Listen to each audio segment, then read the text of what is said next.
So, hello and welcome to the MyWhoosh Championships for 2026, the third edition of the amazing stage race that takes us around the world of MyWhoosh, takes us out into some of the most amazing places with the most amazing riders. And I am lucky to have a most amazing co-host here with me today, Emma Martin, with me. So don't forget, you can follow Emma. It's at biking_Emma. Give her a follow. I know a lot of people have been messaging you, Emma, on the way into this championships. The excitement when it was announced we were having the championships was brilliant, wasn't it? That it hit and everybody was like, yes. Oh, definitely. It was one of those moments where everyone hoped there was going to be a MyWhoosh Championships this year. Nobody could guarantee there was going to be a MyWhoosh Championships year, and when it was announced, they were absolutely ecstatic. They really, really were. And the chat, the planning, the training, it has all been going right to the wire for everybody out there, including those people putting the start list together and formatting and sorting out who's in which team. And it has been absolute mayhem out there, but it has been mayhem of the best kind. It has, and I've got to say a big thank you to all of the team who make the racing happen. I'm putting it out there now because it's an incredible effort. I mean, they don't need to do this. This is the amazing thing. They don't need to do this, but if we get this race, which is a 7-stage over 8 days, with the Sunday Race Club as usual on the Sunday on the way through, all the verification, all the stage details, all the planning, the building, the results, as well, of course, as the broadcast, which we're going to be able to put words to the action to and bring you throughout the course of the racing. Our women's race up first and our men's race coming up second. Yes, 232 women lining up today. They're down in the start pens. The nerves, well, some of them might be a little bit more nervous than others, but throw those nerves out the window and just execute the race today. Absolutely brilliant, to see who can take the GC, the sprint and the climbing competitions across all 6 of those categories.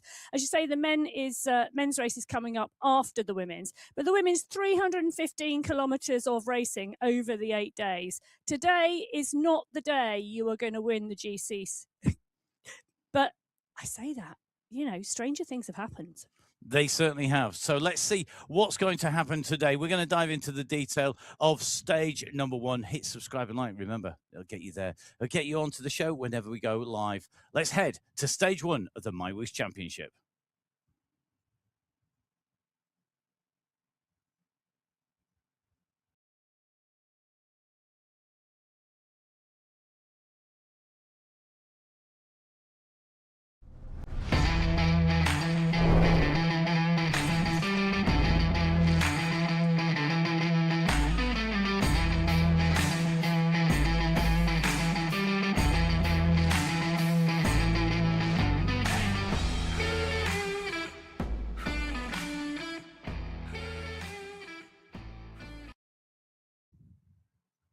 Well, if like me, you're already singing along to the theme tune here in the studio, we're all ready for stage 1. I hope you are here on the MyWhoosh Championships for 2026. The chase begins, and it truly does, chasing for the points in the classifications of the sprint and the mountains, chasing for time in terms of the overall, and not losing time on stage number 1 here in Switzerland. Emma, do you want to run us through the course? Because this is going to be a really interesting stage here. Yes, both the climbs and the sprint competitions start today. We are heading to Switzerland for what is a fairly flat route for the Swiss world on MyWhoosh.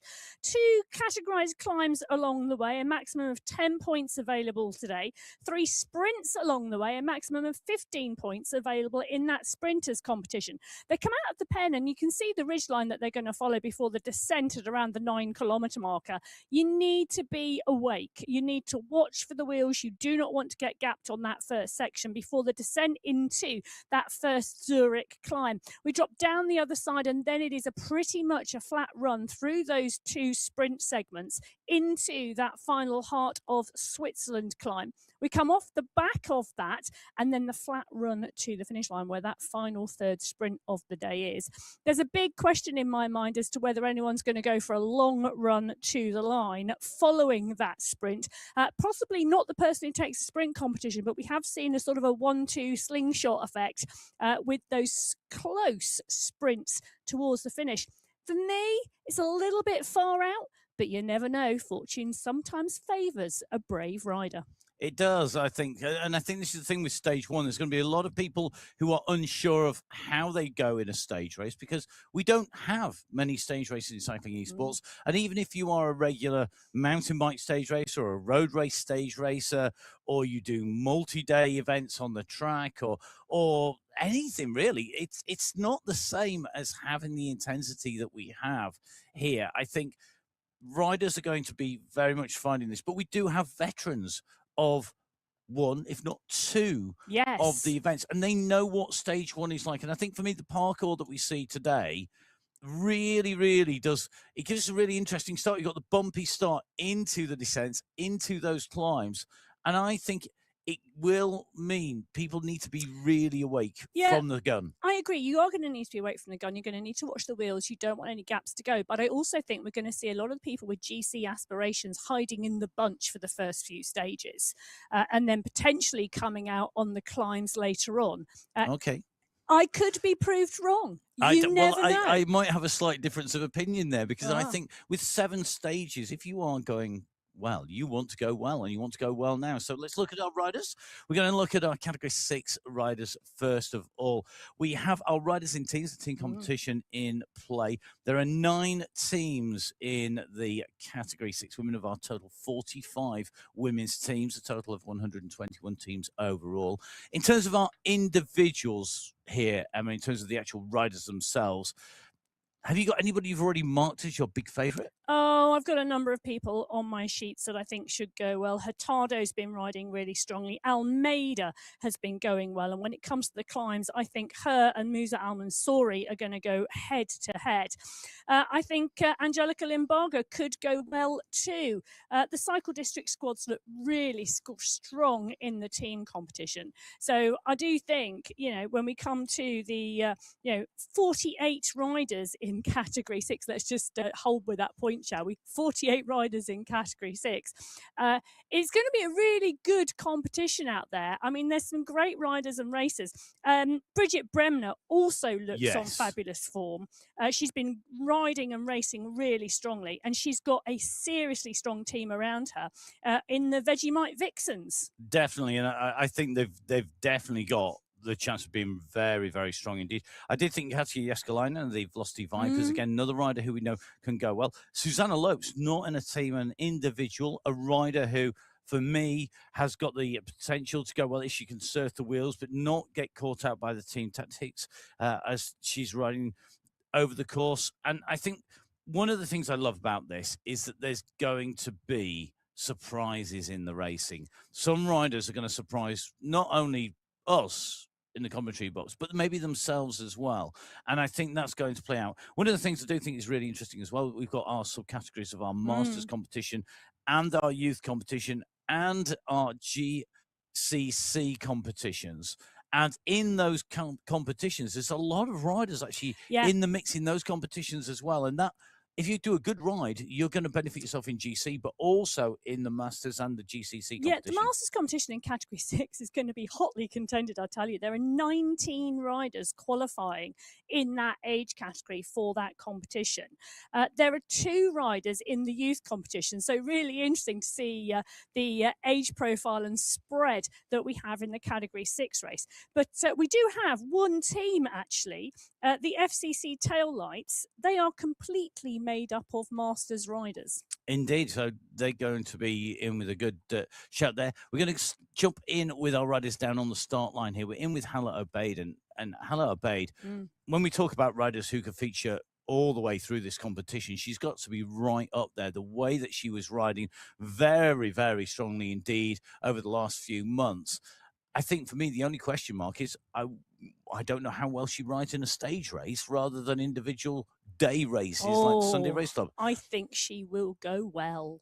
It's time to go racing. The very first stage, the very first wave of riders about to leave the pen. It's time to go here on the MyWhoosh Championships for 2026. The chase has begun for Category 6 as they leave the pens. And as you can see, we have 2 colours of race jersey. Now, the reason for that, all of those riders who are riding in the category 6 in the standard age category have the purple jerseys. All those riders who are racing in category 6 in the Masters competition have a green jersey so that they can see who they're racing for that competition as well. We're in it with Hala Abeid at the moment, and Hala already nicely tapping out a rhythm here, 91 reps per minute, up to speed very quickly, nicely tucked in the bunch.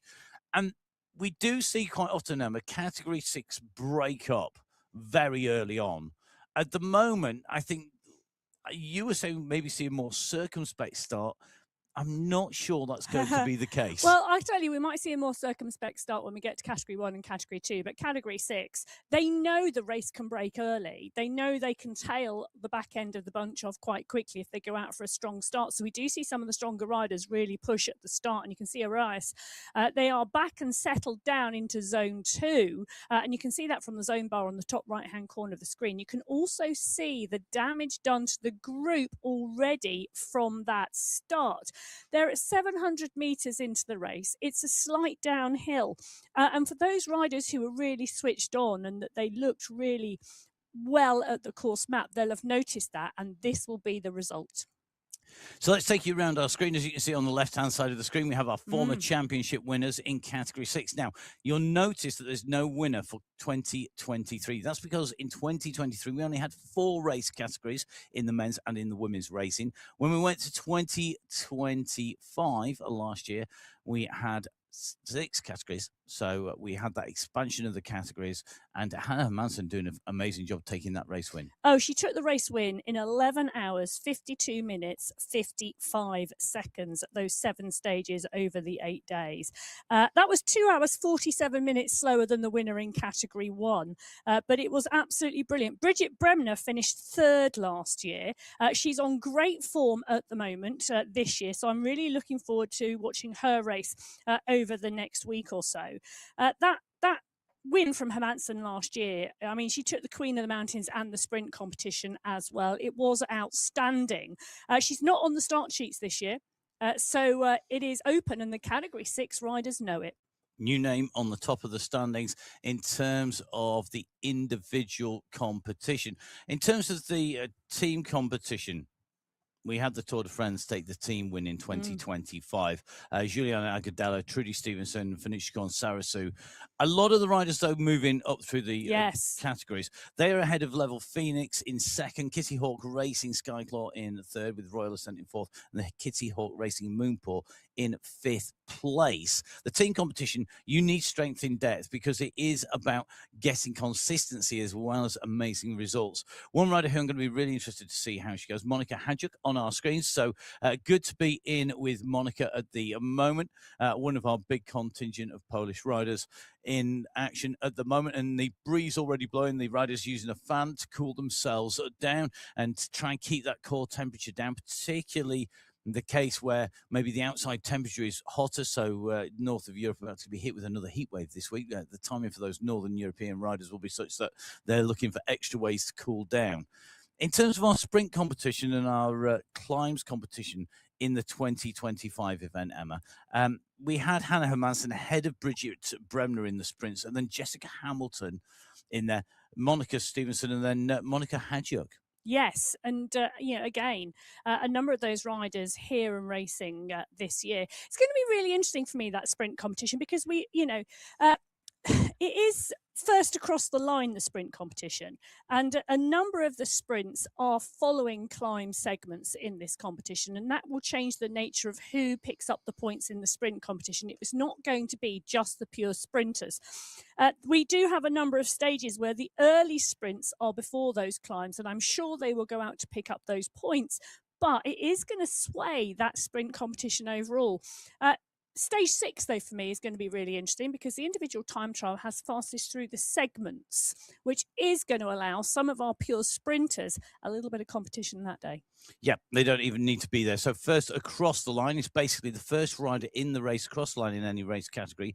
They will take the most points, which is 5 in a sprint. And then the second rider over the line will take away 4 points, and then 3, 2, and 1, respectively. When we do fastest through the segment, when we come to the time trial on stage 6, fastest through the segment, it doesn't matter where you are in the race. The last rider on the road could set the fastest time from the start of the sprint segment to the end of the sprint segment and take away maximum points.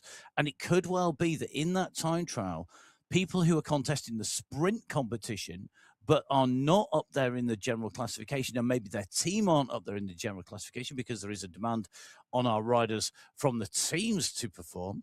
But if they don't have those demands, those conflicting agendas of the GC of the team, it may well be we see some of our sprinters cruising the time trial to the start of that sprint, to the fastest through the segment, and then sprinting through the segment. Now, we're in with one of our riders who we mentioned at the top of the race here in terms of riders to watch out for, Juliana Agadello, with the MyWhoosh Championship bottle to the side there. And the big goodie bag that goes out to all of our riders, really well received. I know lots of riders using the shorts, the jerseys, the mitts, the bottles.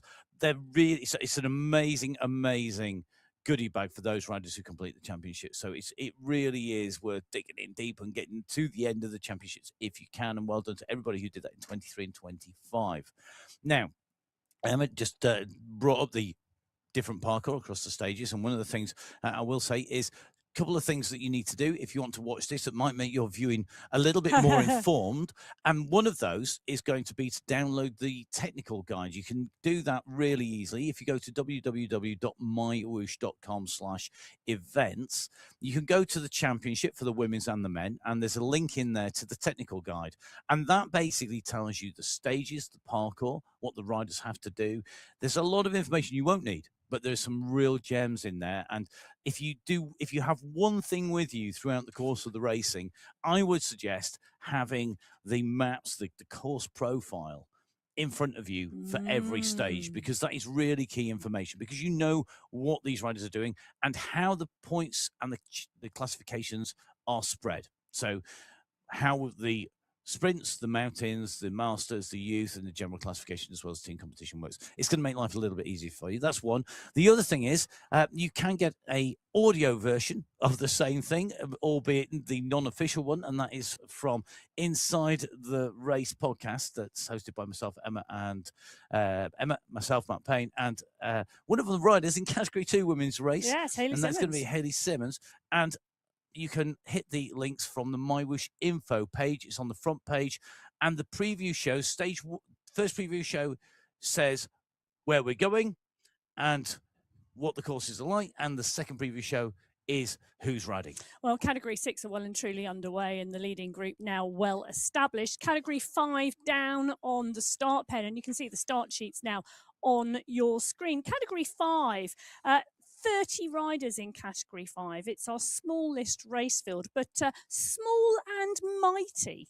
Small and mighty, it is. So the gaps between where the differentiation in those categories are, we always have more riders in Category 6 and Category 5 because there are more people jumping on the bike. Once you go into that Category 5, you have to take that step up in terms of training, racing, garnering those the things that prove that you are that next step up. Well, in Category 5, we have 6 teams, and we have with those 30 riders, and there are some really strong riders and racers out there. I'm keeping my eye out. I had a little asterisk by Candice Dobbins because she's been riding well, and then I found out she's moving from Thailand to the USA this week and racing the MyWhoosh Championships from a hotel room. Wow. So full commitment, full 5 stars. I think you've won the MyWhoosh Championships in my eyes already. The team that really has got it for me has got to be the FCC pedal artist, the Fem Cycle Collab. Masciaretti, Tompkinson, Giuliano, Cansara Jones, and De Silva. Every one of those riders, I've got a little asterisk by. There's lots of other teams that are going to have something to say about that, and we'll dive into those once we've got our riders up and away. The nose will be kicking in, the arrays will be starting to getting ready to lift up here for our riders. We're in with Anya Yakaska at the moment, about to leave the pens in Category 5, the second of our waves of riders away here in the MyWhoosh Championship. Stage 1 is underway. The chase begins. 10 minutes between each of our race starts from Category 6 to Category 5, then Category 5 to 4, 4 to 3, 3 to 2, and 2 to 1. So away go category 5. Louisa Schultz, one of our big favourites, I would have said, given the performances prior to our race start on the line at the moment, just heading out from the race start in category 5. Interesting to see the way that she's managed to put herself to the fore on the way out. We've got some really big names in here. Some of our regular riders, Carolina Zikowicz in here. Yes.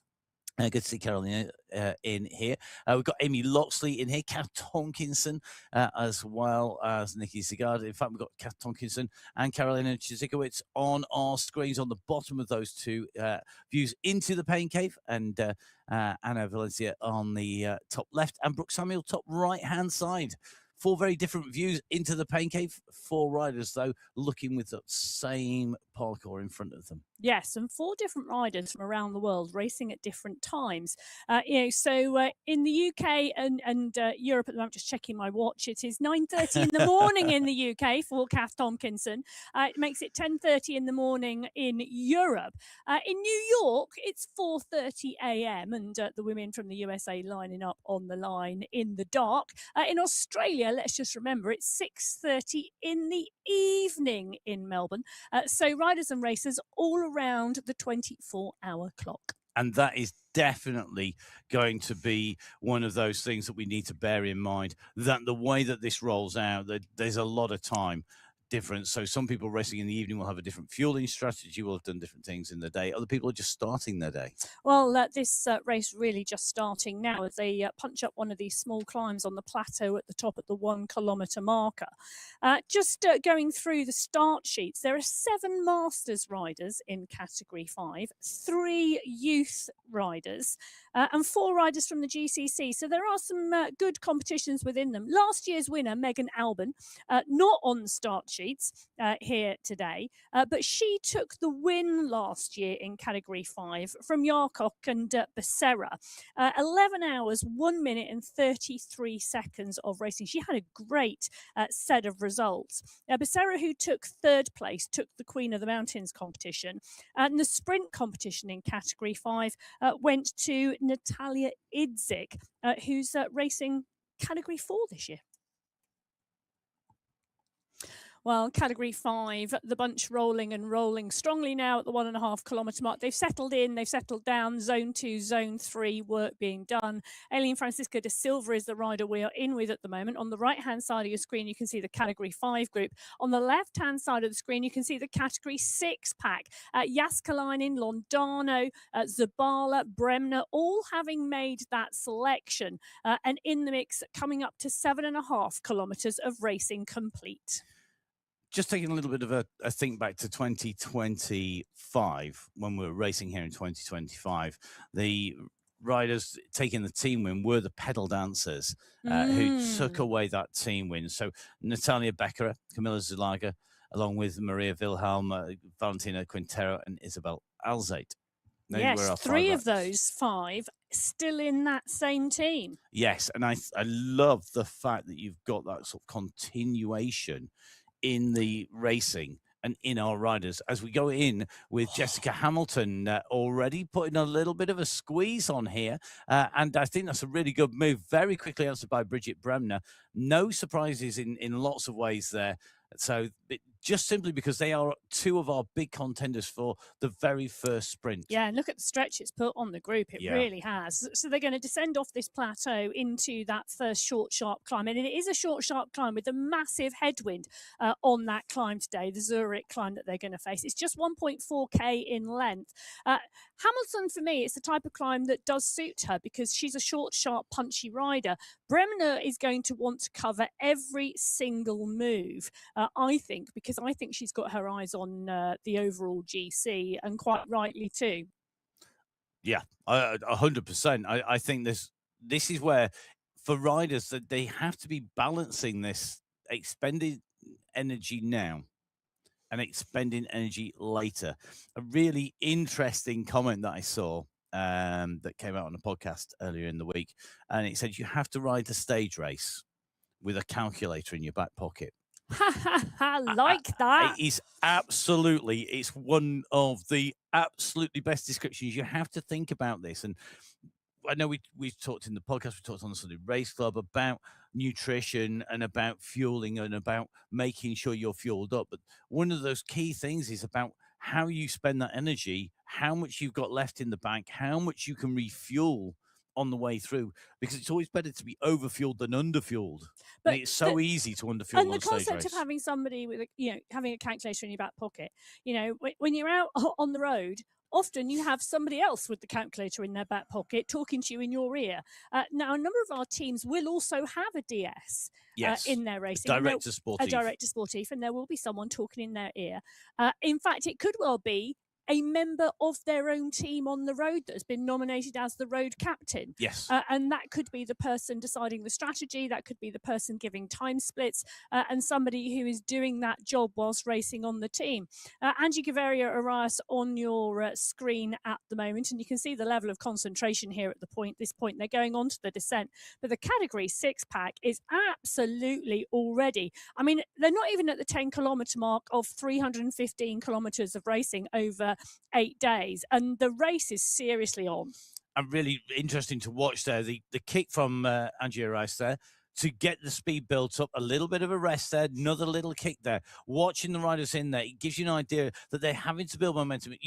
Yes, in theory, you could sit there and pedal your way right the way through this entire stage because you don't need to slow down for the corners on cycling esports. However, if you did that, you'd be worn out. You need to use the recovery when it's available. And that is one of the key skills, is learning how to build that momentum and then how to get that recovery as you make your way through the race route here today.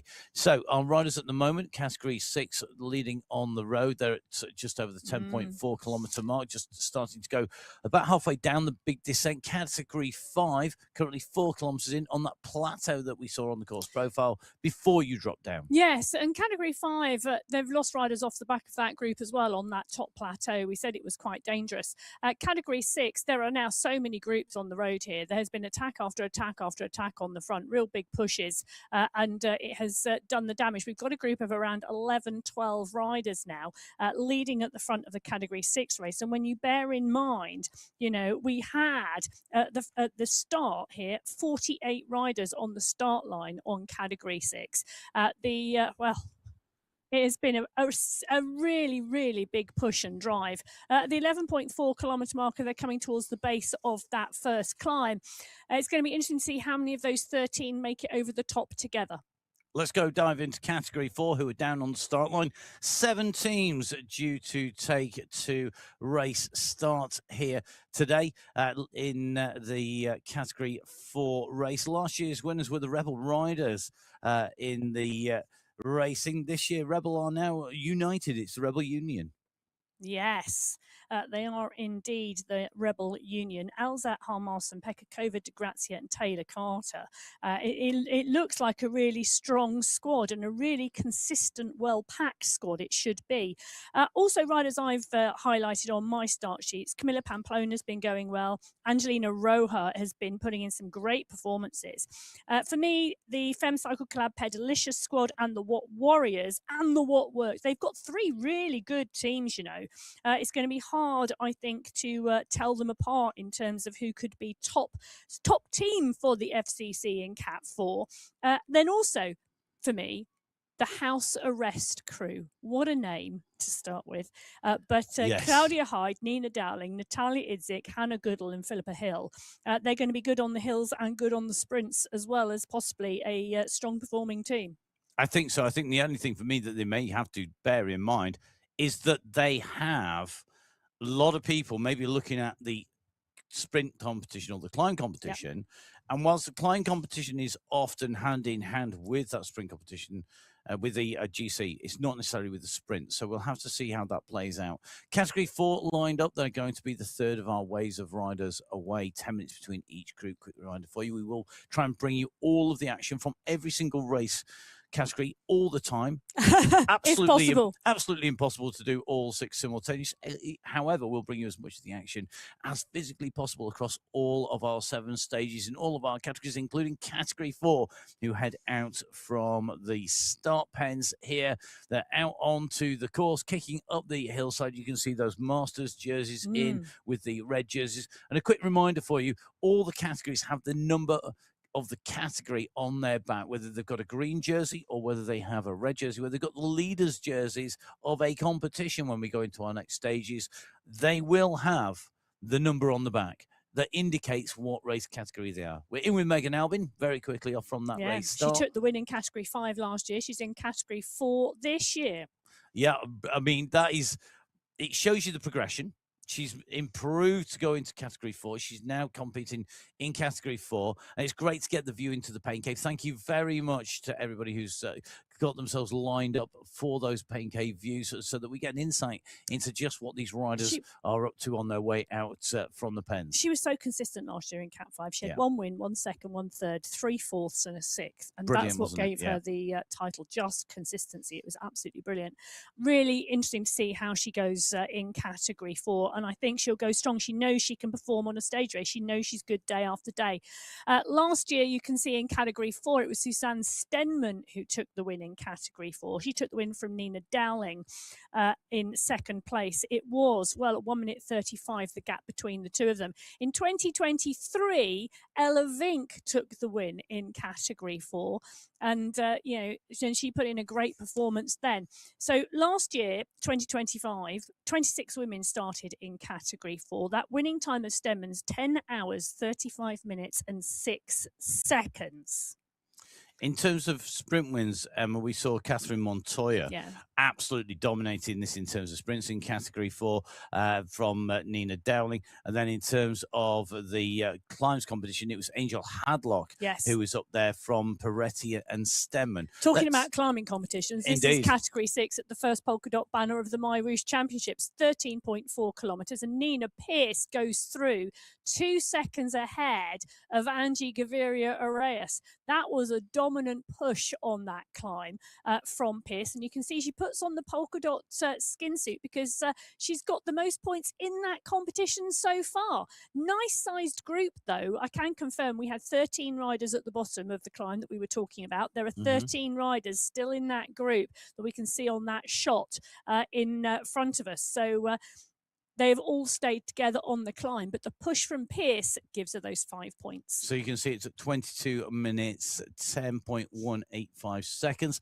for Nina Pierce to hit the line to take those 5 points. It's then 4 points for Arias, 3 for Shelbar, 2 for Bremner, and 1 for Smithson. As we go through the competition, on all of our standard climbs, the points are 5, 4, 3, 2, and 1. Later, when we go to our big climbs, then those points allocations change with more points per climb because of the positioning and because of the scale of the climb. And I think we can talk about that when we hit those climbing stages. We can indeed. So, but saving something for later. Indeed, don't expect all the points to be the same all the way through. But what you score now is going to be critical. It's laying that foundation. And although it is possible to challenge if you don't score any points in the early stages, if you can go for big wins in the mountains, it's going to change. So keep an eye on that. Now we are in with one of our most regular riders on the MyWhoosh Sunday Race Club, who's racing here in the championships once again, Gina Di Grazia. You can see the medal hall on the wall in front of you. That is how to get motivation. You can see the race screen up in front of her, mirrored up onto the main screen there, and that gives you all of the information. Interesting as well, you can just see got notes down on the right hand side as well. Lots of bottles for fueling and hydration. But Gina Di Grazia is one rider. I've had 1 or 2 conversations with Gina Di Grazia over the years, and I have to say her determination. She sort of sets her mind to do something, she does it, and that for me I think is going to really work to her advantage here. One rider who I think I'm really looking forward to seeing in action, it's the rider who rides for Wolfies. It is Seba Al Rey, one of our most regular riders. She also works for Wolfies. She does indeed, and do give Wolfies a follow and Seba a follow on social media. All of our riders have, if they're on social media, tend to have very interesting things going on in their lives. Wolfies has a lot of community work going on as well. It does. As well as people getting trips to the But Tour if you de want to France. talk to Seba about the Yeah. MyWhoosh Championship, she is working at Wolfies during the MyWhoosh Championship. So outside Have of they- racing, you can hang on a drop minute. down there and have a He's- chat with her about it. Oh, come on, Wolfie, give the girl a break. she's on screen representing you. Well, she's doing an absolutely sterling job. She's in the leading group here in Category 4. They're coming at the 2.5 kilometre marker. That was one of the punchy climbs on this plateau at the top in Switzerland. The group here containing Dowling, Barragan, Al Ray, Roja, Falana, Albin, they're all in this group, but there are one or two riders off the back of the pack in Category 4 already. But Angelina Roja doing a great job, and you can see the darkness of the night outside. Yes. Somebody didn't just switch the lights off. It is dark outside. Angelina Roa, on a serious note, is one of my picks for the sprint competition, if not for the climbs competition, if not for the overall. I'm not sure she'll be that. We will have to see. She's got to work out because we're in with Hanna Pekakova, who is another of our great sprinters. Pekakova has got an incredible snap. She's got a real snap kick go. Yes. And I think that snap kick go that she's got is going to really put her in good stead. She's in the same team as Gina Di Grazia, Carolina Alzette, Helen Miriam Taylor-Carter, and Maria Hermasen. And I think that means, A, it's a very strong team, but B, you're going to have riders positioning themselves. They've got a lot of experience, some great riders in there. And I think, for me, that maybe gives them the edge over the Cycling District 4.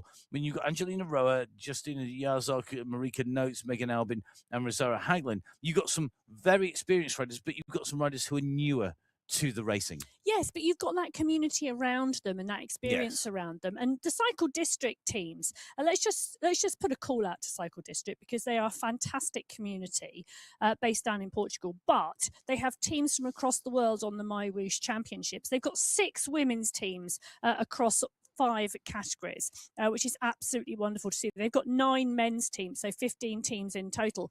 Alexandra Knowles is in this group. She's in this selection at the front of the Category 4 race. She is our resident artist, the German rider.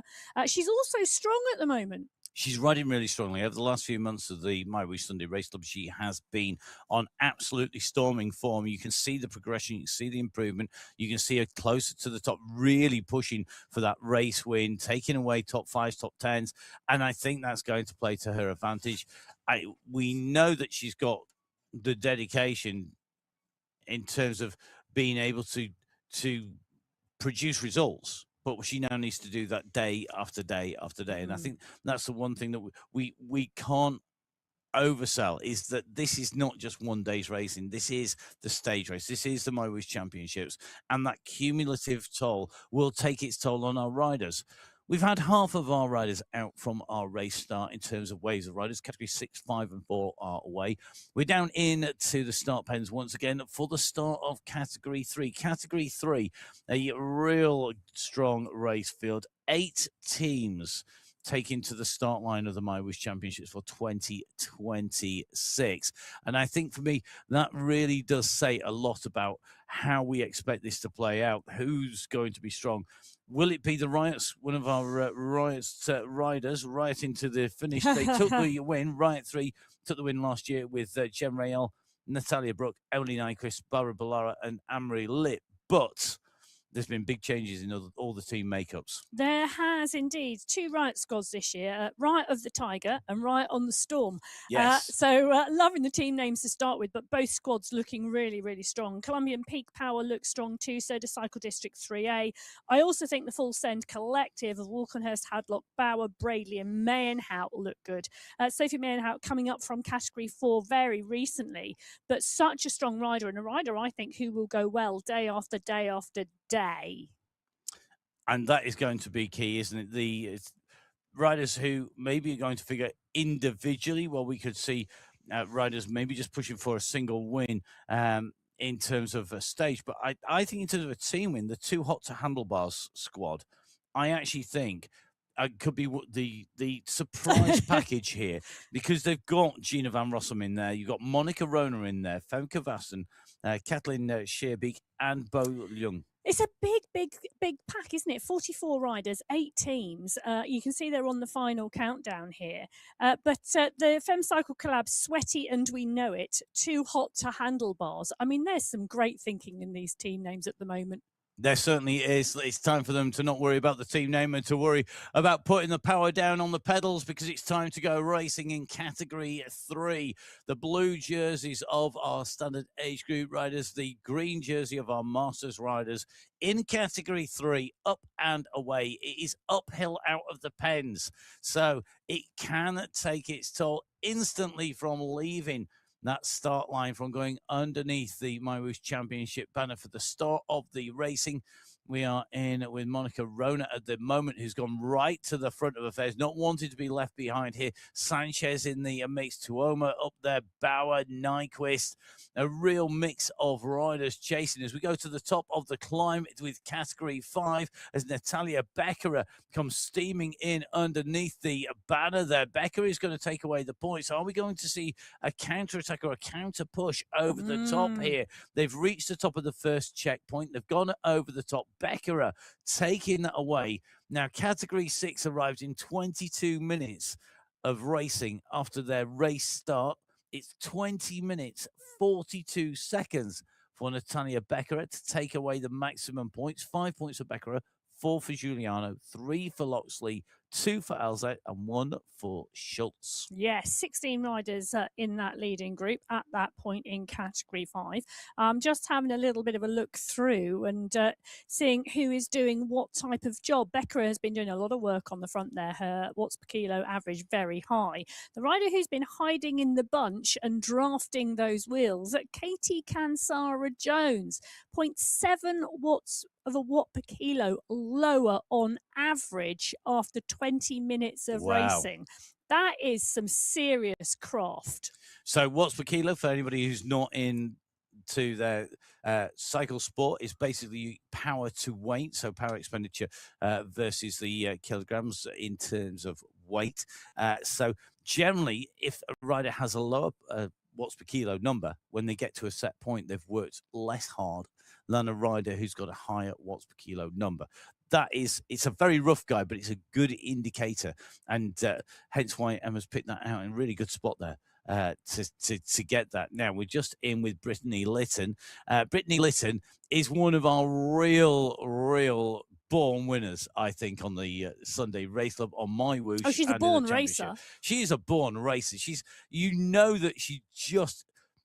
You can almost feel coming through the camera screen, through the screens to us, how much she loves racing. Her commitment, focus, and it is absolutely brilliant. And Litton is on the bike, tightly packed into that Category 3 group, 1.6 kilometres into her 315 kilometres of racing over the next 8 days. I want to ask you, Emma, Brittany Litton. Yes. Do you think she would rather win a sprint or an overall? Oh, good question. I think she'd like to take the sprint on the way to winning the overall. That's sitting on the fence. But what I can say is we've got last year's winner and the winners in 2023 on your screen. Barbara Bulwara took the win in this category last year by 39 seconds over 7 stages from Lucy Young. It was absolutely amazing to watch. Bulwara climbed 15 places on GC in stages 4 and 5 to take that win. She's on your screen now because she is in the race again this year, the defending champion. She's on the Riot on the Storm squad with Litton, Nyquist and Reel. They are absolutely danger, I think, this year, because the form of those 4 is superb. It is, and you can see there's a gold bottle in front of Barbara Balawa there, the winner of the championships of 2025, defending champion, back to defend her title here today. And that squad is strong, Nyquist, Reel, Balawa, all back in that same squad. What if it isn't broke, don't fix it. Well, Nyquist also took the Queen of the Mountains competition last year and finished 4th overall. She had a great race too. Now we're in with Lorena Beltran, one of our riders that we don't always get to see in the pain cave at the moment. You can just see on this climb, this steep little section up over the top, really working to make sure she stays in with that group, not wanting to lose distance, to lose the group. This is the first sharp peak that the riders hit. Now, it's not hundreds and hundreds of meters, but it's enough to break the group and to do damage. You can see at the back of the pack, if you look at the top right-hand side of your screen, each of our riders are represented by a blue disc. The blue discs are starting to be separated off the back. There's a couple of riders being distanced. We're going to jump in with our rider who's right in the front of that group, Valentina Di Segna. Now, when we were talking on the Inside the Race podcast, Emma, I said Valentina Di Segna is a rider who I expect to be able to really to shoot in there. So she's a rider I think who can profit for being maybe just a little bit opportunistic here. I think for me, Di Segna needs to not think about too much about the overall because it will come. I think it'll just naturally come for her. I think she can really be smart and choose her moments. I think she looks really comfortable. She's smiling, she's waving. She's in her zone. She's loving what she's doing. I think she'll be fab. Happy riders are fast riders. Yeah. And I think that's one of them. Now, whilst we're on the little pause here, just as we've gone over the top and into the dip, I'm going to just put an appeal out. If you are joining the Zoom room, which is one for our riders, so if you are racing and you're going to be racing during the course of the championship, it's not too late. We'd love to see you during the course of the racing, even if you haven't joined that Zoom room now. And that's how we select our riders. We pick our riders from there to go onto the screens. We need you, please, please, please, make sure it's in landscape mode. So that is basically flat and low, not tall and thin. So flat and low, not tall and thin. It needs to be in landscape. You need your name to match so that we can pick you out. It's no good saying Fast Fred for me because, it wouldn't help. Find Matt Fixer Paint. And also, please make sure you stick the mic on mute. Well, Kimberly Miller, absolutely on the fire at the moment in the pain cave, in the fire jersey from MyWhoosh. Also got a little cooling towel around her neck because the German rider, it is hot, hot, hot across Europe and expected to get hotter. We're expecting to go up to over 40 degrees here in France this week whilst this competition is underway. And I know that is spread right north into the UK as well and across the wider regions. So cooling strategies are what our riders will be looking at, but not everybody around the world will be experiencing heat. I did have one rider message me and say, whilst everybody else in Europe is in a heat wave, think about me. It's a maximum of 5 degrees. Where were they? Southern Brazil. Southern Brazil. So quite literally the polar opposite of the Northern Europe, almost directly across. Really interesting to see how many riders there are from all over the globe, and maintaining that environment is really, really critical, that you can operate, that you can race in really, really well. Now, if you are watching, we would love to have you joining us throughout the course of the racing. So do make sure you hit the subscribe button on YouTube or on Twitch TV if you're watching there. Don't forget, if you are an Arabic speaker, that we have our teams from Arabic. Abdullah and Robert are going to be bringing you the action in Arabic as well, if that's your preferred language. Okay. We're going to go across. We're going to dive in to our penultimate race category to leave the start. Category 2.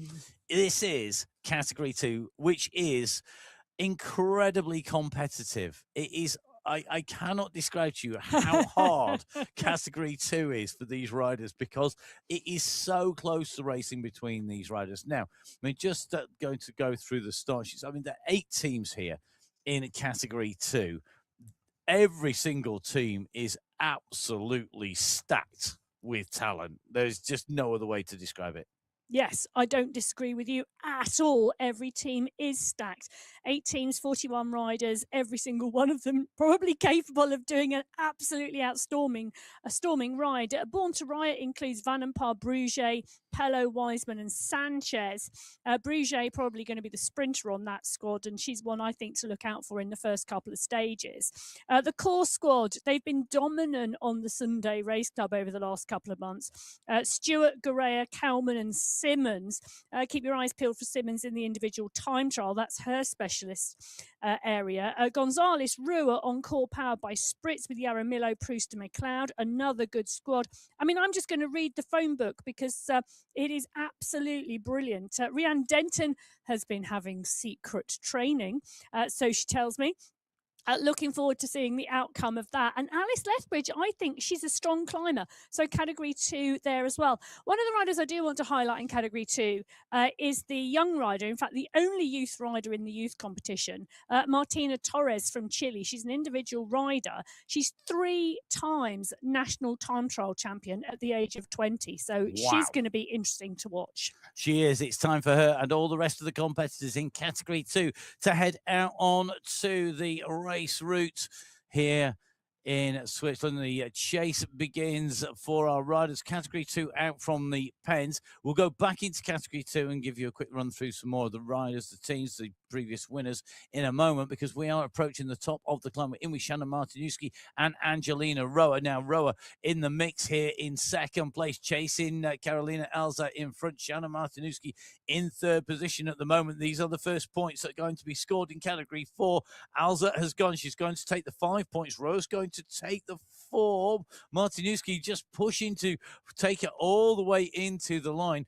Shannon Martinuski looking very comfortable there, I have to say, in the pain cave. And you can see the stretch of this group. It really has pulled this group out in terms of distance. There are gaps in between the riders scrambling to get onto the wheels.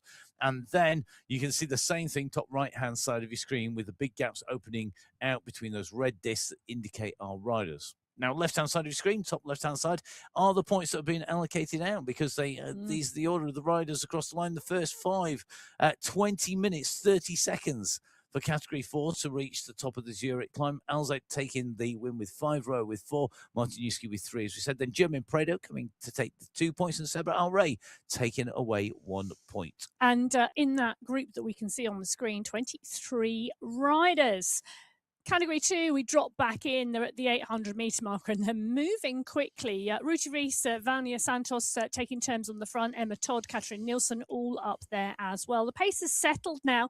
You can see they're wide across the road. You can see on the top right-hand corner of the screen, nobody off the back of the bunch. So they are all in the mix at the moment. Now we have riders here, and we're probably going to say this a few times over the course of the show and the course of the stages for people who are just joining us, but maybe part way through. There are 2 colours of jersey in each race category. You have their standard race colour, so category 2. You have the green jersey as the category 2 jersey, that's the dark green, but then you have the green skin suit, which includes the shorts, which are the riders who are eligible for the Masters competition. All the riders in the category have the same number on the back, number 2 in this case. Now, left-hand side, you can see that we have our winners in the previous years. Mina Koinstonen coming through in the 2025 edition. Samara Shepherd, the winner in 2023. And do you know who was second? Is incredibly strong. She is, but do you know who was second in 2023 to Samara Shepherd? Go. Mina Koinstonen. Yes, so Mina Koinstonen, a really class stage racer, and Mina Koinstonen moving up to category 1. So don't expect to see her in this category. She's in category 1. Now, we are in with our co-host from the Inside the Race podcast, who we'll be speaking to later on today to see how her race went on. That was Hayley Simmons. As we move across to Carrie Stewart, just up near the front of this group, just nicely tucked in there. I think we can go into the pain cave with Carrie. So you can see, I love the fact that instead of there being the 1 or 2 water bottles that we normally maybe see for the for the Sunday Race Club, riders are being smart here. I think it's really smart. Lots more bottles being put on one side, because you don't have the same, I think the not getting into dehydration at all means you're better for the next day. Whereas if you dehydrate on the Sunday Race Club a little bit because you don't have enough fluids, you've got a chance to recover before the next week. And by the time you know you're dehydrated, it's way too late. Yeah. And for the next 3 days, you're absolutely up the creek. Absolutely. Now, let's just dive in. We've got a lot of riders in category 2 that we've got a lot we can talk about. Milena Proust of the saddle here. The French rider nicely kicking down on those pedals. You can see that onto this climb. Proust definitely a rider to watch in terms of the mix of riders. Who have you got your eye on? It's so difficult. I mean, it is like reading the phone book if we went from top to bottom. It is. I mean, there's a number of really strong riders. Let's just mention we've got 5 of the races in category 2 are in the Masters competition, just 1 youth rider. For me, who have I got my eye on? I've got my eye on a number of different riders for different reasons. And I am going to be interested to see how they go. Holly Bergin, I'd love to see put in a really strong position in the first few days. I'm looking forward to that. Kate McLeod, I think, will be really consistent across the piece. Heber Smith, I think, will go well. So will Kalman. Schneider, I tell you, I think she's quite a dark horse, really. I think she has been putting in some great performances. And Rhiannon Denton, Secret Training is us. I'm going to see how she plays out. I think she'll get stronger and stronger and stronger. And the last few days, we really need to see how she goes. Stefania Sanchez on the top of your screen at the moment. She's one for me who pops up and gets top fives on the Sunday Race Club, but we don't really see her much. She's a very smart racer. She's a very, very smart racer. Great to see all of our well, not all of them, but all the riders on your screen were Category 2 riders there. And it gives you an indication of just some of the different pain caves, the different setups, the different riders. Saw Denton there with an ice pack, ice vest on with the ice packs in to keep cool there. Sanchez, I agree with your point. I think Stefania Sanchez is a rider that when we come to any big climb, you need to watch out for. But she is very good at surfing the wheels, keeping it out of the draft, minimizing her input until she really, really needs it. And I think that is really key. I mean, it goes back to that point of, you know, you need to ride a stage race with a calculator in the back pocket to work out your consumption, your energy expenditure, because I think it is just so true for these riders on the way out. Yeah, I mean, for me in Category 2, I'd also like to see the Swedish Fika Mafia team go well because I just love the name. But Cornelia Engström, we know, has great history. Sarah Lundin, Katrin Nilsson, we know when she's on form. And she's not quite been there recently on the Sunday Race Club, but she had a run of really strong performances. I'd love to see her back in the mix. And when we talk about the Masters competition, so the competition for our more senior riders. Over the age of 45. Cornelia Engström, let's not forget, is a rider who can compete at the World Championships. Yes. You know, she's a World Championship finalist. So it does show you the level of competition in Category 2 here. We've got some young riders in here. Anouk Bruget is a great example, the French champion, of our younger riders in here, but not young enough to qualify for that youth competition. It is only Torres who qualifies in this competition. And let's just mention, Engström went to the Worlds in 2024. Yes. But she's not the only older rider to make the World Championship final, because Svardström, who's in Category 1, was a World Championship finalist in 2025. And anybody over the age of 45, don't think you've had your day. No, definitely not. Definitely not. And there's lots of people who are still riding very strongly and putting in great performances, better performances as they get older rather than when they are younger. Now, we're in with one of our riders that we saw in the Pain Cave, Brittany Litton, at the moment, battling with Camilla Salgado. Now, this is a familiar situation to be in. Salgado sitting in second wheel, waiting for the right moment to strike for the climb. We're still some distance off the summit. 13.4 kilometers is the distance that will be under the riders' wheels when they get to the summit. At the moment, Litton has gone early here. Salgado is the rider responding. If you're new to cycling esports, you'll see the right-hand side. It's called the nearby list. That's the name we all know it by. And it's basically which riders are nearby to who. Litton can see the gap back to Salgado, currently 4 seconds. She doesn't need to look over her shoulder. She can see when Salgado starts to pick up the pace. Currently 5 watts per kilo for Salgado, 6 watts per kilo for Litton. Litton driving hard to get the gap here. And then, in theory, will settle down. But I'm not sure that she will. Is settle down in Brittany Litton's vocabulary? Yes. You think it is? And then go again.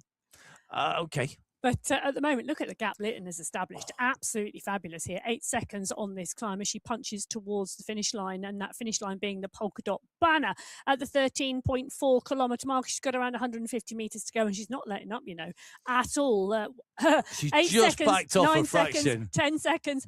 She's going for the line. Absolutely. This is one massive push here from Litton. I tell you something, it's going, what happens now over the top will be really, really critical. She's got the maximum time to do some recovery if she wishes. You can see the watts per kilo dropping down to 3.2, 2.9. Salgado chasing behind here to get the minor points. Category 1 are on our start line. They're about 40 seconds to our race start. we're going to jump in with them. We'll bring you the results from that category 3 and some analysis, I think, as well, as they came over the line. Let's dive into category 1 first of all. World champion, Kate McCarthy. Defending champion, the rider to beat. If you ever had a rider with a target painted on their back, it's the world champion. Oh, but can you? Can she be beaten? She took 6 firsts and a second last year. She was absolutely dominant, and the Queen of the Mountains competition. Well, can she do it again? It's a really good question. There's a lot of riders on the start sheets, 34 riders on the start sheets in Cat 1, and they are going to be gunning for it. We can talk more about it in a moment, but the green light goes. Away go Category 1. Category 1 for the MyWhoosh Championships for 2026 are away in the women's race. We are in with, we were just in with Ashley Mulman-Passio, the very first cycling esports world champion. It's a class field in category 1. Let's just dive back with category 3 very briefly. We're going to be playing catch up a lot, I think. Emma, category 3, they came over the line to take away those points. Litton, Bauer, Salgado, Tuoma, and Wittler in that order. Yeah. And that's not what I was expecting to see. No. Not to see Salgado taking the second. Well, it was an interesting move from Litton to go clear. I mean, she went clear. She had 12 seconds at that point. She sat up now, and you could sort of look at it and go, well, why did she dig for the line? She could have been happy with 5 or 6 seconds and then taken a little bit more of a rest and recovery. But look at the top right-hand corner of the screen. Look at the damage it's done. It was not just a case of let's pick up the polka dot jersey. It was a case of this pack is too big. I want it smaller. And that's exactly what she's done here. So chasing her were 23 riders at that point at 12 seconds. They're all coming back together again.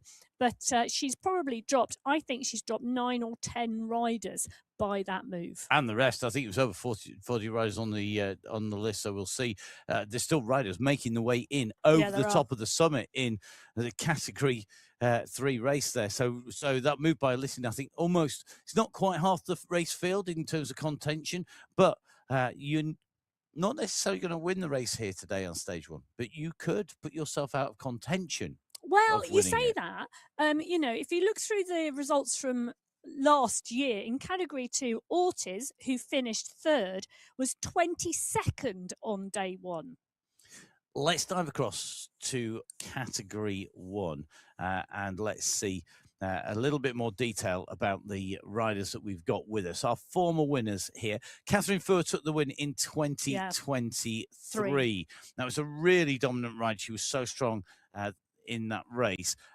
She's a rider who you can't discount from being in the mix at the finish of any race she enters. Kate McCarthy, world champion. 2025 was the year where we saw Kate McCarthy win the MyWhoosh Championships, then win the World Championships for the UCI. She was, you know, she did the double, and she defended a World Championship title in the process of doing that. She is the rider to beat here. She is. But Gabby Guerra, I'll tell you, you know, 2 years at the World Championships, she's placed 2nd and silver to Kate McCarthy. She's on some fabulous form at the moment, and she's going to be really, really committed to this. She's not the only rider, though, who is going to be committed to this. Catherine Fuhr as well. Francesca Tomasi, the Italian rider, is getting better and better. So is Camilla Ullberg. They could both be in the mix. Kate McCarthy on your screen, the rainbow bands, resplendent on the back wall, just in case you don't know who she is. So great to see her. Now, it really interesting. McCarthy at the moment, heart rate 123. Nice, steady, ticking it over. Zone 1, absolutely fabulous. And you can see there beside Dylan Kennett doing the DS, the director sportive role for the team, their headset on to talk to the riders. And we've gone from the days of riders just riding on their own to DS's really detailed team plans, communication through the way through, a very professional setup. And when you are at the very highest level of any sport, it's not just about what you do, it's about what that team around you are doing and how much support you've got, whether that's in the room or remotely as well. And Mika Soderstrom in the garage, by the look of it, with the ice vest on. Mika Soderstrom in that Swedish national champions jersey. Can I just say congratulations to Mika, because she's just taken the time trial championships in Sweden after having multiple years of winning the road race and the cycling esports. So she has got a national championship title in 3 different disciplines. I mean, that is absolutely amazing. So Söderström in the mix. So she's part and parcel of that Ablock International crew with Kate McCarthy. They've also got Lisa Hermansen. They've got Maria Holdcroft and Kristen Kolczynski, who has had the US Stars and Stripes before as well. And of course, a top 10 finish at the World Championships. It is a seriously, seriously strong team. Other teams in the mix in Category 1 for me. The FCC Endorphins have been really strong in the Sunday Race Club. Alberg, Van Heuling, Gallegos, Tomasi and Coinston, they are going to be so consistent. It's going to be a really, really difficult job to beat them. And the Sweat Sensations, those are the three teams who on paper, Guerra, Fur, Bruni and Meyer, who go head-to-head each week. But I think there's some other teams in there that could upset the battle. And for me, the FCC Chain Reaction crew are one of them. Definitely. We'll go back to some more of the teams in Category 1. We've got plenty of time. We've got 7 stages over 8 days to talk about all of our riders. We're going to go back in with Category 6. There are leaders on the road setting it off first. They're at the 31.5 kilometre mark, and that means they've not only completed the Zurich climb, but they've also gone through the Sea Blick sprint as well. And when they went through that sprint, it was Jessica Hamilton taking away the 5 sprint points from Nina Pierce in second place, Georgina Jones in third, Joanna Warren in fourth, and Jessica Hurtado taking away 1 point. So over the top and through that first sprint, those were the sprint results.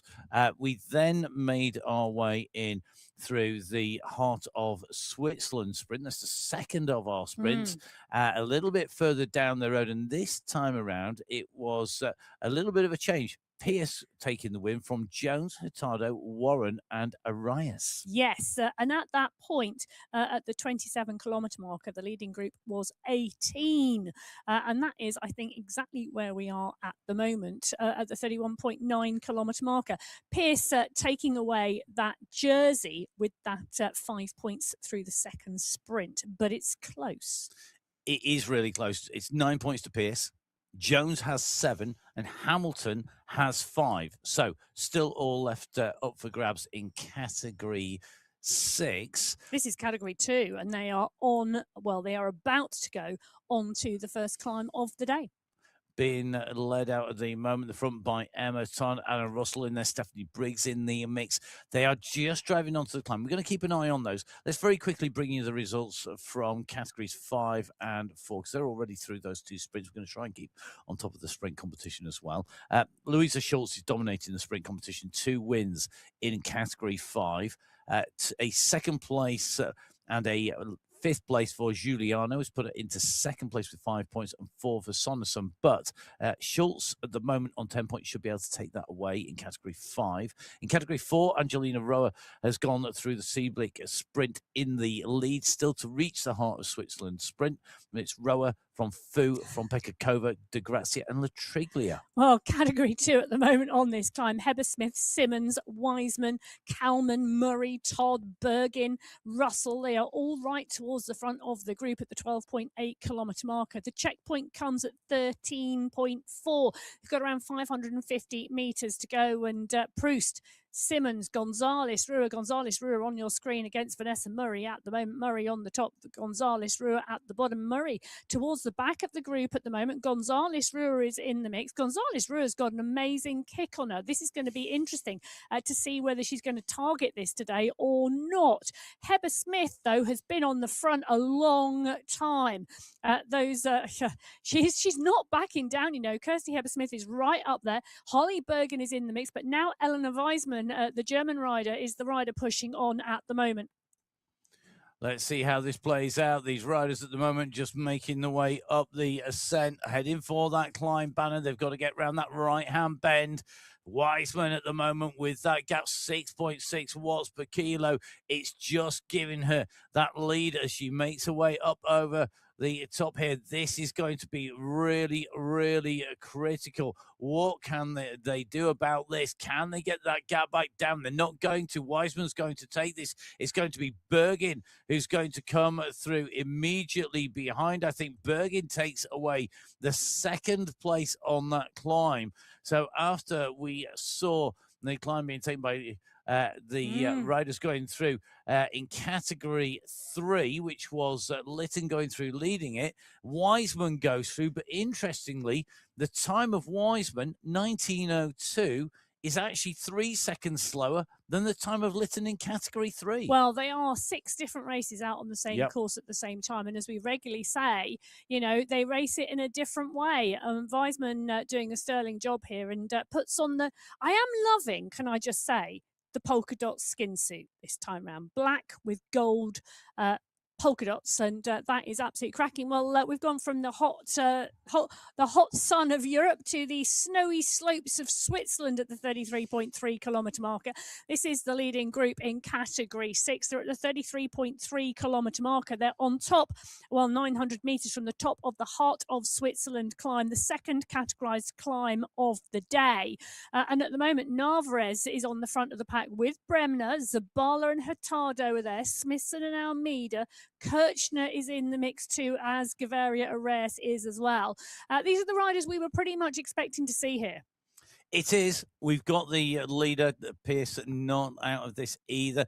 I think for me, one of the key things here in terms of the overall competition is that this last climb, which finishes at 33.9k, less than 300 meters to go now, this is an opportunity to break this group down further and put time into everybody else, because if they break clear here, they've got 12.2k to the finish. But I don't think they've put the digging hard enough or early enough to do that. I don't think we're going to see anybody lost out the back of the group on the climb. This is the run for the points.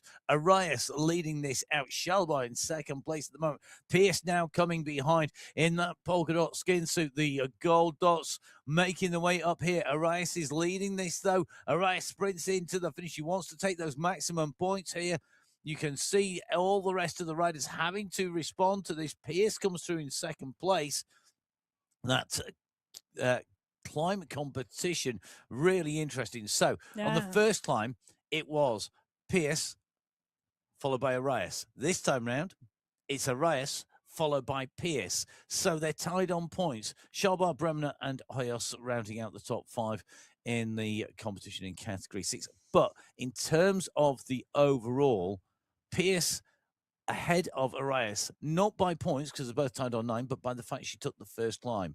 So if the riders are tied on points, whoever takes the first climb, has the better position on the first climb, is the rider who then is awarded it. So it does pay to go take early gains. Well, I think one of the other interesting things is at this point in the race, and bearing in mind we're now on the descent and then pretty much a flat run to the finish, there's 16 riders in that leading group in category 6. So the race is on now towards the finish line. They're at the 34.6 kilometre marker. The finish is at 46.1. So Arrayas, Pierce, Shalbar, Bremner, Hoyos, Agadello, Zabala, Smithson, Jones, Londano, Kirchner, Hurtado, Warren, Almeida, and Almansori are the riders who are in the mix, along with Jaskalainen. Limbago and Hamilton are not out of this, but I suspect it's going to be a big ask to get back to the group in front. But already seeing maybe a selection being made, and maybe we're seeing 16 riders now in contention for the overall going from stage 1 to stage 2, dependent on what happens. But time gaps can be overturned. They can do indeed. Well, category 6 head towards the descent. Category 5 are heading towards the base of that final climb. They're not there yet, but they are indeed coming into it. Category 1, however, have not got yet to the first climb of the day. They're at the 8.6 kilometre marker. There's a push on the front, though, from Caramello and Vittori. There's a small rise here before they start that main descent off of that plateau and into that Zurich climb. Vittori deciding, come on now, let's get a shimmy on. Well, they're a fair way out. They're at 8.7k, and the top of the Zurich climb is at 13.4.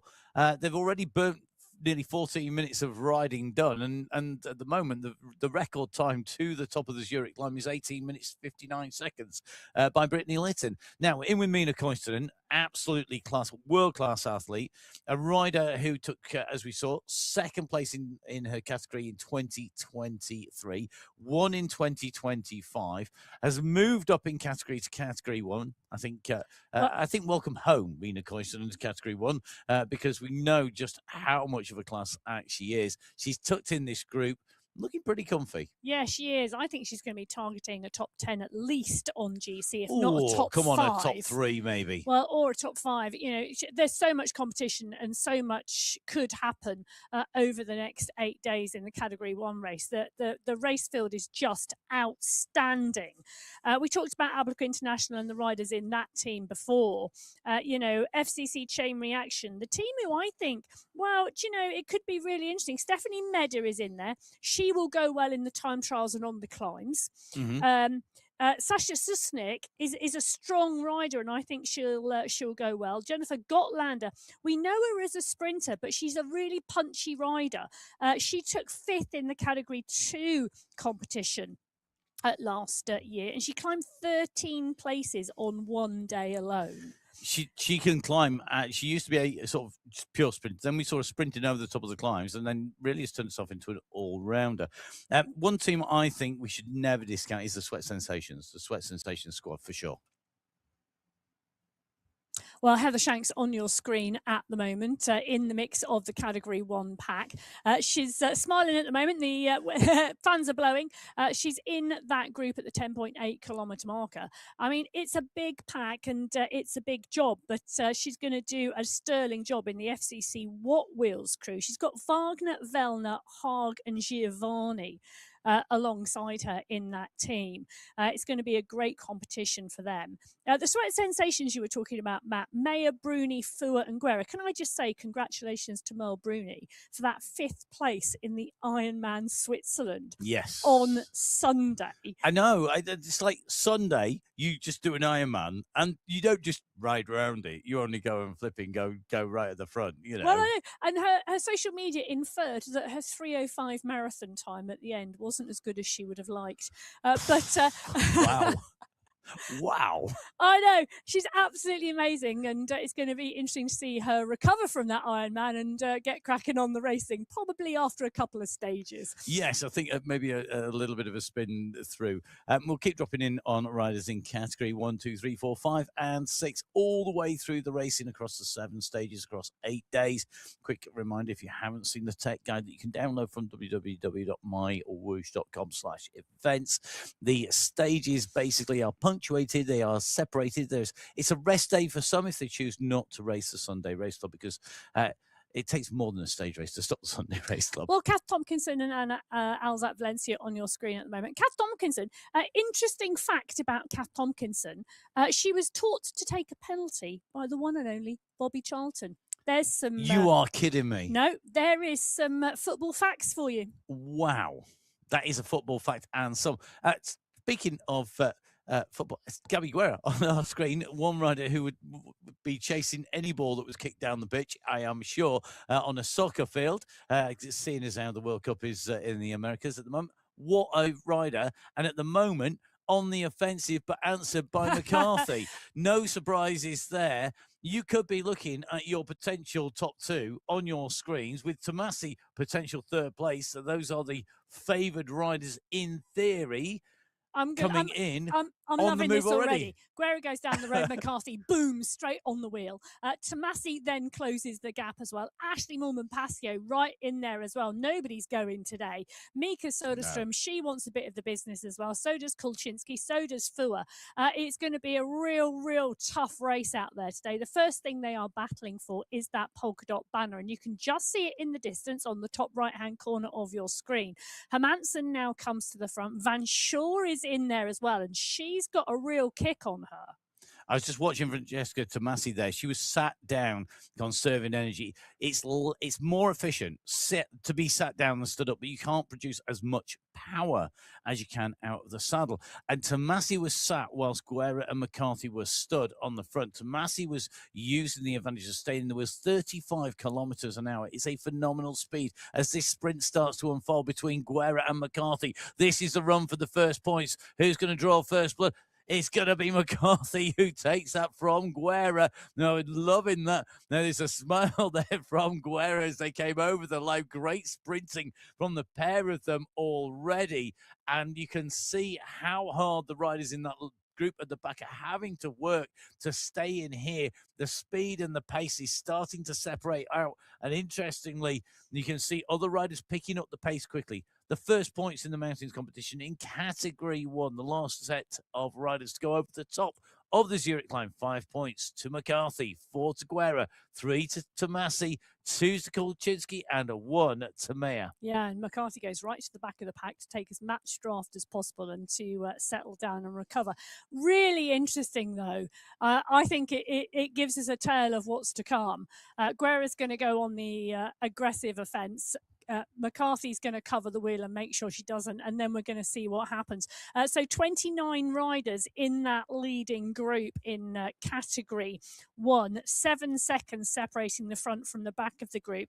There's then a group of Heather Shanks, Tilly Field, Dana Wagner and Sasna Susnik. They're not that much further behind, just a bit of gapping and distancing on the climb. They're around 8 seconds off the back of that group. It's going to be interesting to see whether they reconvene or whether we see the front of the group, which are 18 riders, go forward. A 2-second gap in that group. It's going to be a one to watch. Now we're going to dive in with the sprint here. We just saw Monica Pluter kick down hard, looking to open up the gap in that sprint competition as they come into the heart of Switzerland. Sprint as they came in. Fu had taken maximum points last time from as they go in category 3. The last time they came in through the sprints, it was Lytton from Pluter from McKay. And this time round, McKay has gone through up at the front of that. So this is going to be interesting to see how that plays out in terms of points. McKay with 5 points to add to the 3 points she took last time. Lytton, I don't think has scored points. She hasn't. So it's McKay, Pluter, Carolus, Scheerbeek, and Wittler. Yes. Wow. But what you've also got to remember is Brittany Lytton also has the polka dots at the moment, and there's another climb coming shortly. So sprint 5K. sprint climb, yes, but you need to be in the mix at the front. But that may well be her target. But Helen McKay, great racing from her. Monica Pluter as well going into green. There is one more sprint to go at the 41.4 kilometer marker. So there are still points to play for. Pluter versus McKay tied on points. Lytton and Carolus also tied on points as well. The first 2 on 8, the second 2 on 5. Wow. Draw a breath.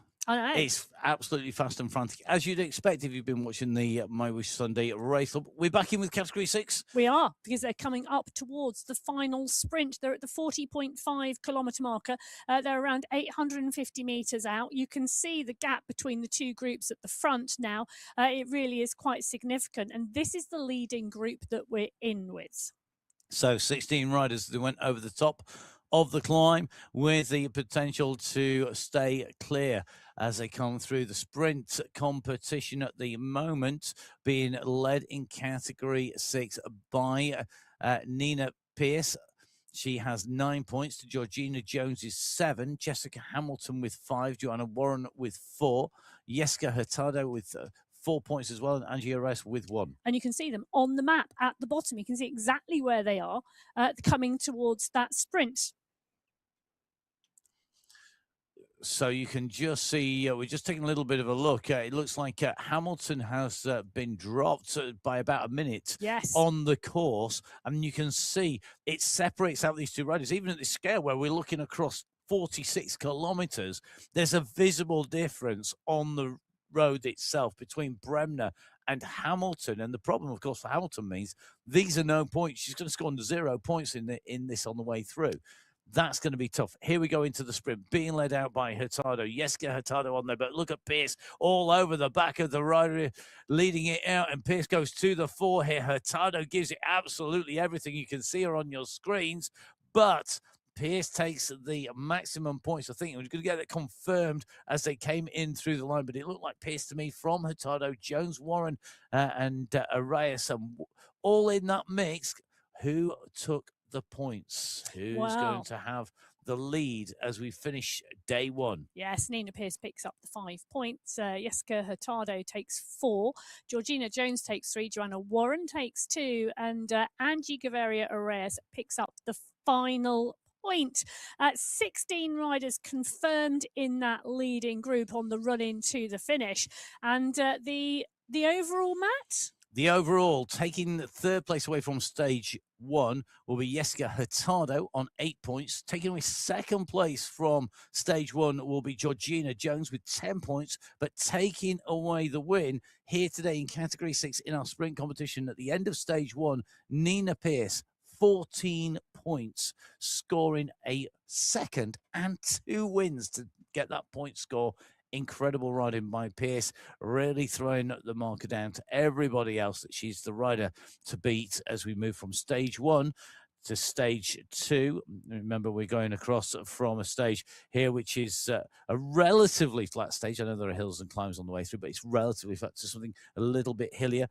It's a big increase in elevation. We go from stage one, 333 meters of elevation, to stage two, 632 meters of elevation in California. So a big difference in terms of the climbs available. Now, in with category one, you can see at the moment we're just keeping an eye on Kate McCarthy. She's clearly feeling the chill of the southern hemisphere because she's pulled over the top a polka dot skin suit, the black skin suit with the yellow polka dots on, over the top of the world champs jersey, and nicely tucked into that leading group. But the groups have fractured. We've seen riders being distanced in category one. We've seen a lot of people being put under pressure in category four. So heading in to the end of our second climb here today at 33.9 kilometers. At the top of the first climb, it was Carolina Alza ahead of Angelina Roa, Shannon Martinuski, Jermaine Prado, and Seba Alrey, scoring 5, 4, 3, 2, and 1 points respectively. Same point score on this climb. It is a 1.1k climb rather than the 1.4k climb that we saw for the first climb. It's also climbs 38 meters rather than 48 meters for the first climb. So it's shorter, it's got less climbing in it, but it's further into the stage, so there's more fatigue in there. Same points available, 5, 4, 3, 2, and 1 points. Roa out of the saddle, dancing on those pedals. Prado at the moment just sat down, pushing that gear around, wants to be right in the mix. She's in third place at the moment. Martinuski not out of this, in sixth position at the moment. This is going to come down surely to a sprint as they come over the top here. Less than 200 meters to go in category four. The final climb of the day. Where are those points going to go? Alza on the front being challenged by Prado. Prado's going to take this. It's Prado in 1, Alza in 2, Roa in 3, Alrey, I think, in 4 as they hit the line that time. We're going to wait for this to be confirmed because this is going to be close. So Prado takes 5 points, Alza takes 4, Roa takes 3, Alrey takes 2, and Barragan takes 1 on the way through there. By my reckoning, Alza will have this by 2 points from Roa as the points are totaled up. Just waiting for the overall to come up on our screens, but that's by my reckoning. Well, it absolutely brilliant racing. It really, really was superb racing, and great to see Jeremy Prado really giving it something, and fabulous to see her back. My prediction on Sunday was that she would get better and better throughout the championships. Better than that. It's really good indeed. Well, let's put it this way: multi-time national champion on the road in the Philippines, yes, has just had a period of maternity leave. Her son is 4 months old, and now she's returning to racing. I am so looking forward to seeing what she does this week. It is it's so fantastic to have her back. I know there are riders also stepping out of the MyWhoosh Championships for those maternity leave reasons, who are sat watching us on the sofa at the moment. We are looking forward to having you back too in the future. Whenever it suits you. Take care. And if you don't come back, just continue to send us messages and tell us that you're watching. And how things are going. It's always great to keep up with the whole of the community on MyWhoosh, who race the MyWhoosh Sunday Race Club, the Cycling Esports League, all those Tier 1 events, as well, of course, as the Sunday Race Club, the MyWhoosh Championships, and the UCI World Championships. Now, just in with category 5 and 6, 5 on the right-hand side, 6 on the left-hand side. Category 6, we know, are heading in towards the finish with Musa Al-Mansouri on the attack. Category 5 are heading towards the final sprint, and look at Louisa Schultz go, but she's got company coming up onto a wheel. She might have gone hard out early, but Kansara Jones could well have got her timing right here. The line doesn't come for, well, another 300 metres, and Schultz is going to have to pick this up again because Kansara Jones and Tompkinson could well make the catch. Well, Schultz has got this in the bag in terms of the overall, because she's got 10 points already. Nearest rider's on 5. But this is now adding points into the totals for the rest of the stage race. So Schultz goes through in the lead. Kansara Jones, who took a 3rd place in the first sprint, now comes through in 2nd position behind. That's going to be very, very telling indeed. We're diving down in with our riders, though, in category 6. This is your leading group. They've gone through all of the climbs, gone through all of the sprints on the way through. So they've put those competitions to one side now. This is the run in towards our finish. We've seen Musa Al-Mansouri, one of our riders who is contesting the GCC, the Gulf Council competition in terms of the subcategories, but the overall, she kicked and she went. Jones has gone again, though. Yeah, she has. She's gone with 400 metres to go. There's a kick coming out of Jones. Smithson is responding. Interesting move. Now Schalber and Gaviria Arrayas go too. Jones is out front. The UCI banner is coming, but also Gaviria Arrayas is coming. So is Smithson and Hurtado. They're going to be wide across the road at the finish line. It's going to be Jones who's not going to take it. I think Gaviria Arrayas got her timing to perfection. I think she's going to take the win there. That's my eyesight. The jersey goes on. She's wearing gold for the end of stage 1 of the MyWhoosh Championships. Gaviria Arrayas takes it from Georgina Jones, Jessica Hurtado, Juliana Agudelo, Liz Smithson. They are the top 5 today. But the group was 14 strong. Wow. Just wow. That is fantastic to see them coming in through there.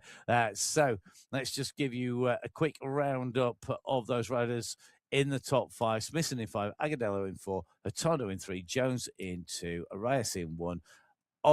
There are 14 riders left in that leading group. So in terms of that overall competition, that's going to be very interesting to see how that plays out. So your top 5 joined by Schalber, Pierce, Warren, Lodano, Zabala, Al-Mansouri, Bremner, Hoyos, and Kirchner.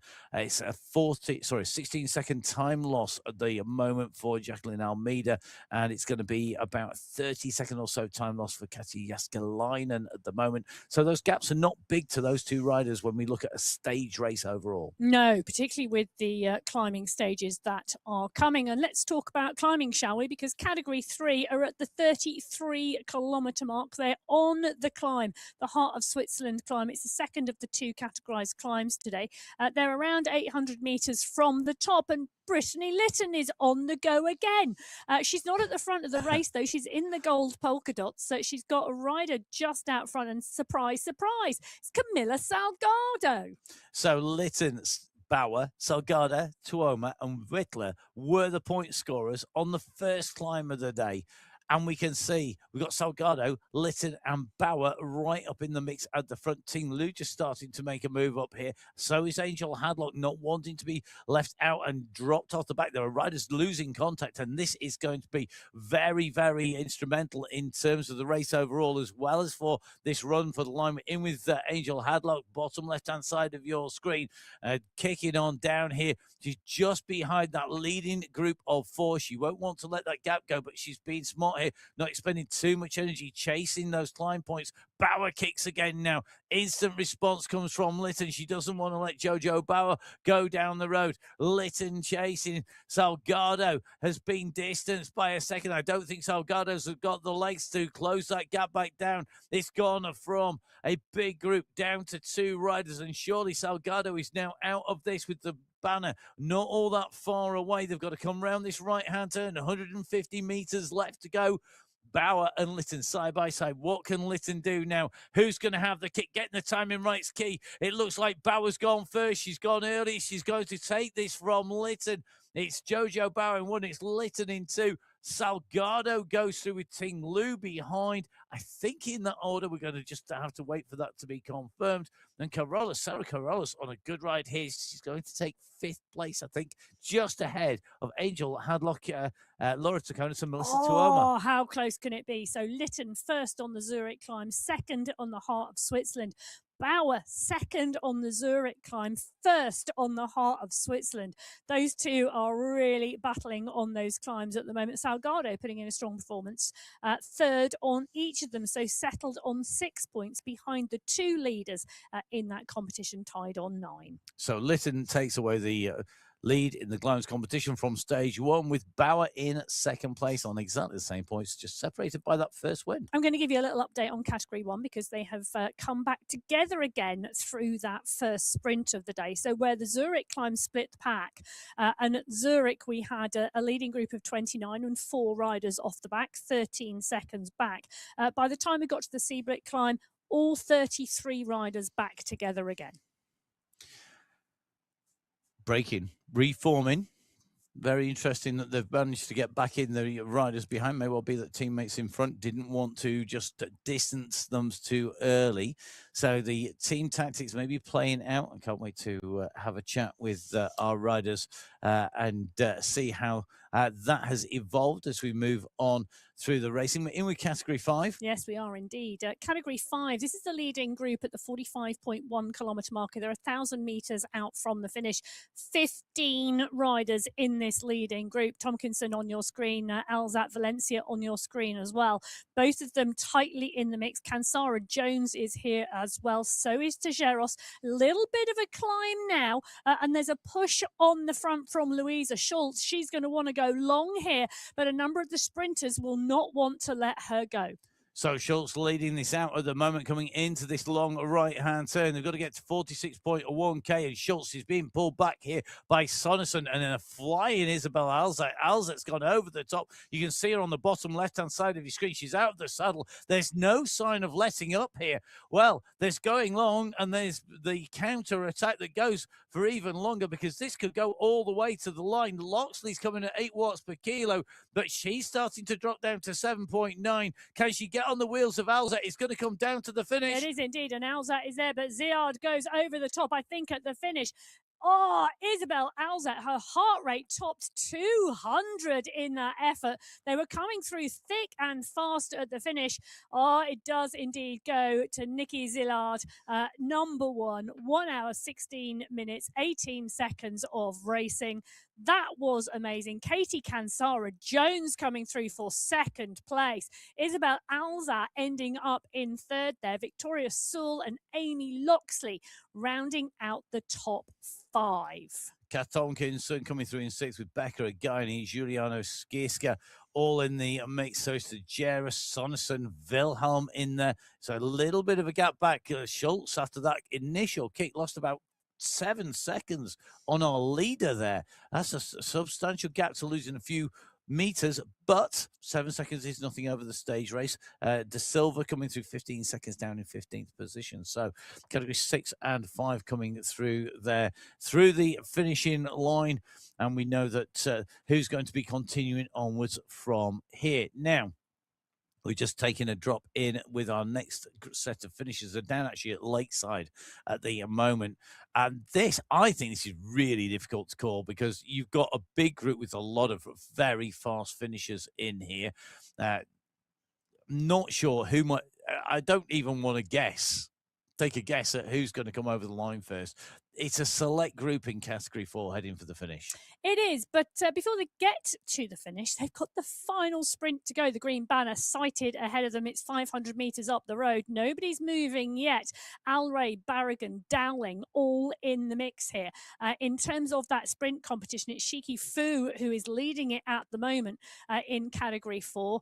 Well, they're leaving this late today on this run-in, and now we start to see the wind-up on the front. Martinuska starting to move forward. Al Ray is there. You can see them on the screen.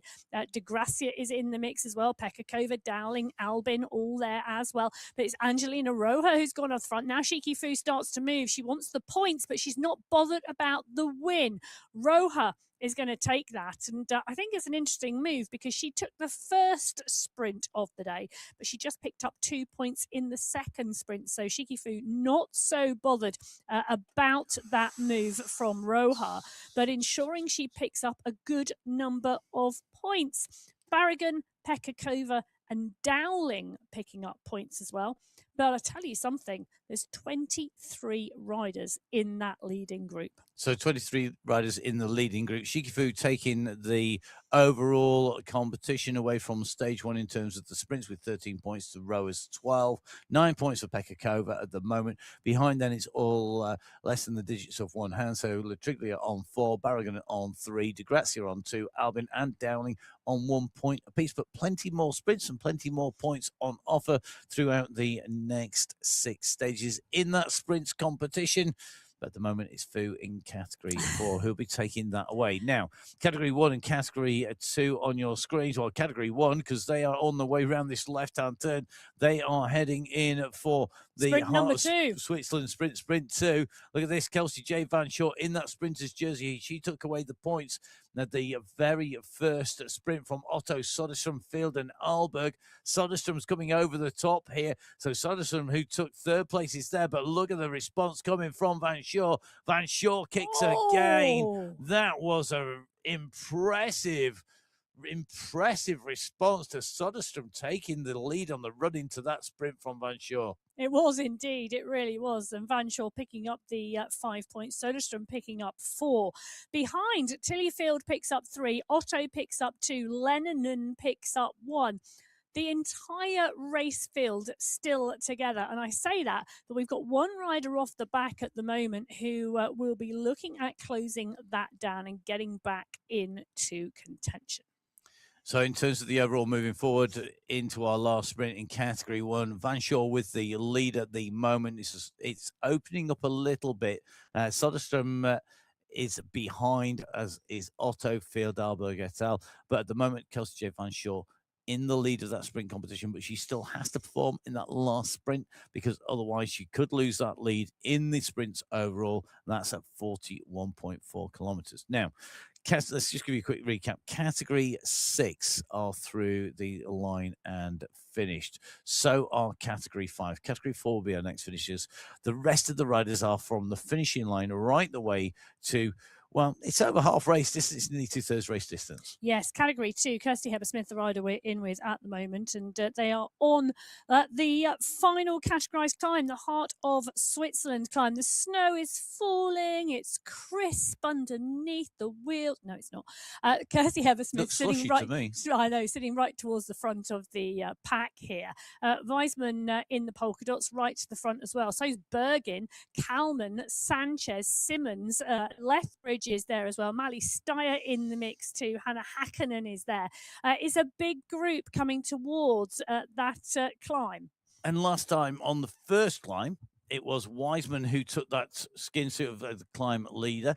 Then Bergen in 2nd place, Guerrero in 3rd, Santos in 4th, and Murray in 5th place. So those are the point scorers so far with 5, 4, 3, 2, and 1 points respectively. Will we see a new face on the top? Weisman has led this out. She's gone early here behind Guerrero, starting to respond. So is Briggs. Kalman in the mix. Murray starting to accelerate, as is Lethbridge and Simmons. They don't want to let a gap go. They don't want to be distanced as they come over the top.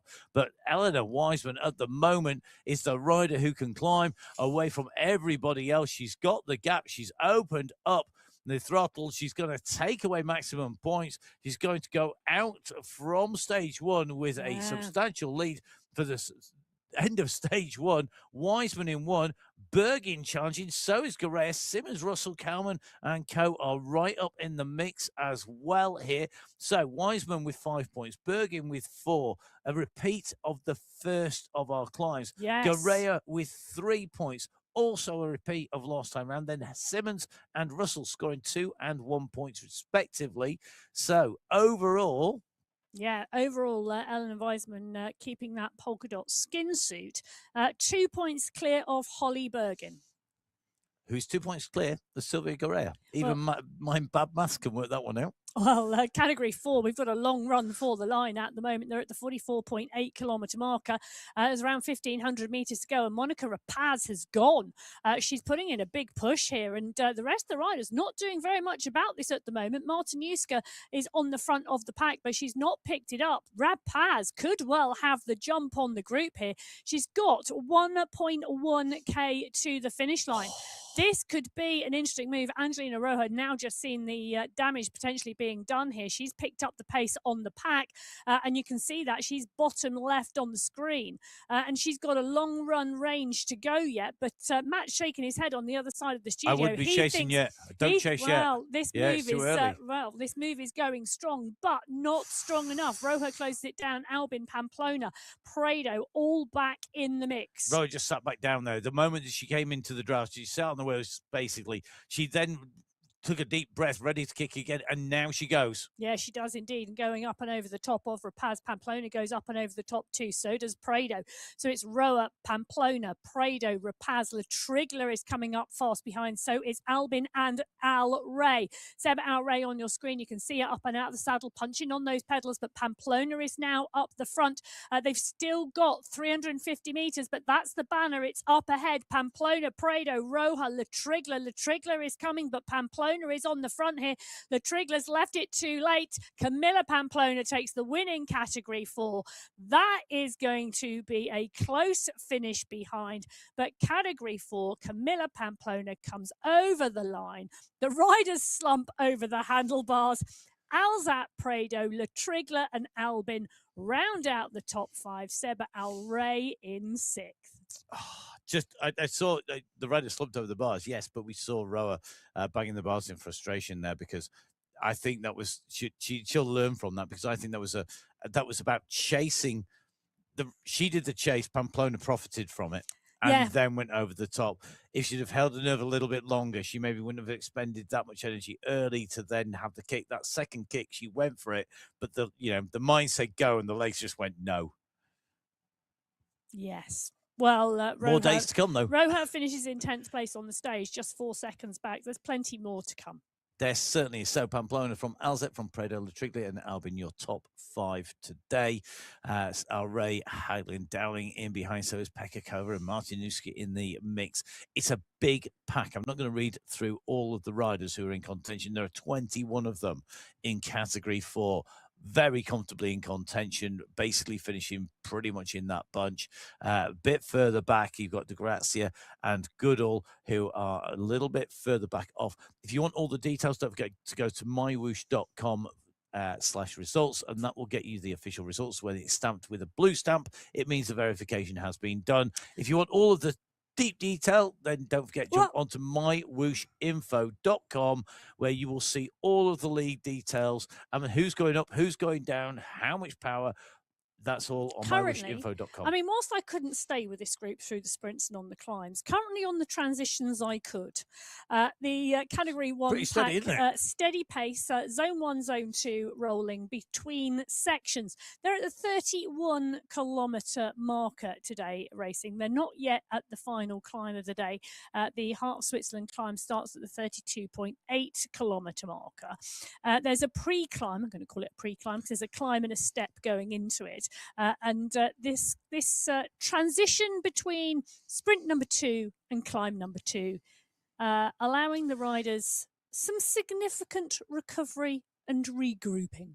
Only to the base of what you call the pre-climb, because that pre-climb is about a third, if not half the height of the main part of the climb. I know. And there's more headwind in it as well. There is. Which will compress the group together, I think. And that's going to work against anybody sort of breaking clear in And for me, in category 1, once they get over the top of the climb, it has to be full bore for the finish, or else they're going to take 33 riders into the finish line, and they took 33 riders from the start line, and I'm sure the sprinters don't want that. So I think we'll see a push on the climb. I then think we'll see the race split. I'm making a long range to, well, I'm going to say that we're going to see the GC riders go for this.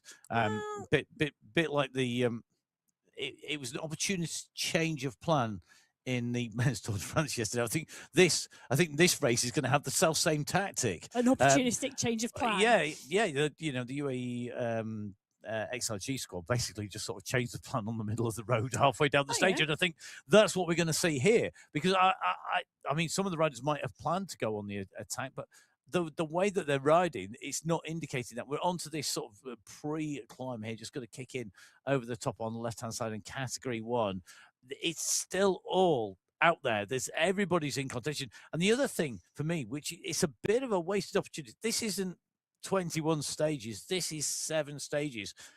Every stage counts. I'm surprised that the category 1 race have not put big distance. You could have taken half of the race field out of contention in this stage if you went hard early. Yeah, but I'm not surprised at all they haven't. You're more conservative in your racing than me. Yes, well, That's we go. probably why you've generally got better results, rather being profligate with your energy. Well, category 3 on your screen at the moment. Lytton, Hadlock, Braidley, Beltran is there, and so is Tuma, the riders on the bottom of your screen. But this pack are rolling at the 44.7 kilometre mark, around 1,500 metres to go till the finish. There's a few riders off the back of the pack, actually, but Lytton on the front of the group at the moment. Helen McKay is there as well. She's one to watch. Perry, Londano, Bauer, Tuma, they are all in the mix at the moment. They've got 1.1k to go. Who's going to wind this up first? The pace starting to pick up now. Riders wanting to get to the front of the pack. Jen Reel is there. Brittany Lytton is there. Laura Takanis is there. But the pace is not now starting to move. I say that. I'm looking at Jojo Bauer's numbers. Nope, she's settled back down as well. Camilla Salgado sitting 7th wheel at the moment, now starting to lift. Is this a concerted effort? Maybe. She's moving towards the front of the group. Georgia Perry now starts to move as well, but they're not. This is not really a concerted effort yet. Lytton was calling the shots there. You just saw her pick up the mic and on the headset there, just calling some instructions through there in answer there, just wanting to get the pace race. Manfron's gone on the attack first. She's going to come into this right-hand turn in the lead. Bauer is responding. Ladano, Bradley, Lytton, Riel, all kicking here. Jem Riel is in front of Lytton at the moment, closing this down. We've seen it change in the last few metres. We have indeed, and the last few metres are what's going to count. Jen Reel, Manfron, Londano, Bauer. Reel is on the front at the moment, and does Jen Reel take this? Wow, what a move in category 3. That was fabulous work done. Jen Reel takes the win. Jojo Bauer in 2, Angie Londano in 3, Melissa Tuma in 4, Brittany Lytton in 5. What a run for the line there. And I'm not sure whether Riel was leading Lytton out or Lytton was leading Riel out there on the way in, but you saw Lytton pick up the mic on the headset there, just say on the way in there, I think it was a real coordination there. Yes, going on between the riders. A call for the team, a call to action. It was, or just the trigger point of when to kick with that experience of Lytton's in there. Yeah. Brilliant racing. So let's just give you a quick recap of category 3. Rail taking the win from Bauer in 2nd, Londano in 3rd, Tuama in 4th, and Lytton in 5th. The leading group, though, 17 riders strong in the leading group. Monica Plutus, Sophie Mayenhout, Marion Whitler, Kashin Sherbeek, all a little further back off that leading group with time to make up as they move forward. And once again, don't forget all of the results available on MyWhoosh Info as well as on MyWhoosh.com. Well, category 2 at the 40.5 kilometre marker coming into that final sprint of the day in around 900 metres time. It's a huge pack of riders in category 2, just shy of 30 riders on the road rolling around the corner. You can see them there. Sanchez, Highland, Schneider, Briggs, Santos, all in the mix wide across the road at the moment. Gonzalez-Ruhr leading with 10 points, 2 wins so far. Can she make it 3 out of 3? Russell, 7 points so far, a 2nd and a 3rd. Todd, a 2nd and a 5th. On 5 points behind them. Schneider, Roach and Bergin. They're your point scorers so far in that sprint competition. You've got Dorothy Gonzalez-Ruhr, bottom left-hand side of those shots into the pain cave here. We know she can sprint. We know that she can climb. she'll be targeting one of these competitions for sure. At the moment, it's certainly looking like it's the sprint competition in third place at the moment. Now goes the sprint leader. Now comes the kick going over the top. She's got the timing right. I think she goes past Todd here. She's got the drive, and looking at the numbers, there's nobody else who's close at the moment. Russell may well be the rider nearest to challenge. She comes up pace, but she can't answer Gonzalez-Ruhr.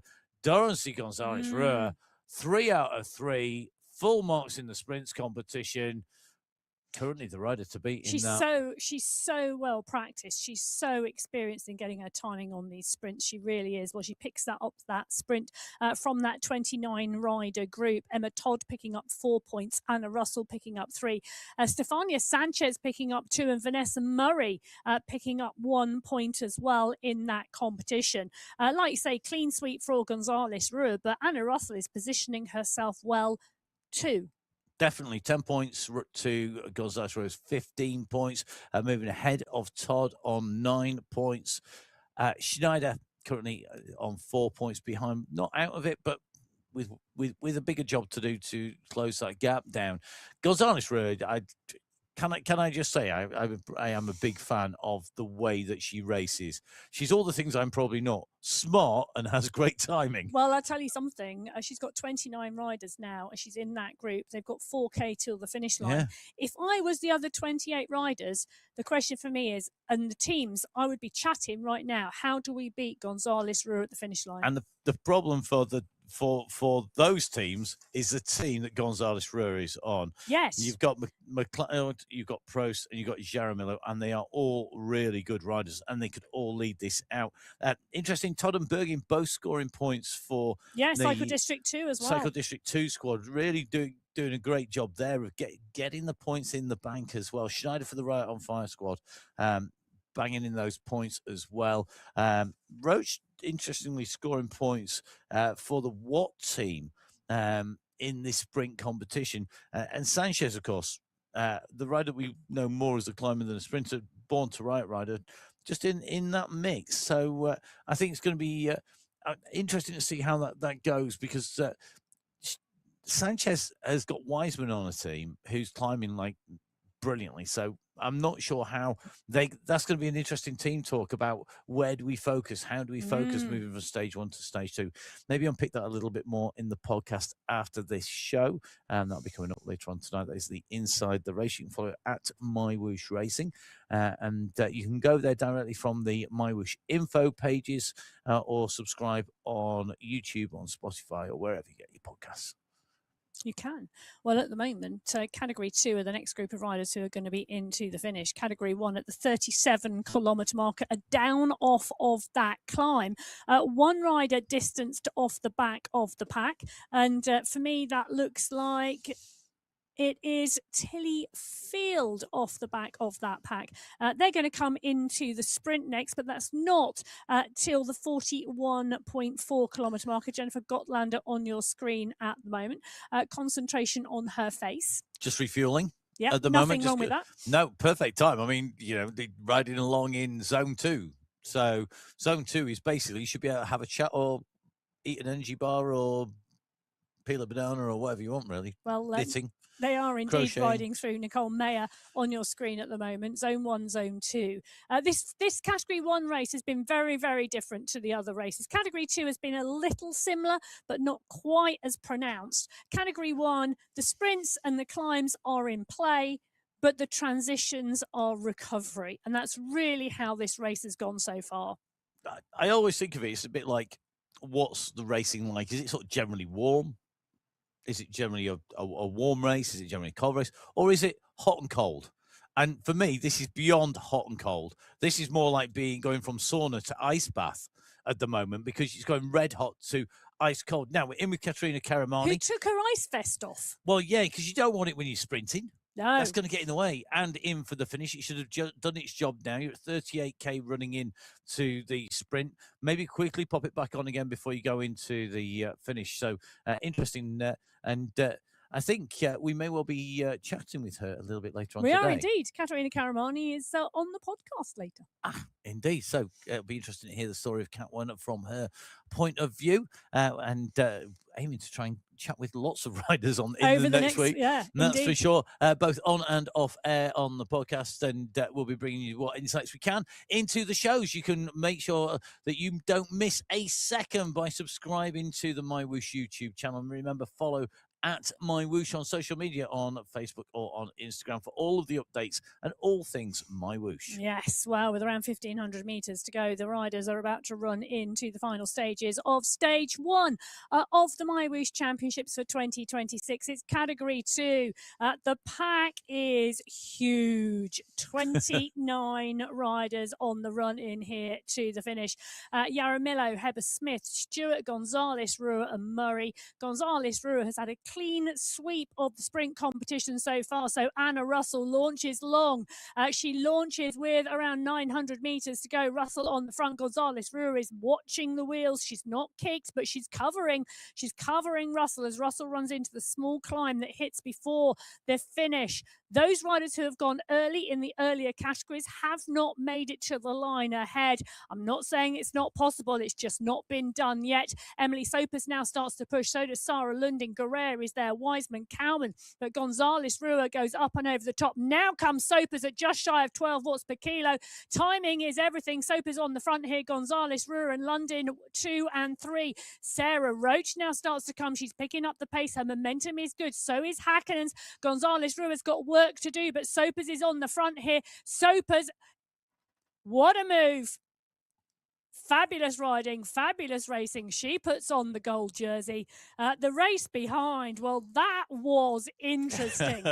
Interesting. Look at those riders crazy. hanging over their bars. Emily Sopers takes the win. 1 hour, 9 minutes, 34 seconds from Hannah Hakkinen, Sarah Roach, Stefania Sanchez, Christine Schneider, Gonzalez Rua in 6th. Absolutely frantic run for the line there. 1 hour, 9 minutes and 34.731 seconds of racing. And at the moment that it counted, Emily Sopers had that kick going down there. Massive kick. Interestingly, her watts per kilo over the entire race are relatively low. One, not the lowest, but one of the lowest. She's been saving a lot of energy there, but able to kick. But Sopers, when we talk about having that kick, has not contested a single sprint and gained points in the sprint competition. But she's now leading the GC by winning there. It's tied on time with Hannah Hakkinen. There is, we are talking 0.8 of a second, 0.9 of a second between them, but nothing to choose between them and on time. Very, very close. Just, I think 28 riders, is it, together? In category 2, yes. 30 riders or so still in contention. Yeah. And in fact, probably more than that, to 29 riders within 12 seconds. Well, this is category 1. They're at the 40.4 kilometre mark. They're the last race filled out on course. They were the last race filled out of the start pen. They're coming towards the final sprint of the 3 sprints on stage 1 today at the 41.4 kilometre mark. They've got 900 metres to go. Van Shaw has been putting in a sterling performance out there, going head-to-head with Soderstrom. We've got Gotland, Guerra, Tomasi, McCarthy and Ulberg on your screens at the moment. Well, nobody has launched yet. Yet is the operative word, I think, here. And everybody, I think, in this bunch will know that Kelsey J. Van Shaw will want this. She'll want to extend her lead at the top. She's currently 3 points clear of Soderstrom. Van Shaw with 10 points, Soderstrom with 7, Otto with 6 points, Field with 5, Alberg with 1, as has Leinonen.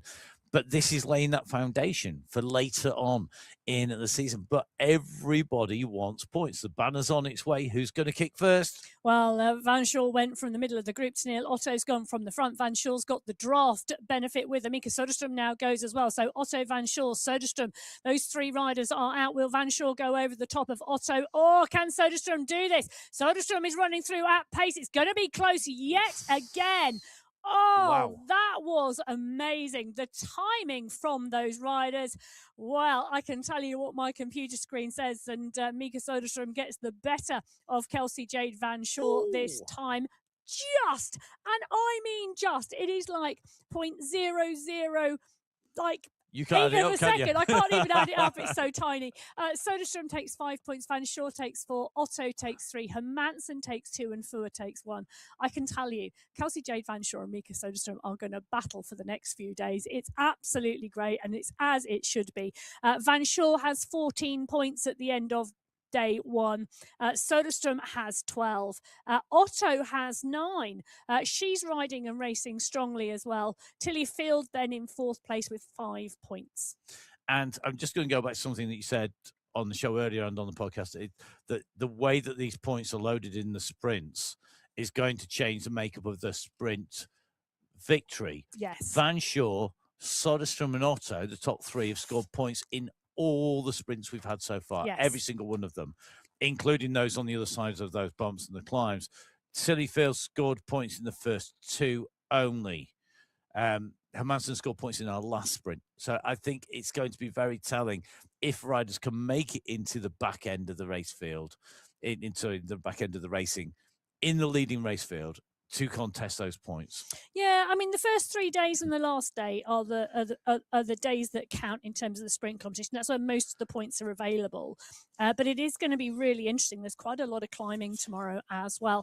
Well, Katerina Karamani on your screen at the moment. She's in that pack of leading she's got category the presence 1. of mind to wave. It's morning, Katerina. There's 31 it's riders. still morning.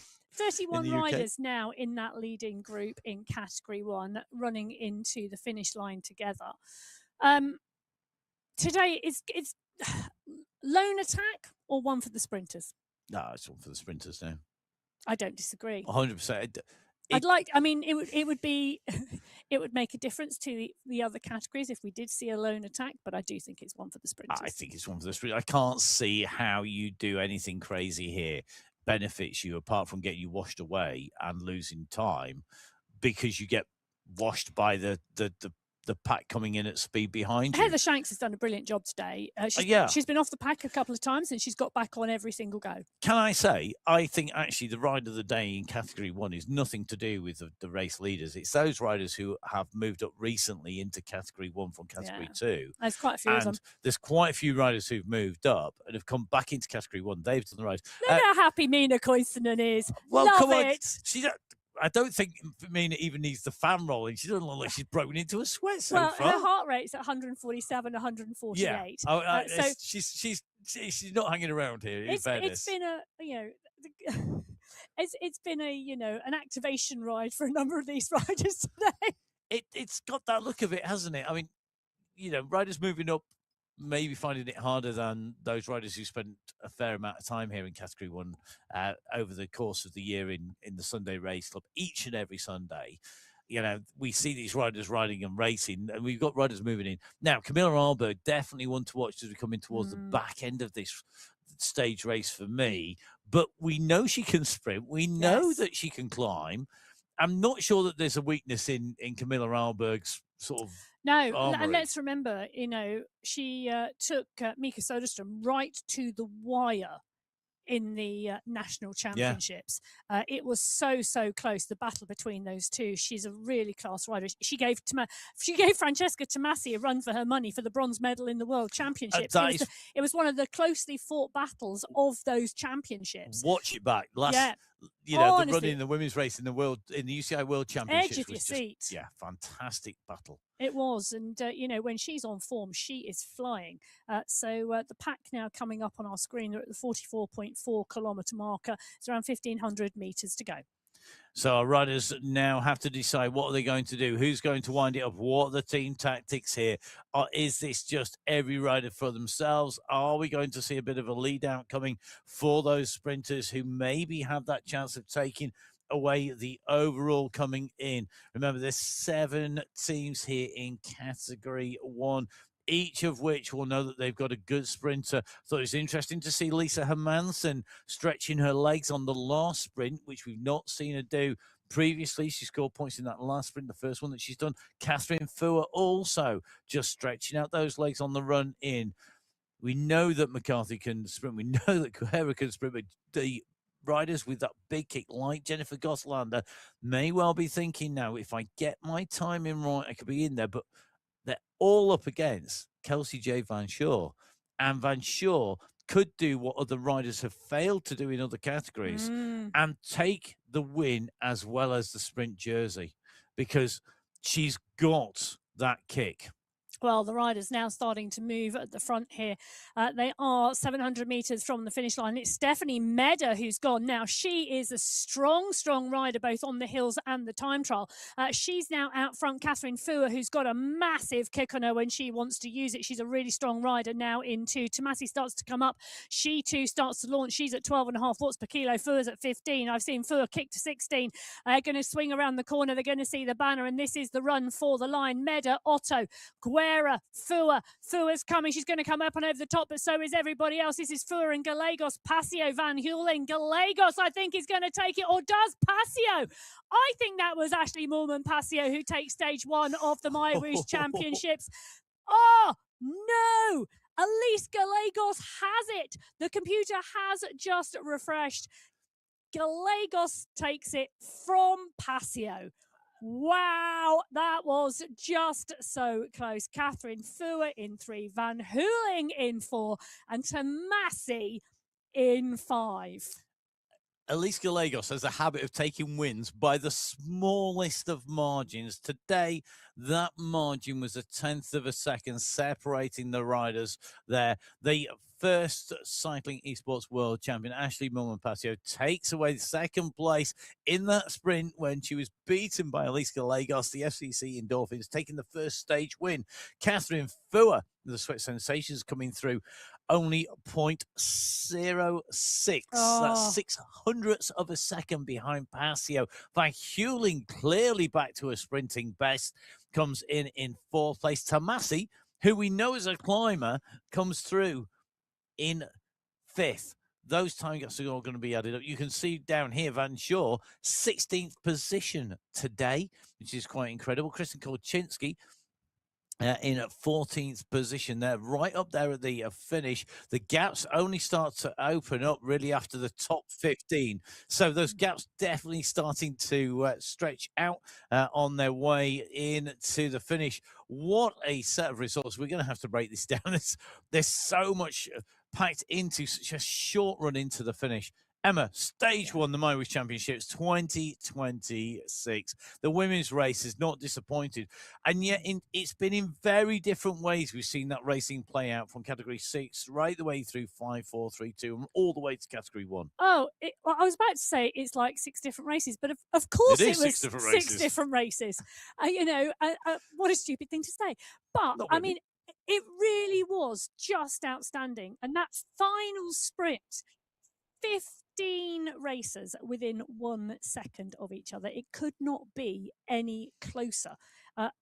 Just amazing. We're going to run through the results, and we're going to start with Cat 6. They were the first category in today, and that winning time of 1 hour 20 minutes 31 seconds. It was Gaviria Arrayas who won that sprint today. It was indeed, and Arrayas absolutely flying. Arrayas taking the mountains competition as well on the way in to take that sprint win. So really, really strong riding by her. Scored points in the sprints competition, but Nina Pierce taking that sprint competition and figuring inside the top 10. In terms of that overall, it's all very close. 16 riders, if I remember correctly, are all in contention.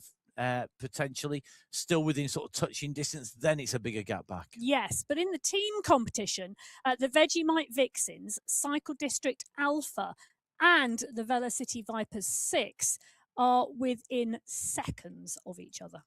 Let's move from category 6 across. We're going to go into category 5 next. Category 5, you can see Nikki Ziad taking away top spot there. The Netherlands rider coming through ahead of Katie Kahn, Sarah Jones, and Isabel Alzette. They're your top 3 there. Kat Tonkinson right up in the mix. 14 riders within 15, within a second or 2 of each other. 15 seconds back to a further rider. So let's call that 15 riders. Realistically, I think in contention. After that, the time gaps are bigger, but that gives those riders the chance of maybe a breakaway or not getting the attentions. Because if they go down the road, the rest of the riders going to go, well, they're miles off on GC.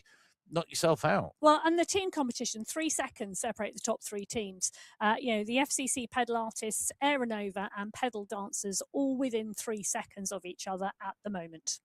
So very, very close in that Category 5 team race. And don't forget, all of the results on MyWhoosh.com as well as on MyWhoosh Info. We're going to move on to Category 4, where we see Camilla Pamplona up on the top there. That sprint in that she had that gap. She ran on it well. She just got the timing right. Alzette Prado, Latriglia, Albin round out the top 5. Nina Dowling working well today, but Caroline Alzette across all of those sort of competitions, the climbs competition and taking that win and then coming through to take away a win overall is incredible. Shiki Fu taking the sprint competition, not figuring in the top 10 in the final sprint. Yes, and Pamplona leading the Cafeteras team through. They're currently leading the team competition, but just 7 seconds separating the top 5 teams in Category 4. Cafeteras, Cycle District 4, Rebel Union, the FCC Wattworks, and House Arrest. Those 5 teams, as I said, just a handful of seconds, and the rest of the teams, I tell you, are not that far behind. Now let's go to Category 3, where we saw Jem Riel come in through. Her and Brittany Litters riding on that storm to the top there. Good work between them to put Riel into number 1. Run all the way to the line there. 0.335, so basically a third of a second behind Jojo Bauer. Then Angie Londano in the mix. McKay taking away the sprint, but not in the overall final battle for the sprint. But Bauer, Litton and Salgado, really the 3 riders coming to the fore in terms of the climbs competition. Yeah, and so wide open this, 11 riders under a second. Yeah. It was just amazing, that final sprint. And as you say, we saw the communication between the Riot on the Storm team there. The team competition is really close as well. We're looking, the Full Send Collective, Riot of the Tiger, the Colombian Peak Power, Riot on the Storm. They're all in the mix. So teams in the mix, as you just heard, in Category 3. Category 2, the Watt team took the overall victory in terms of the individual riders. Emily Sopers. I mean, we know Sopers can sprint, but that, I think, has to be one of my favourite sprints on a day which was full of sprinting. That was fantastic to see. I mean, Gonzalez Rua looked unbeatable, taking the sprint win. Wins every sprint, but went just way, way, way too early on the way in there. And you saw her fade and drop back there. I mean, she was right in the mix, and then she was out of it. Sanchez right in there with Sopers. That team competition, interesting. Team competition, 5 seconds, 5 teams. The Watt team, the FCC United Cadence, Core, Swedish Fika Mafia, and Riot on Fire, all within 5 seconds at the moment. Wiseman leading the climbs competition in that Category 2 competition. In Category 1, the climbs competition being led by the world champion Kate McCarthy, who came in 7th place. Don't get to say that very often. Don't get to say Gabby Guerra in 10th place very often either. Francesca Tomasi in 5th. Again, another thing that we don't often say. Sprints competition, first of all, say Kelsey J. Van Shaw looked really good today. Yeah, she did, but in the final sprint, she comes through in 15th place. Yeah, just not in the mix. Great win by Elise Gallegos. I mean, absolutely brilliant. That sprint coming to the line with the former world champion Ashley Passio. Yeah, we all know I couldn't call it. It was absolutely amazing. Whether Passio or Gallegos had that was so, so close. It was absolutely fantastic, and it went to Elise Gallegos. In the team competition, the FCC Endorphins are leading by 1 second from Ablock International, who are ahead of FCC Chain Reaction by half a second, who are ahead of the Sweat Sensations by 0.8 of a second. The Watt crew are in the mix as well. So are the FCC Watt Works, and so are the Watt Sisters. Every single team in the mix. There's not a huge amount to separate them at all. 7 seconds from the top to the bottom. 7 teams, 7 seconds in Category 1. Now, great racing here today on the women's race on the MyWhoosh Championship, stage number 1. this is a day, as all the days, of two stages, because we have stage one for the women and stage one for the men, and the men's is coming up. They are also on essentially the same course with an extra added loop thrown into the middle of it as well to make it longer. 3 climbs on the way through, 4 sprints. We're going to watch that very shortly indeed. Emma and I will be putting words to the action, so do give us follow. It's at biking_Emma for Emma and at Matt Face of Pain for myself. You can see it on the bottom of your screen. Do give MyWhoosh a follow whilst you're on social media. It's at MyWhoosh on Instagram and on Facebook. And don't forget, we'll be wrapping up the action and analysing what's happened today in the women's race on the Inside the Race podcast. And that will be after the men's race, because we're kind of busy until then, putting words to the action with the men's race. Emma, in terms of the men's race, it's going to be great. What would you say to people between now and then? What do they need to do? What do they need to do? Be ready to roll. If you are watching and you've been in the women's race, thank you for the action. Get yourself rested, warmed down, recovered, find a nice spot on the sofa and join us. Definitely. So subscribe to the YouTube channel, to Twitch TV. We are going to take a very short break indeed before we come back with that men's race.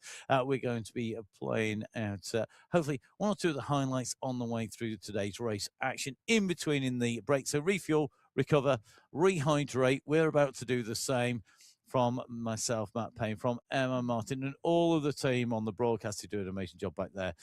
We will see you shortly. Until the men's race, we'll see you soon. Goodbye.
So hello and welcome back to the MyWhoosh Championships Stage 1 for 2026. We've already seen an incredibly varied set of races in the women's race. If you haven't watched it back, we're going to try and give you no spoilers in this show just so that you can watch it. If you are just joining us, welcome to the stage race of stage races. Never mind that thing in France at the moment going on. This is where it's at. This is global. It's around the world with me, Matt Payne, and Emma Martin.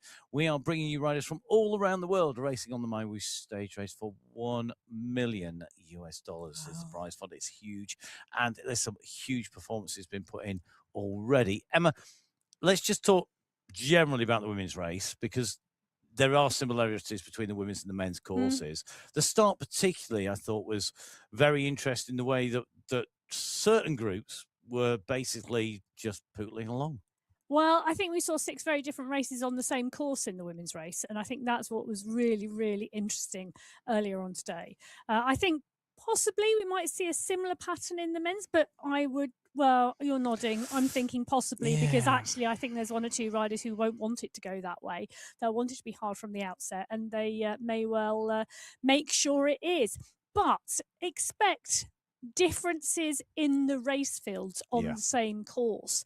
Do not expect 6 mirror image racing. I think that's what we learned in the women's race today.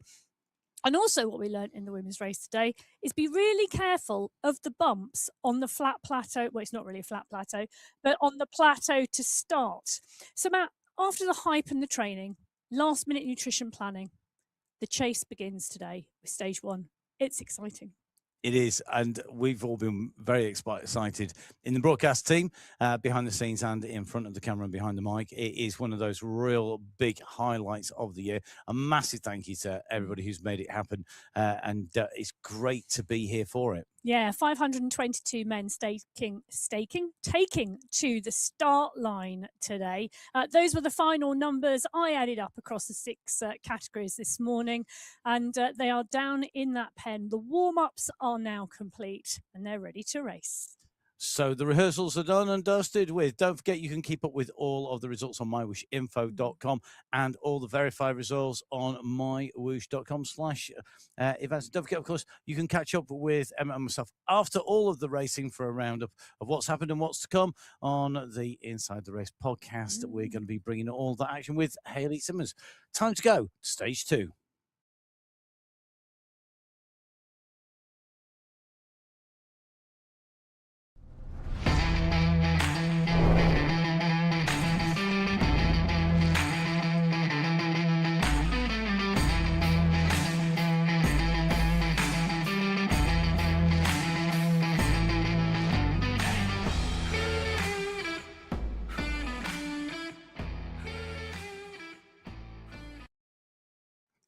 So whilst I'm wishing my life away and already thinking we're on stage 2, we're on stage 1. Of course we are, Matt. It's the second race. It's the first stage. So many races, so many riders. It's confusing for an old folk like me who's banged his head that many times going riding outdoors. I should stick to riding indoors on MyWhoosh. Yeah, you should. The chase begins today on stage 1 of the MyWhoosh Championships for the men. 6 categories out there in Switzerland today, and what a course it is.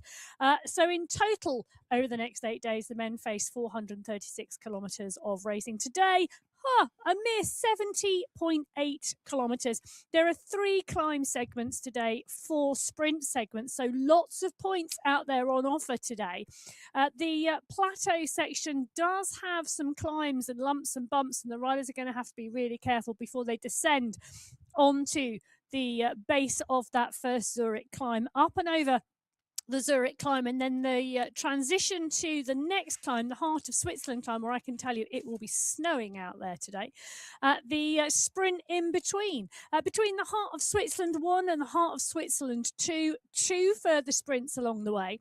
And then following that final climb segment, that final sprint checkpoint, the 66.1 kilometre marker, we then have the run to the line at 70.8.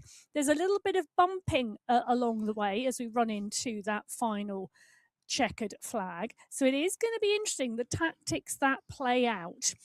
It definitely is going to be very interesting. I think the way that it runs into the finish, and we've seen the finish, we can talk about what happens on the way in, but when we come into that finish, I think we're going to be very, very interested to see. I'm wondering how many of the men have been watching the women's race and how those sprints have unfolded, and what are the best tactics to employ there as you come in. So even what looks innocuous is going to be very, very tough because of the volume of riders. There are huge race fields in some of these race categories.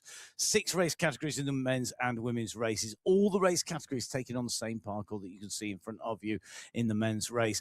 And 10-minute gaps between each of our race categories. So 10 minutes between category 6 and 5, then 10 minutes between category 5 and 4, and so on, all the way to category 1. It does mean that there's a lot of room to race. There's a lot of room to make mistakes as well.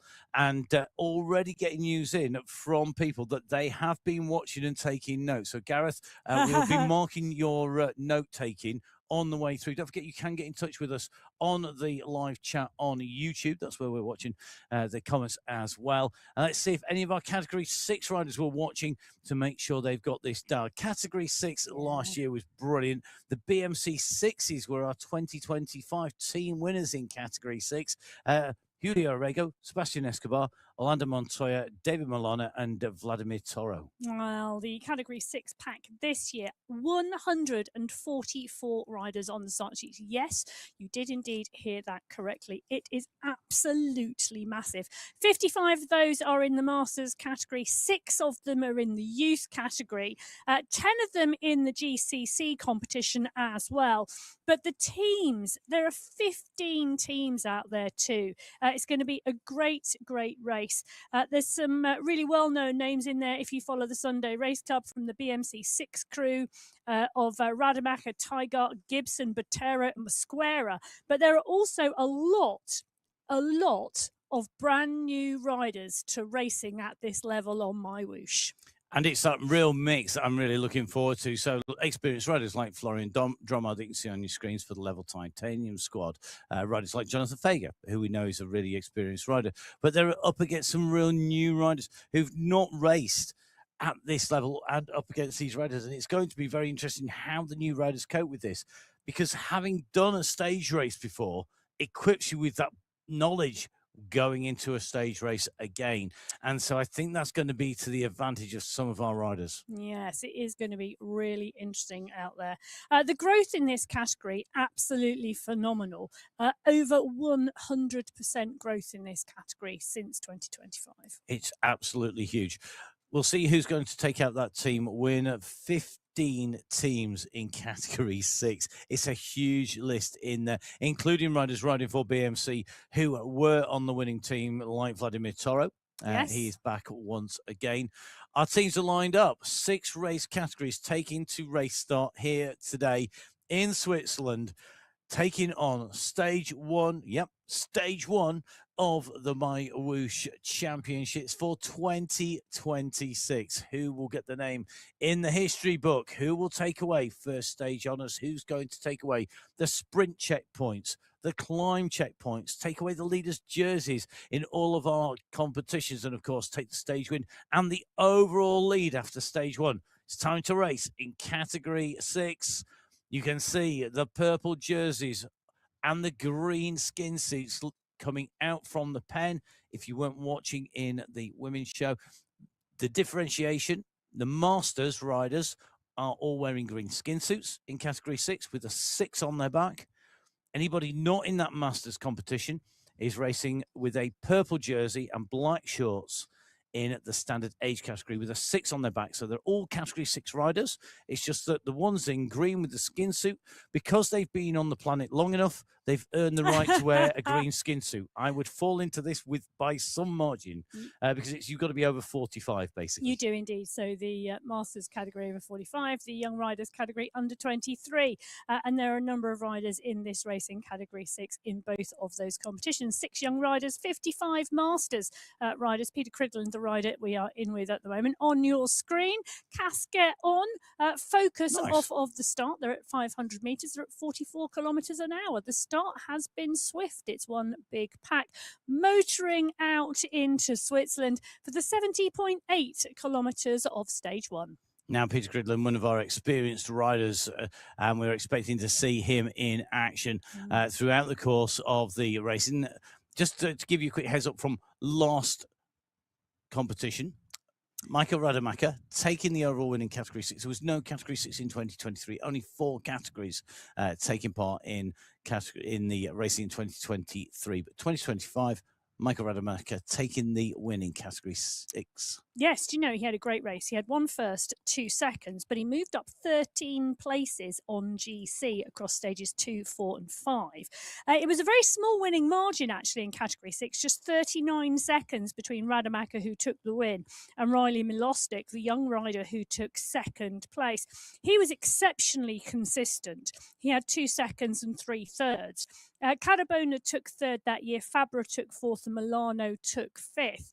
You can see here 79 riders in this group. Summerand just getting back into the mix. The stretch on the group and the pace from the start have caused 2 groups to form on the road, but 70, 80 riders in that first group, a number closing down onto the back, and then a little bit further back, a second group. It's going to be interesting to see if it stays that way and whether the pace comes off the front. But James Melville, I don't know why I'm surprised, Melville on the front, putting in a really strong pace at the moment. Edison Casagrande in there as well, as we drop in to the Pain Caves with a number of our Category 6 racers. It's really good to see our riders looking down into those pain caves and just checking out, see the riders as they race. At the moment, I'm quite liking the fact that, frankly, Agadello is somewhere out in space at the moment. You probably feel like his legs have just ended up in space as they go through. I am going to use this opportunity to just say, please, guys, if you are sending us your feed, can you please put it in landscape format rather than in postcard format, in portrait? We want it horizontal because it does mean that you're not riding up a vertical slope. Can I just say, one of the things I'm really enjoying there, Lipinhaski, obviously quite chilly where he is. He's still got his jacket on to start the race. I'm sure that will be coming off. But it is chilly in certain places around the world at the moment because we're not all having the same temperature. Well, chilly is a certain place in the world. Well, that is true, but I wasn't aiming on that type of chilly. It was a different spelling that I was thinking about. But it's also all different sorts of time zones as well. In Europe, it's currently, well, I'm just looking at the clock, it is around 1:30 p.m. in Europe, which makes it 12:30 in the UK, which makes it around 7:30 in New York. It makes it a lot later in Australia and New Zealand. So it does make a difference. Where it's almost heading towards Wednesday. Ouch. So wherever you are in the world, if you're watching us live, thank you very much for joining us. If you're watching on replay, then it would be great to have you with us for the duration. Now, good to go in with a number of riders in their pain cave. You just see Pavel Tarski just in the middle of the screen. Nathan Craig, a late addition on the right-hand side of your screen. Nathan looking like he's really enjoying it already. There's some serious effort having to go in just to stay with this group at the moment. Mike Broadbent, top left, tapping out a super fast rhythm.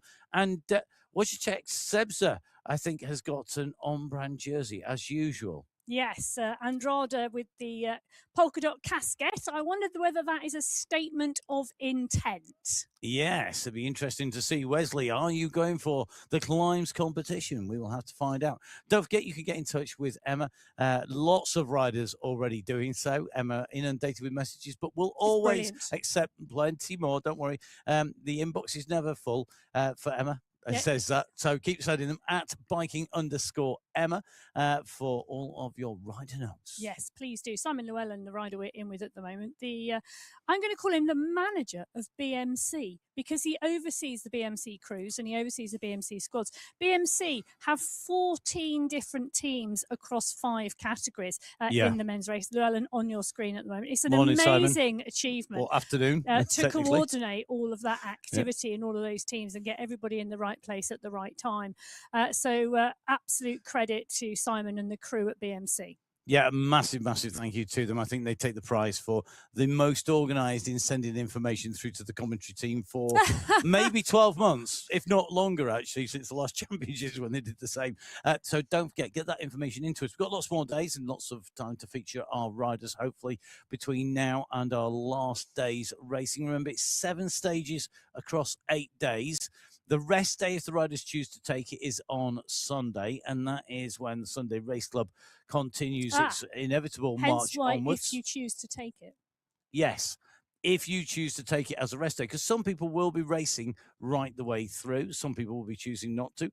Some of the riders on the Sunday Race Club who haven't been able to race in the championship will be looking maybe to profit from the absence of certain riders in there. We'll have to wait and find out. Emma Martin and myself, Matt Payne, will be bringing you all of that race action.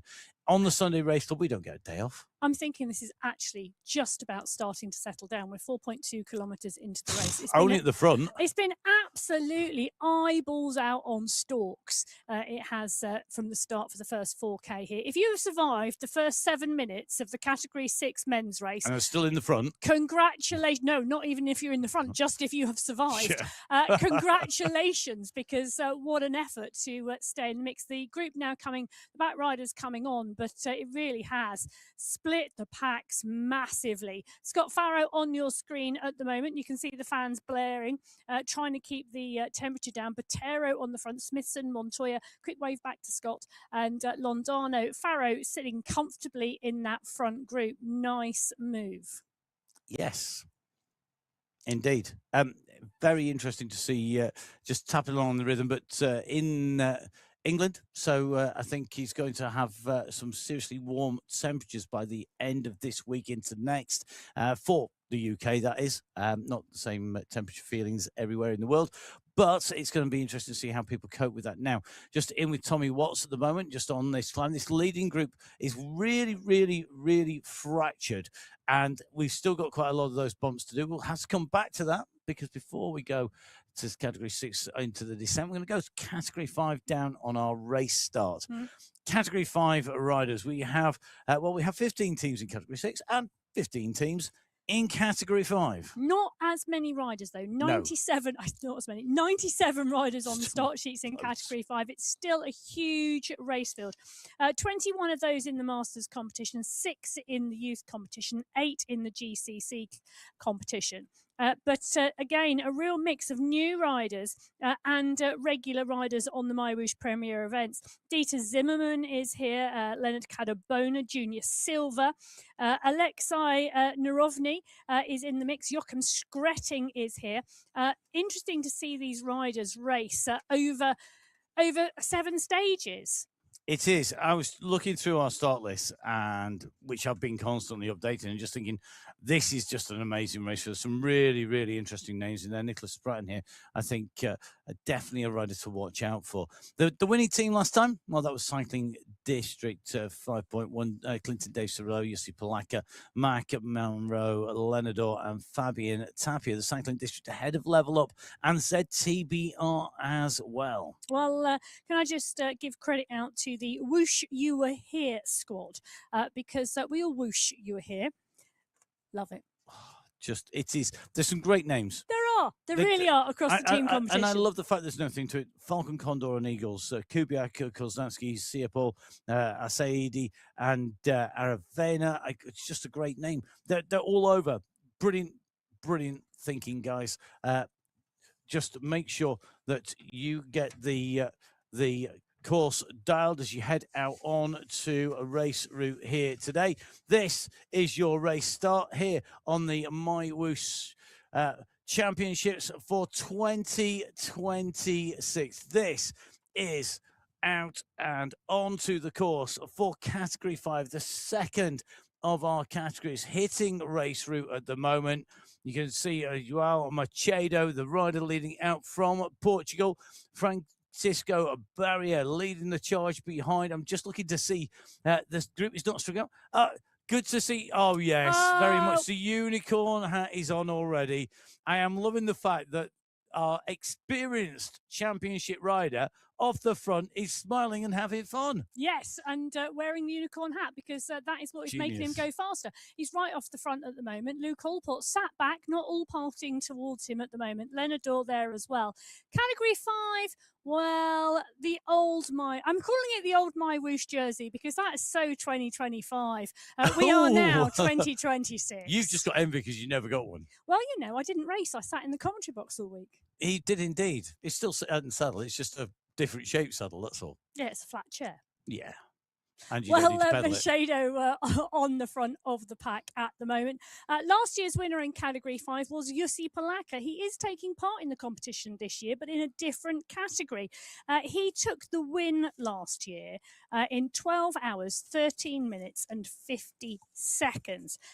46 seconds ahead of Felipe Reinheimer, who took second place, and 54 seconds ahead of Hagland, who took third place. So the top three in this category last year within 1 minute of each other. It's really, really close racing in our categories, in all of our races, whether that's on the Sunday Race Club or on the MyWhoosh Championship. We expect it to be tight competition here on the MyWhoosh Championships. Some really strong riders in here. Now, Luke Kendall giving us a wave up at the top of the screen, not too far from Luke Allport.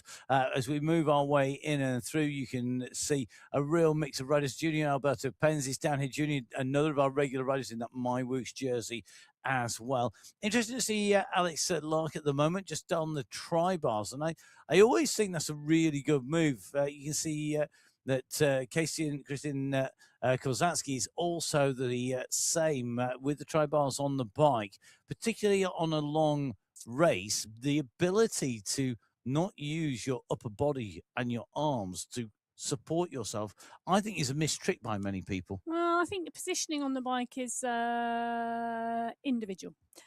I only say that because as a mountain bike and cyclocross racer outdoors, I actually prefer a wider hand position on the bars. But then that would have been because I am used to a really wide position on a mountain bike. Yes, but if you can the concept of tri-bars, I just shudder. The muscles in supporting your body are using energy. Do you know what?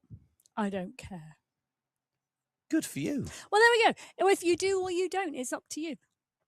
I'm smiling at the camera. Well, that's not going to do a lot good because the camera's not on. Okay, let's start back in with Tessa. I understand the theory. We will see. Right, let's see how these riders are going on course.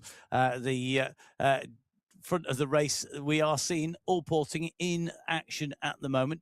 Luke Allport doing an Allporting off the front at the moment. It had to happen on one of our stages, and Luke Allport has done it going on to the climb. So Allport is a verb that means to go clear of the bunch, to accelerate clear, and to make some distance at the start of a race. It happened. It was there. We did see the Allporting in evidence. Unfortunately, on the run into the climb, he's been mobbed, and the rest of the bunch have all piled on, gone over the top as we come towards the summit of the climb. This is a really nasty kicker, this particular one, that comes in at 2.5 kilometers in. It's the first nasty gradient. It's up at 9%. And it's long enough to break the riders apart. Yeah, but look at the difference. Look at the difference between the start of Category 5 and the start of Category 6.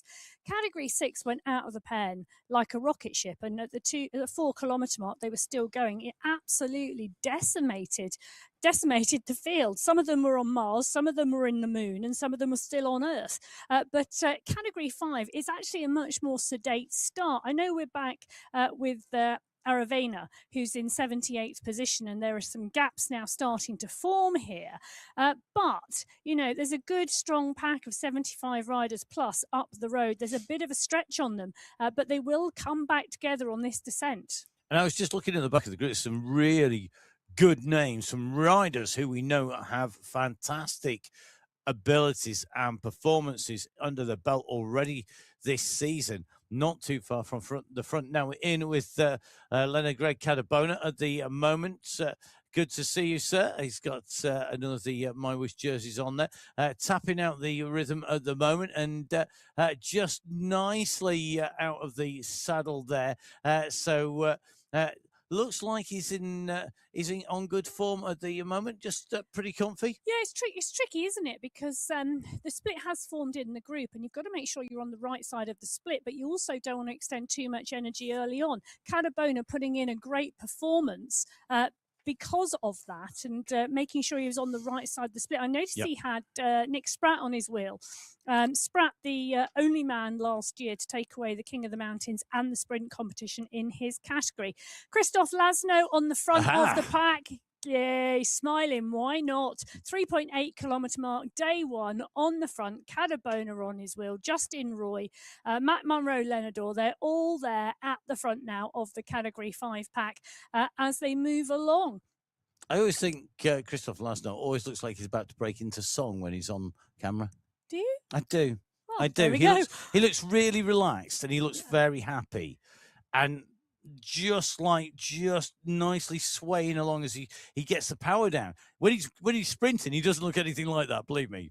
But his sprint is quite phenomenal. So it'll be really interesting to see how that goes over the week, whether he's going to continue to be able to keep the smiles going rather than the full-on sprint grimace. But we will see. Category 6 at the moment, the first rider's out at 12.5 kilometres. Category 5 currently at the 4.5 kilometres mark. Basically, the Category 5 are at the top of the hill before the descent. Category 6 are onto the first of our climbs, because the first of our climb checkpoints comes at 13.4k. It's 1.4 kilometres long, which means it starts at 12 kilometres. It's not my maths that's any good. I've written it all down earlier. 48 metres of ascent on this climb. Look at John Back. Yeah, he's gone hard early. I mean, the Category 6 race field has split asunder already. You can see that by the radar view, and we've seen that building through the course of the racing. Back clear at the moment. Callangard in there. Vikstrom not all that far behind. Lodano and even off Montoya. Everybody, I think, being very attentive on the front. They don't want to let the gaps go, but they also know there is a chance of the first checkpoint. Yes, there is. And Joshua Callangard, the rider we're in with at the moment, just dancing on those pedals and coming up onto the side of John Back. It's interesting because I think the second group on the road had almost caught the first group on the road when we came into the base of the climb, and now it's all going again. Fager, Toro, Ivanov, Mamba, Holtz, the riders behind. Esteban Montoya is there. Molt Newman is there. The pack not too far off the back. It's a 5-second gap between these two riders who are away at the moment and the group chasing. They've got, 350 metres till the banner. So this will be very telling. Who wants the points? Who's looking at the long game here? Who's going out for the early points and will be able to hold them? John Back at the moment at the front of this race. Joshua Callangard holding the wheel. 6 seconds is the gap back. Nielsen in there. Toro, last year's team winner, in there. We've got Ivanov, Mamba in the mix. Callangard now kicks down out of the saddle, goes up onto the front, come back, respond. He's pushing down at 8 watts per kilo, looking to come back. He's going to accelerate. Will it be too little, too late? No, it's going to be enough, I think. Callangard versus Back. Who's going to take it? Just waiting for our screens to update because initially the screens gave it to Callangard, but Back, I think, has taken that behind. That is a big group of riders with some big names in there. Some big riders in there as well. Dylan Kennett in there holding his carcass up over the top. Did you really just say that? Listen, if Phil Liggett can say that about Magnus Backstead, I can say that about Dylan Kennett. Well, Kennett in the mix, he is indeed. But John Back taking the 5 points, Joshua Callangard taking 4, Vikstrom taking 3, Zimmel taking 2, and Newman taking 1. That is a cracking 2 riders clear of a 25-rider chase group. Now you can see on your screens the riders who are riding in our Category 4 race. 13 teams in the Category 4 competition, and the winning team last year were the Peak Power Racing squad of Jonathan Gomez, Henry van der Zandt, Mason Rucker, Jakob Wojciech, and Yun Yu Lin. Which of these teams are going to take it? They're up. They're out of the pens. They are away. The red jerseys of Category 4 with the Category 4 Masters riders riding in that green skin suit. And already Eben Schwartz on the chase of the lead. They are nailing this out of the start pens in our race categories today. Well, Category 6 dialed it. Category 5, a little more sedate. Category 4, boom, let's go. Markel Sierra right on the front here, pushing on. And there he is on your screens, up and out the saddle, pushing on those pedals, giving us a thumbs up. He's enjoying himself at the moment. He's off the front of the pack at the start. Svart is doing the chasing. Alvarez is there as well. Hassan Sultan is in the mix. Now, the Category 4 race field, 82 riders, 13 teams. And there's some cracking riders in here. But do you know what I'm really enjoying? I'm enjoying the fact the pack are behind. They're going, go on, Markel, off you go. We're not going to chase. See you in a bit because you'll come back. Yeah, I don't think there's any need to be too silly at the start. I don't think you need to go too crazy at the start because it's a long 7 days.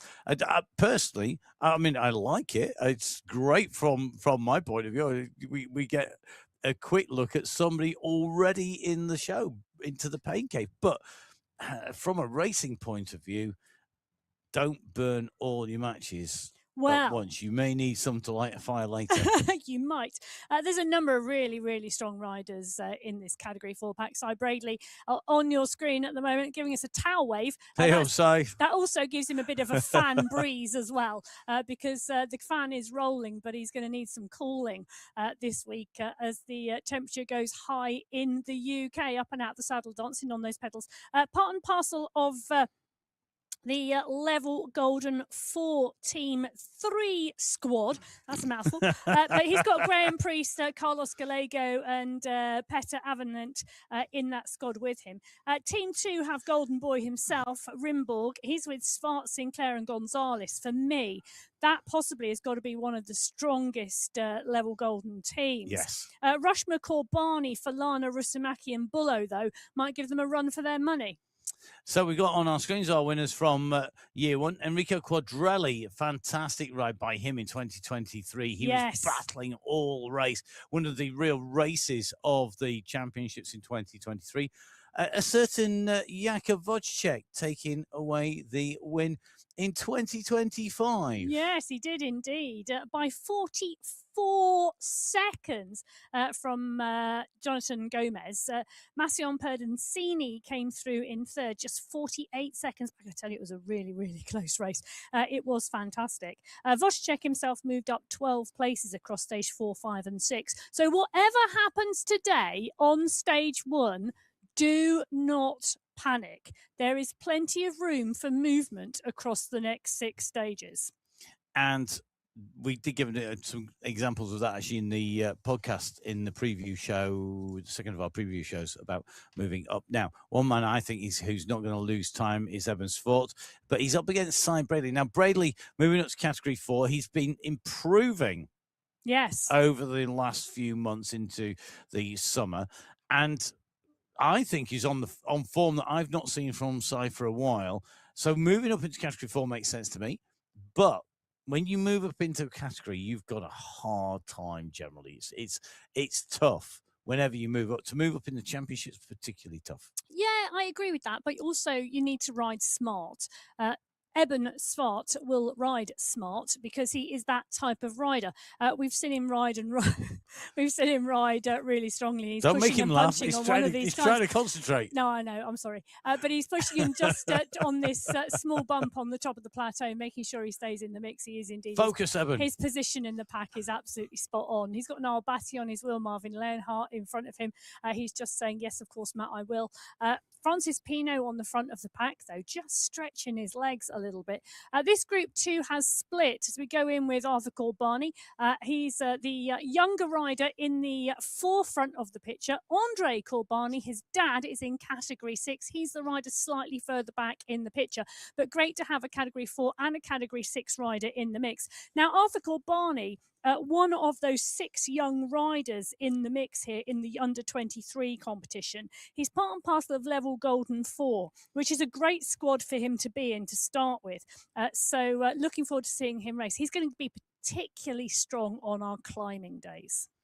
Yes, I always, not worry is the wrong phrase.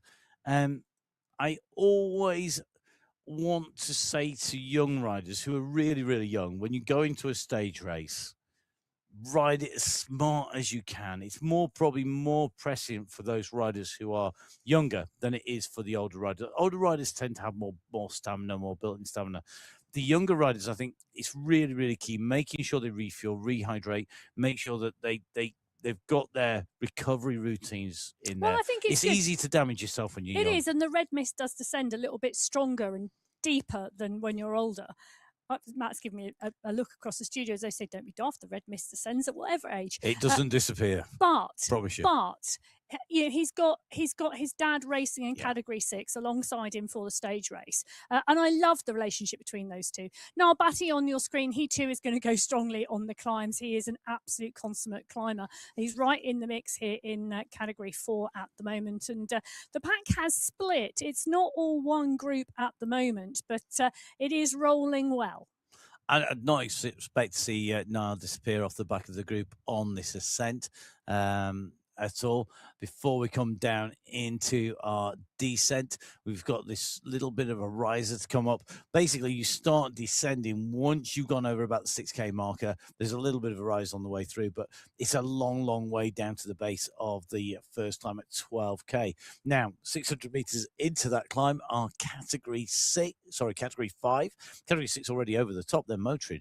Category 5, Savic leading out at the moment. Pedder in there, Duda, Silva, Laszlo right up there. No surprises there. We're in with Nicola Savic, another rider nicely bedecked in MyWhoosh attire, which you can buy MyWhoosh jerseys. You can't get them all because you have to earn certain of the jerseys, like the championship jerseys, but good to see them in there. Just in with Rod Loxley. So Rod down in the MyWhoosh HQ. Rod working hard in this group. And one of the things I really like is the fact that the people who make the game happen ride it to know exactly how it feels. And race it. It's not just some theoretical, abstract mathematical equation for them. They're out there racing, experiencing, and this is unique in cycling esports. The way, the scale of this event, the way it rides, the volume of riders, the competition, the amount of prize money, all combines to make it such a unique event. And when it is, I think for me, you can't test it. No. You can't test this kind of racing because it's different. Anyone who says that you can test racing and get exactly the same result in a non-race environment as a race environment has not raced. Well, Daniel Thiem is racing at the moment, and he's racing for the polka dot banner. Christoph Laszlo is trying to go with him, and so is Nicholas Spratt, but it's Thiem who's going to go underneath the banner in nice. One. Nice move from Daniel Thiem. He's going to put on the gold polka dots. I'm loving this skin suit. I really, really am. So black skin suit, gold polka dots. It is the new wear in King of the Mountains competition. Thiem 5 points, Spratt 4. Keep your eyes peeled for Nicholas Spratt, absolutely everywhere. Dangerous. Laszlo 3 points, Mule 2 points, Zimmerman 1 point. Do you know Zimmerman's a dangerous rider again on the in the group. You can't discount him from the overall. The Swiss rider is really, really strong. Now, those 5 riders leading a group of 51 at that point. 51 riders. Absolutely crazy. Right, here we go. Category 3. This is going to be interesting. Category 3, racing off from the race starts. There are 12 teams. He says 12 teams confidently in Category 3 here today, as he is correct, indeed. And I think we'll see who's going to take it. In terms of the team competition last year, 2025, Take This took that away. Oh. They did indeed. Henrik Oya, Nick Scolari, Nikhil Kansara, Lewis Ridley, and Che Howala. I mean, it was a mentally strong squad. They came in ahead of Gold Grabbers and the What's Up squad. The time gap, 1 minute 19 seconds from first to second place. After a week's racing and adding up all of those team times, it was just over a minute difference. It's nuts. Yeah, it was indeed. But the 82 riders that are on the start sheets today, there are some absolutely cracking riders. Tamo Friedeck is here, Christopher Morgan is here, Luis Andrade is here. I'm also taking a look. Nikhil Kansara is on great form. Matheus Kalman is in the same team as him. Andre Notes, Martin Conda, Rune Bakken is going well. There's a lot of riders going well as they go out of the pen. The lights went green, away they rode. Ivo Sur, Pierre Fell, Wouter Clays, they're all in the What's Up Next squad. And there's some names that you mentioned there. People like MyWhoosh Kalman, who took 7th overall last year, could be right up there. Christopher Morgan, interesting to see how he goes on. He took the sprint competition last time. In fact, we are in with MyWhoosh Kalman, so good to see MyWhoosh here today. You just tap in that rhythm round on the bike there as he moves out. Suffer Together squad. I know. It's not the most positive team name. Well, I think they're going to enjoy suffering together because the camaraderie is going to help them. I'll suffer with you in the commentary box, buddy. Oh, I thought you were going to say you'll suffer with me in the commentary box. But Skirsky, Kalman, Jakila, Kansara and Rako, the riders in that crew. And I think they'll support each other, but they'll also be a good squad. Now, Ride Club Finland, Pony, Valve, Pippinen, Karlström, and Schmidt should go well too. But there's a lot of teams in there that are going to go well. Let's just take a look at who won in 2023 and who won in 2025. So 2025, it was Christian Montoya who took the win. Really interesting the way that he did that, because he wasn't the strongest on stage 1 or stage 2 or stage 3, and just you could just see moving his way up steadily through. Had a dip actually on stage 4 before coming back strong on 5. Do you know he never took a win? 7. No, indeed. I was just really impressed that the way that he rode. His best was a 2nd place on stage 5. Yeah, and there is Christian Montoya on Hi, Christian. Screen, the rider who won last year in 11 hours, 37 minutes, 17 seconds. He was 14 seconds clear of Stan van Vellegem. It was the smallest winning margin in any of the men's categories. It was absolutely an outstanding race and an outstanding win from Montoya. Looking forward to seeing what he does this year. Lewis Ridley was also under a minute back in 3rd place. It is going to be a really interesting race. Christopher Morgan, who took the sprint competition last year, is in the mix in the race for the Level Vikings as well. So there's a lot of people in here with experience of last year and back to race this year. So, it'll be an interesting one where we drop in with our riders. From Karlström, Fell and Butcher on the top of the screen to Dawson, Montoya, Almeida, Sur and Janicki. Jean Janicki, some little birdie has told me it's your birthday today. Is it really? Jean, happy birthday in Portuguese. I don't know happy birthday in Portuguese. I will have to do it. Whatever it is, happy birthday, buddy. It's another year round the sun. Thank you, everybody who's given us our shots into your pain caves. We're going to try and work our way out and round. We have seen people whose birthdays it is. I'm thinking of you, Mohammed Mukhtari, blowing out the birthday cake whilst riding in a race. Well, you go well around your birthday. Blowing out a birthday cake, blowing out a candle on the birthday cake. Yeah, okay. So we know what that means. But the riders on your screen, all part and parcel of the Category 3 pack, and you can see them now up and out the saddle, keeping an eye on the race, not an eye on the broadcast, as exactly they should. Janicki pushing on there. Vochakoped and a Bitco in the mix. David Watts is there as well. Now, we've just seen our riders in the Zoom room, and we've seen the riders who have joined. There is Jean Janicki on your screen. Warm-up jersey still on. If you want to join Janicki in the Zoom room to get onto the broadcast, you can. It's really easy. Make sure that it's in landscape. That's basically flat and low, not tall and thin. So make sure it's in landscape mode so that you're the right way around. Make sure your name matches. So Jean Janicki is Jean Janicki, both in the Zoom room and on his name. You need to match your name to your right avatar's name on those so that the team can pick you out. Last but not least, make sure that you put the mic on. If you can imagine that we have a Zoom room of mic off. We've got so many riders on here, on the racing. If they're all in the room and they've all got their mics on, it's impossible to control the room and make sure that it all goes in. So please, guys, make sure you keep those mics off. Landscape and get your name in. And please do, because we love to get that view into your racing. You don't have to be with us from the start. You can join us a little bit later on in the racing, but please do join us, because it really does give an insight into just how much work our riders do. I think it's very easy to sit back and go, oh, just sitting indoors and turning the legs around. It's not. Well, what is really interesting is this Category 3 race start. The riders are at Zone 1, Zone 2. The pack is entirely still together. I bet the Cat 6 riders are looking at this thinking, I wish I'd raced Cat 3. Yeah, pretty much. Tamo Friedeck in with us now. Tamo Friedeck has some fantastic progression. Yeah. Good to see Tamo in with us.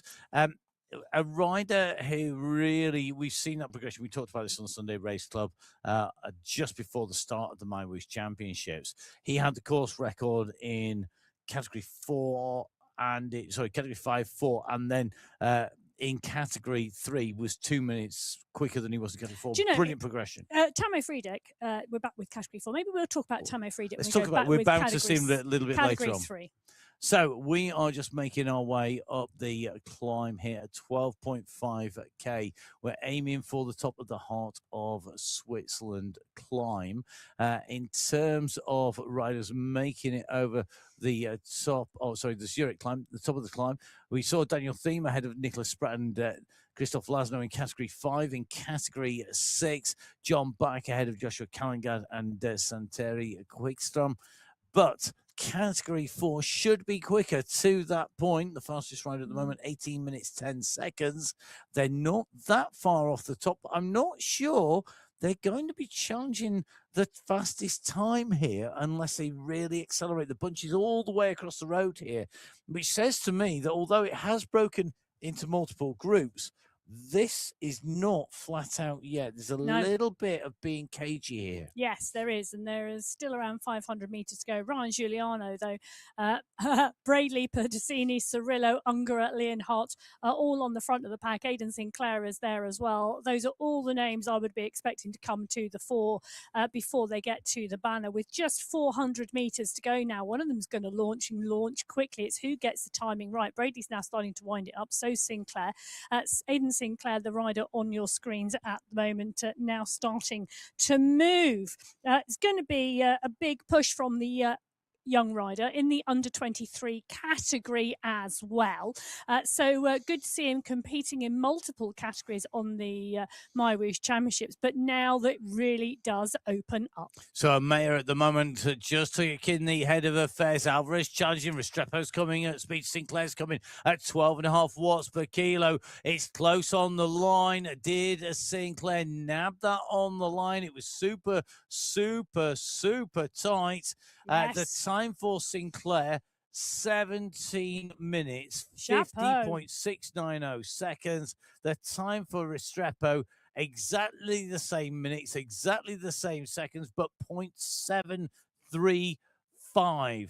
That is 0.045. Yes. Of a second. So good. Nothing in it. Aidan Sinclair puts on the polka dots, leading the climbing competition on day one. 49 riders in the group. Restrepo, Amaya, Alvarez, Rusumaki, Slade Bradley coming through for 6th place. So top 5 getting 5, 4, 3, 2 and 1 points respectively at the top of the climb. As we go down to the start line on Category 2, our Category 2 riders lined up in the pens. Last year in the Championship, Mistakes 100 taking that win from Peter Milostic and Arvin Godarzi. In terms of teams, it was the GOAT squad at the top ahead of the Smarties and the Hitmen. The GOATs team, Peter Milostic, who's back on form, Jonas Bjarhed, Maciej Mendakowicz, Burke and Karl Kayen. Yes, and those teams mixed up a little bit, or should I say those riders mixed into different teams this year, so it's going to be interesting. 75 riders on the start sheets, 13 teams. Bjarhed is in with Guerra, Bjorklund and Thiem. Dangerous, but as you mentioned, Peter Milostic coming back into some really good form as well. He's with Team Balbina, Krasnich, Mendakowicz, Trojanowski, Milostic and Gorjank. They are also ones to watch. There are 10 Masters riders in this field and 8 under-23s. And we mentioned Burke and Karl Kayen. They have stayed with the GOAT squad. So they are in the GOAT squad, but joining them, David Nitko, Stuart Miller, and Vidal Mayer. So definitely not to be sneezed at. Right, let's see who is going to explode off from the start line at the speed of sound. Who is going to have a more of a diesel-like start? It's time to go racing in category 2. This is going to be a brutal category to be racing in on the championships. There are so many strong riders, so many riders with subtle differences in their skill sets, whether that's climbing, and they're great climbers, but they're good sprinters. They're great sprinters who are good climbers. Some of our riders are just great all round. Some of our riders maybe just looking to step up a little bit as we go through these championships. Maybe not going off too hard. One man who had a great race not all that long ago, Sunday, Marcin Trzezinowski, the rider on your screens at the moment, did a really good move, got himself in the right place, the rider charged onto the leading group on the top of the climb, couldn't quite hold it to the line, but great to see him riding himself back into some great form at the front of the racing in category 2. But this is a really mixed field. It's not just Sunday Race Club riders. There's a real mix of riders here. Yeah, it is. And there's some new riders in the mix too. Marcin Trzezinowski, the rider on our screens, it was good to see him. Now, the former winners, Nick Spratt, you can see in there in 2023. He's racing this year, but is in Cat 5. X100, Mr. X100 won last year. He took the win from Peter Milostic by 16 seconds, 10 hours, 59 minutes, 51 seconds of racing. In fact, this entire top 5 was so close. Just 1 minute, 18 seconds separated the top 5 riders last year. X100, Milostic, Godazi, Miller, and Mendakowicz. And I think they're all back. Yes, and you look at riders behind, can't get inside the top 10 there. Some of the riders moving up, Matthias Van Heen moving into category 1, for example, from category 2. But the way that it was ridden, this was one of the battles for me, was the category 2 men's race, because it oscillated up and down. Peter Milostic had a real yo-yo ride. He was up and down places. He was down 10. He was up 13. He was all over the place. We'll see whether that's going to be the case this time around as we go in with our riders. You can see Michel Machado, top left-hand side of your screen, down through Jesse Langevin, down the left-hand side to David Badil. Oh, welcome one of our back. youngsters. Good to see David back with us. David Nitko along the bottom, along with Gal Yazbek, Jakob Björklund, and Jamie Cahill, all of which are regulars on the Sunday Race Club. Just moving away back across, we've seen Marcin Trzezinowski, and we've got Maciej Mendakowicz on our screens, one of our top 5 riders previously. Kankayan in here as well. He took the climbing competition last year. Yeah, he was so strong on those climbs. Rajesha, that's going to be Kamadeva. Apologies for the pronunciation, buddy. I know you're on the Sunday Race Club this Sunday. Yeah, he was great to see. He was good to see. And Nathan Guerra as the rider, gone right the way around the outside. The only rider I've actually missed by going around the outside is Giselle Betty, one of our real regular riders. And Giselle, today I'd like to see you take a win, please. No pressure on anybody. Just to win, just the first place. I just really want to give a call out to the youth competition in this category, the under 23s. It is going to be so competitive. Rajasha Kamadeva, the rider on the top of the screen here, part and parcel of that youth competition. So's Rodrigo Kumbra. So is David Badil, also on our screen. Gal Yazbek is still an under 23 as well, a Slovenian rider. And so is his brother Jan, who's up in category 1. Milan Termerton is still an under 23 rider. Yes, I know. Josh Power is in the under 23 category. So is Simon Pardon Cooper, as well as the Australian Fergus Kinnemont. So that, for me, is also going to be an absolutely fabulous competition. And 3 of those riders in that under 23 competition are on your screen right now. So 3 really different experience levels. David Badil was with us quite a lot earlier on, but not been with us so much of late. Gal Yazbek, it seems to be ever present on the MyWhoosh Sunday Race Club. Then Rashidas Kamadeva, the newer rider in there. But good to see all 3 of them on our screens. View into the pain cave, all 3 out of the saddle. Badil leading the race out at the moment over this steep climb. And I tell you what, it's opened some gaps up at the front of this race. And if I remember last year at the MyWhoosh Champs, Badil is a great climber. Yes, he is. I'm going to just put that into numbers if I can find him on my screens. It's going to have to wait because I'm just struggling to find anybody on my screens at the moment. Really? Just having a moment. Don't worry. I think you'll find. I'm going to let Emma just find them as we go in with Esprey Ibrahim, another returning name to the competition here today. In fact, here we go. Here you go. So he was. He didn't finish the race last year. He rode the first 3 stages and then stopped, probably due to other commitments. But in those stages, he took points in the climbing competition. He was in category 3 last year, so has progressed to category 2 and right on the front of the pack. It's going to be interesting to see what a 12 months progression has achieved. Definitely. Now we're just in with even Nuki. Nuki, definitely a rider to watch for as we go up onto the climbs. The coach at the Abu Dhabi Cycling Club, based down on Huderi Island. Newly reconvened team. The UAE clan team, X100 and SS, joined by Ivan Nuki, Phil Graves and Simon Walter. Can I just say that is just like just a ridiculously phenomenal team. That is just brilliant. You've got last year's winner in Mr. X100, the man who has ridden on here so many times. The only person who actually has ridden on the MyWhoosh on the Sunday Race Club more is Phil Graves. He's in the team. SS is in there, man who's taken lots of the climbs competition. He's a great repeated sprinter. Ivan Nuki, phenomenal climber. And I think Ivan Nuki goes really well when he's part of this team. I think it's almost like he pulls himself up another step, another level. He kind of takes his own coaching advice and sort of takes it to heart and then shows the youngsters just how it's done. What teams mean. Yeah, he can walk the walk as well as talk the talk. He's as well as being a lovely guy. Well, David Watts walking the walk and doing the talk at the moment, but Samuel Josh, the Canadian, chasing hard. Ergatan Adar as well, really in the mix here. Those 3 riders just a little bit ahead of the group at the moment. They're at the 12.8 kilometre marker. It's a little way to go. It's around 550 metres until they get to the banner. A couple of corners still, but the riders pushing on the front. The pack, while Jonia Nicki also starting to pay close attention, and Bruno Forster starting to put in a dig. Well, they do say you go strong around your birthday, and Jonia Nicki's bang on his birthday today, so we'll have to see if that's going to be the case.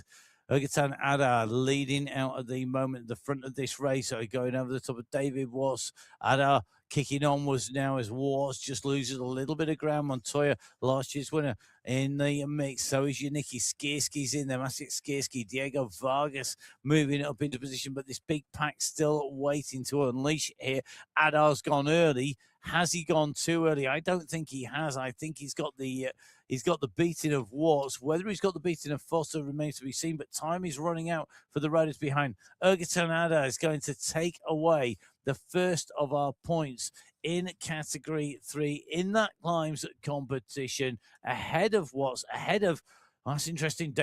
That's a dangerous rider, Christopher Morgan. Now, anyone who's watching the MyWhoosh Sunday Race Club on the MyWhoosh YouTube channel or on the Twitch TV will know that Morgan is a specialist in a long lone breakaway. He's definitely not a rider to let go clear. So Adar takes 5 points. Watts takes 4. Rios takes 3. Morgan takes 2. And Foster takes 1. Adar's about to see Morgan come onto his heels here, leading this group over the top. There are riders who've been distanced from the main bunch, but let's just say that is a incredibly packed group. 61 riders in category 3 together over the top of the climb. It's category 1 down on our race start, down on that start line, waiting to leave the pens down here at the MyWhoosh Championship. It's going to be the last of our riders to get into competition, but they could well be our fastest riders, or should be the fastest riders of the day. Category 1 last year in terms of that team competition. The team competition taken by the Boss Moves Only squad, Nussen, Stafford, Vink and Osborne.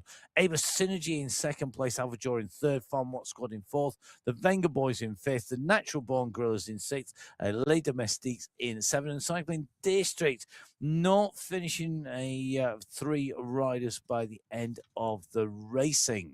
Yes, really interesting. And, with 30 seconds to go, the competition here is going to be intense. We have 43 riders on the start sheets. 8 teams. It is just going to be nuts. Ruben Dont on your screens at the moment. He's the rider highlighted on the right-hand side. He has been absolutely a rider on form recently. We know him as a great sprinter, but he's turning into a great all-rounder as well.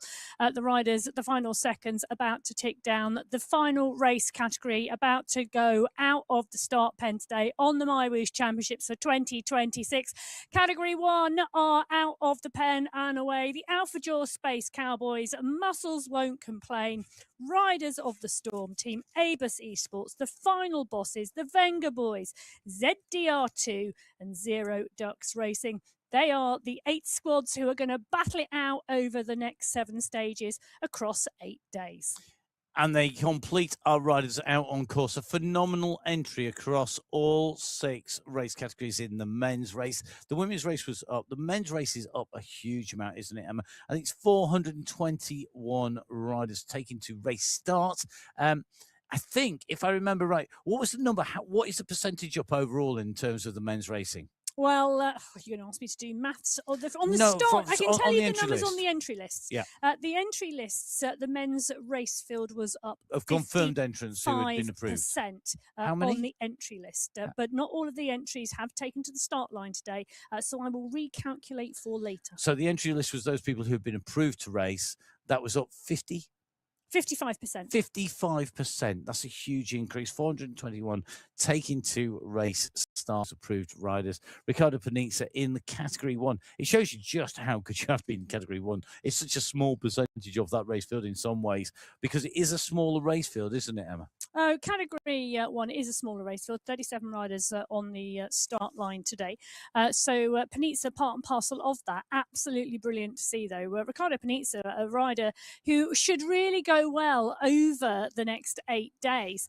He is part and parcel of that Venga Boys crew, the Italian rider. In fact, I like the Venga Boys because we've got a rider from Belgium, a rider from Poland, a rider from Australia, a rider from France, and a rider from Italy. So it looks like it's a little European, but then you throw Lyndon Molostic into the mix, the youth rider, the under 23, who climbs very well.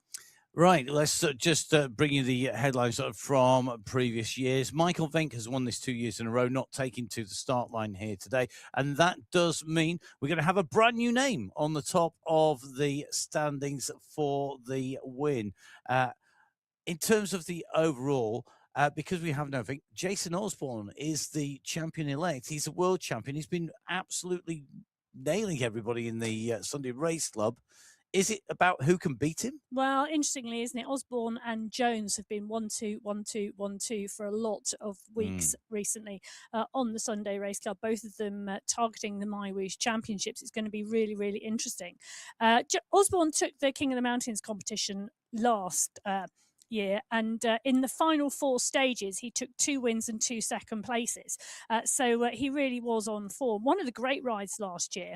Said Safrazadi moved up 15 places across stage 2, 3, 4 and 5, so keep your eyes peeled for him. At the moment we're in with category 2. They're at the 9.1 kilometer marker. Phil Graves has already gone off the front, and SS is sitting up. He did go to try and join him. I think he realised that the bunch were in danger of coming, and then left him be. His teammate up the road. I think they were looking to put 2 riders down the road. The UAE clan squad. Interesting move by Phil Graves to go so early. I know Phil Graves has been putting in a huge amount of training. He's returned to triathlon, isn't he? He's returned to triathlon. I mean, don't forget, this is one of the, if not the youngest winner of an Ironman.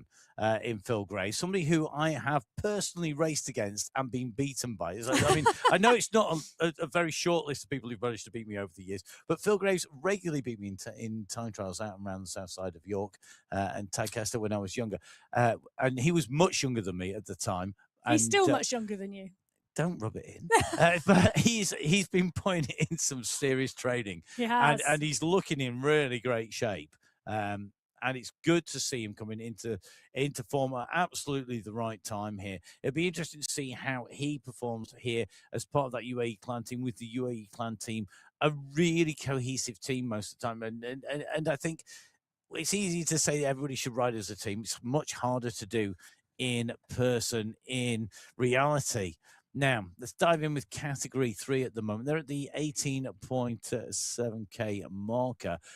We've got a little bit of a fracturing in the group here. Corrales, Chicos, Morgan, Friedek, Rocker, Josh, Cunningham, all sort of in this leading group at the moment.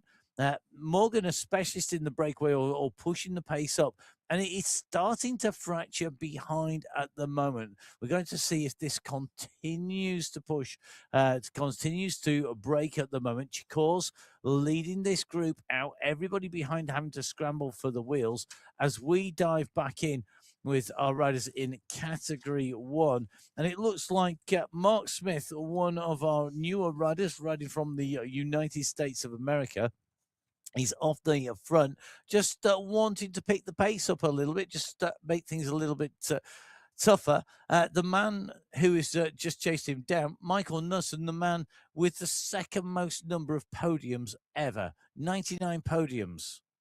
In the Sunday Race Club for Michael Knudsen. He's one of our most experienced riders on MyWhoosh in terms of racing, along with Mark Smith, one of our newer riders. Welcome, Mark. Good to have you with us. He is one of our newer riders. Great to have him here. So 2 Masters riders in Category 1, 4 youth riders. In that youth competition, we have Jan Yazbek, we have Pavel Skierski, we have Lyndon Milostic and Jakob Freiland. That is going to be a really, really tricky competition. We drop back in with Category 2 because they are on the Zurich climb. And that is the first of the categorized climbing segments today. There are 3 of them out there. And at the moment, it's the young riders on the front. And this climb is the bigger climb. It's the only time we take this climb. The 2 climbs to come are both the same. They're both going to be the Heart of Switzerland climb. But this time around on the Zurich climb, Nuno Torres on the front, Rajesha, he's out the saddle. One of our young riders. I really love the fact that these youngsters are not afraid to take on the established guns, the riders who've maybe got a bit more experience. I think that's the joy of being a young rider. Yeah, you're just have that joie de vivre. Well, and also the you might have riders that you respect in the peloton or you look up to, but you're not phased by them at all. Giselle Betty right in the mix towards the front of the pack as well. Torres, SS, Hayland, Pardon Cooper is in the mix.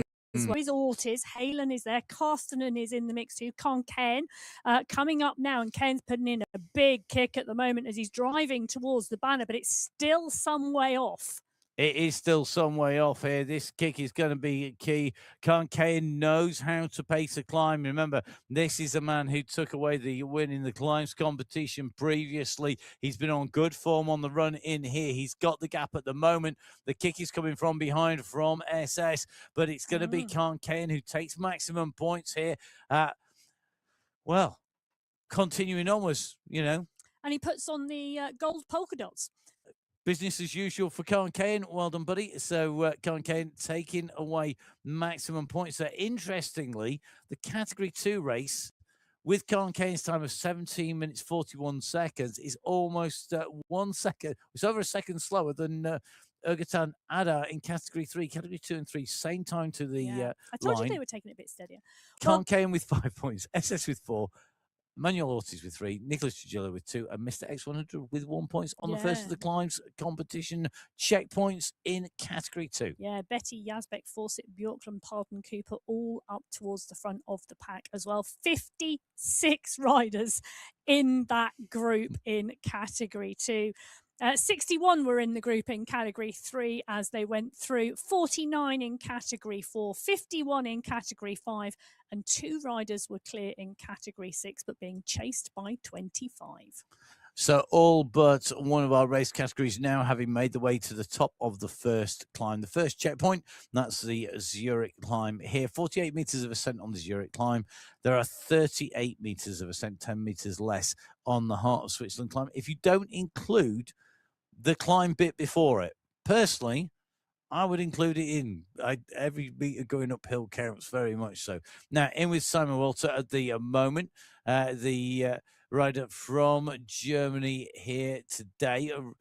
Interesting a little bit of headwear there. Please tell me that's an ice pack on the back of your neck. I think it probably is. Do you know what? It is. It He's is. right, There we yeah. go. So Keeping cool. I'm absolutely loving that, and you can see ice vest on as well. And a spare one as well. This is what you need. Preparation is everything. Simon Water keeping that core temperature down. It looks like he's subterranean down in the garage. Anyway, I think he's below ground. Yeah, I think he always looks like he's in the garage or he's in the cellar or something like that. Yeah, That's where his keeping that temperature constant. Yeah, exactly. Really easy to manage then. Exactly. Well, this pack are rolling and rolling strongly. Category 2, they've gone over the Zurich climb. They're heading, the next segment for them is the first sprint of the day, the heart of the Switzerland sprint. Category 6, Category 5, Category 4 are all through that point. In fact, Category 6 are over the heart of the Switzerland climb for the first time as well. They're so far down the road. But Category 1 are at 6.6 kilometres. They're the last riders out of the start pen today. They are on the descent at the moment, but not the main descent yet. There's lots of little ups and downs on this section at the top, and Hayden Pucker on the front of the pack. They're sitting around zone 1, zone 2, a little push into zone 3 there, but they're not moving particularly fast. It's a good steady start from them. So Category 1 on the left-hand side of your screen, the riders just out from the pens, last 7K into their race. A quick reminder, the first checkpoint at 12 kilometers it starts. That's the first of our climbs. It's the checkpoint itself at 13.4 K. Just looking on the right-hand side of your screen, those are the Category 6 riders. Now, they have already not only gone over the first of our climbs, but they've also gone through the second of our climbs as well. So at the second climb, Emil Ivanov, along with John Backer, Santeri Quickstrom, Rune Nielsen, and Joshua Kalangada were scoring points at that point in the mountains competition.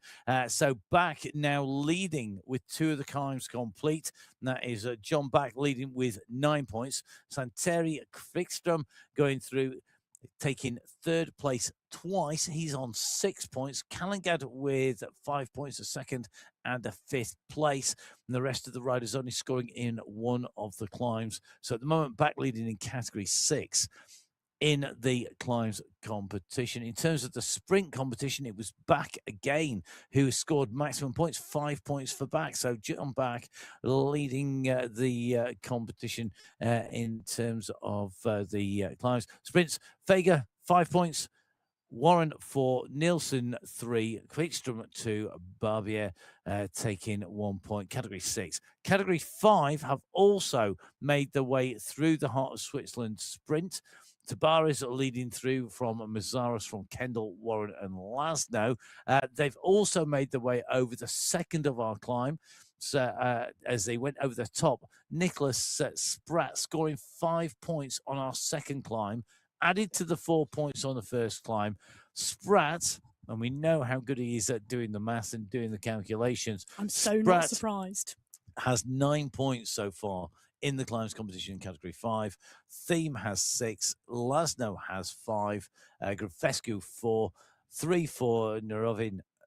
Mule with 2 and Zimmerman with 1. But Mule and Zimmerman not scoring in the second of our climbs over the top. At the moment, Spratt leading that out, and Nicholas Spratt, a master when it comes to working out the maths.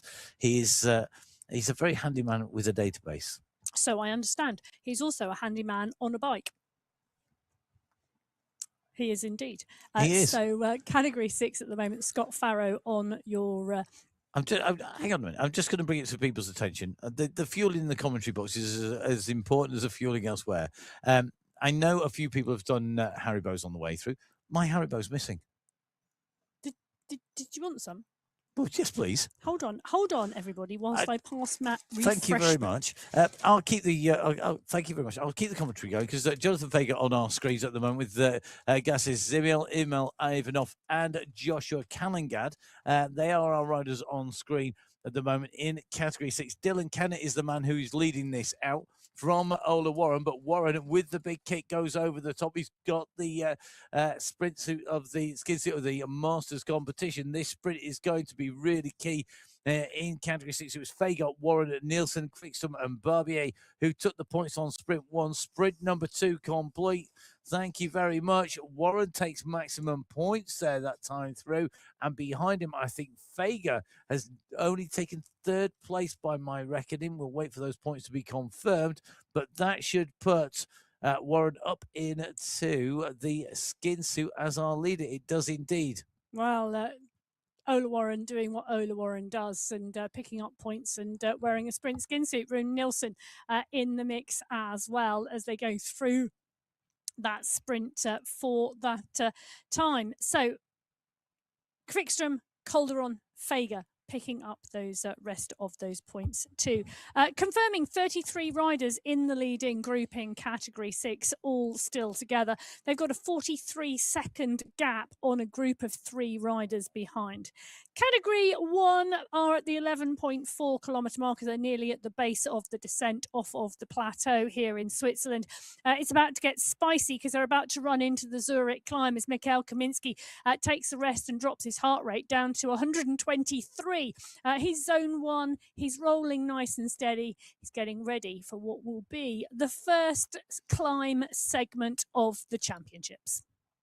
And I do wonder sometimes our riders are very, very cagey about what they necessarily on social media and their form and how they're going. What they can't hide is their performances in the racing. And at the moment, Jason Osborne is hiding nothing. He's already on the front here at 11.5 watts per kilo. Here we go. We're on the first climb. I'm going to put the pressure down, and Ollie Jones instantly answers. So, big kick from Jones. Now Ruben Dont comes up on to the wheels. The rider there just making his way up towards the front. Ruben Dont, the rider who has taken the most sprint wins on MyWhoosh overall. The first rider to go over 40. Do you know, I think it's really telling. Jason Osborne has gone, I took the climb competition last year. I'm going to be in it this year. I'm looking at GC. I'm looking at climbs. I'm probably looking at the sprint competition as well. I'm looking at wrapping everything up. Yeah. But can I tell you something? Jason Osborne went, boom, Ollie Jones went. That is a marked man. Daniel Turek in the mix here as well. He's in the pack a little bit further behind for the Alpha Jaw Space Cowboys. But do you know what? One of the things that I really liked there was Ruben Dont's response. Yes, very quick. You know, Dont for Zero Ducks Racing really moved in quickly. It's a short, sharp climb. The points are available, and someone who is a sprinter also stands a great opportunity in these climbs today. Remy Confession moving to the front of this group. The Frenchman just squeezing on those pedals, keeping that chain tight for the Wenger boys. Here we go. Moves to the front. Osborne kicks once again. Now 12.5 watts per kilo. If at first you don't succeed, try again. Well, Osborne has kicked here. Dont leading the chase behind once again.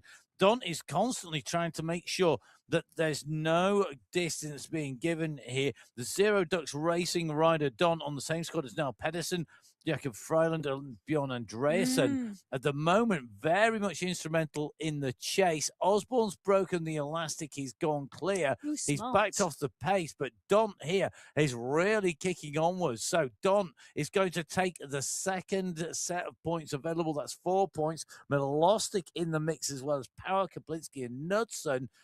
Interesting moves over the top of the first climb. Osborne drops the power to 3.9. I was worried that he was just going to keep on going there. He's chosen not to this time around. So Osborne with 5 points, Ruben Dont with 4, Linda Milostic with 3, Michael Knudsen with 2, and Kel Power coming through with 1 point. They are the leaders over the top of the climb in category 1. And category 1 coming over the top of the climb, almost identical times to category 3 leader and category 4 leaders as well.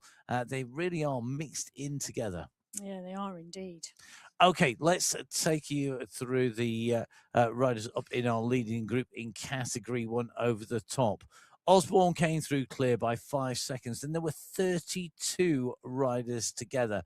There are 3 riders who have been distanced from this group: Maz Buster, Andrea Di Resno, and Jan Jasbeck. They're sitting Buster, the nearest rider, 18 seconds off the leader, 10 seconds off the back of the lead bunch. Jan Jasbeck, and Adrian Alvarado and Di Renza all distanced a little bit further back with work to do, but we've still got plenty more racing to decide who is going to come out on top in Category 1. Let's dive in with Category 5 at the moment. They are the leaders that we're seeing on our screens at the moment at the 40.3k marker. They've been over both of our climbs, and they are heading now in towards the Old Town Sprint. Tabares at the moment on the front here in the jersey leading this out at the moment, but this I think is a lead out for Kendall, as surely he's not aiming to go all the way to the line here. Remember, this sprint coming up 41.4k. Luke Kendall all over that move there, and you can just see sitting on the heels here. So interesting move being made on the front of this race field at the moment here on the MyWhoosh Sunday Race Club. Luke Kendall now sees the rest of the riders coming up around him. He's kicking once again. Laszlo now into the mix. Joe Warren into the mix. And this is definitely going to be very, very telling indeed how this plays out as they come in through the sprint here. So Kendall at the moment in the mix. Remember, Ola Warren took this sprint in Category 6. It's Joel Warren, the youngster, challenging Luke Kendall at the moment. Last now he's in the mix, so is Mazzaros. 4 riders have got a gap, and I'll tell you something, that is a good-sized gap. It's 8 seconds to the group behind. Are they sitting up? They are. Oh, I'm not sure I'll be doing that. I think I'll be making them work behind. 8 seconds is a good-sized gap off the front of this race field. At this stage, at 41.6 seconds, nearest rider to them, Tabares, absolutely left in the dust as they kicked on there. A brilliant riding by the leaders that go over the top. Kendall taking 5 points, Warren taking 4, Laszlo taking 2, Mazzaros taking 1. And in that Category 5 sprint competition, that really has shaken things up as they came through that time around. Did indeed, didn't it? So really, really interesting to see, and a lot of riders equal on points now. So let's see how this continues onwards. We've got Kendall with 8 points, Tabares, Mazzaros, and Warren all on 6. Laszlo on 4 points. Interestingly, 10 potential top spots, and at the moment it's taken by 5 riders. Yes, and 45 riders in contention in Category 5 in that leading group. Let's go back to Category 1. They're currently at the 16.8 kilometer marker, so making progress, but they've got a way to go to their next checkpoint. That's at 27 kilometers for the first of the sprints. As we go into Category 2, Marcin Trojnowski at the moment leading this group out, 3-second gap back to Machado, Ortiz, and the rest of the group. So Trojnowski at the moment looking comfy off the front of this group. He's just tapping out that rhythm very nicely indeed in Category 2 on the front here. Just I'm really interested to see how this plays out as we move onwards. 24.5k into the race. We're on one of those rises. It rises up, then we've got a little dip down. Then we kick again over the top into the sprint, 27k. So there's a bit of distance to go. I'm interested the way that there's no panic for breakaway riders at the moment. Well, it's interesting because Trojnowski, part and parcel of Team Balbina, you know, they're a really experienced squad. Krasnich, Mendakowicz, Trojnowski, Milosnik and Gorjank. They really are, you know, they know what they're doing. It'll be a plan. We've now started to see riders start to chase. So that too is getting interesting. It certainly is interesting. The riders at the moment continuing to push. We will see how they go at the moment. That move on the front, though, from Trojnowski has now elicited a response, and it's come from Bert Kayan, who goes on to the heels, who goes on to the wheels here. Machado, Hertz, and Co. Moving up as well. So Machado out of the saddle, kicks on down on those pedals, makes a move up to the front of this race. Jesse Langevin answers, and sometimes it's the response that we're looking at that's important rather than the lead. Mendakowicz is there. Pardon Cooper is responding. Langevin has responded. Mayer has responded to the move there off the front by Trojanoski. Khan sits on the wheels. Bert Kane this time in the mix. We are at 25.5k. That little foray off the front there by Trojanoski has definitely stirred things up, but the group is still all together as they came over the top of the first of our climbs, the Zurich climb. There were 56 riders together. We're heading into our first sprint, and that is still a massive group. There are one or two riders have been dispatched from the lead group, but we're running into this sprint. Who is going to lead this out? We're going to see team tactics coming into play here, where the teams start to decide, actually, we need to work cohesively together to break this race, to put in a good sprint. Langevin's team, the Windmill and Eiffel squad, Langevin, Van der Lieke, Fournier, along with Boulanger and Pardon Cooper, is a very, very strong squad with good sprint kick. With a great kick, Jesse Langevin. Langevin definitely the rider to watch out for as he is making his way up around the front. He's not letting go of the and his squad is good. Pardon Cooper is in there, his teammate, just hovering around the very front of the group. Interesting to see Alexei Kalman in there, David Nitko as well.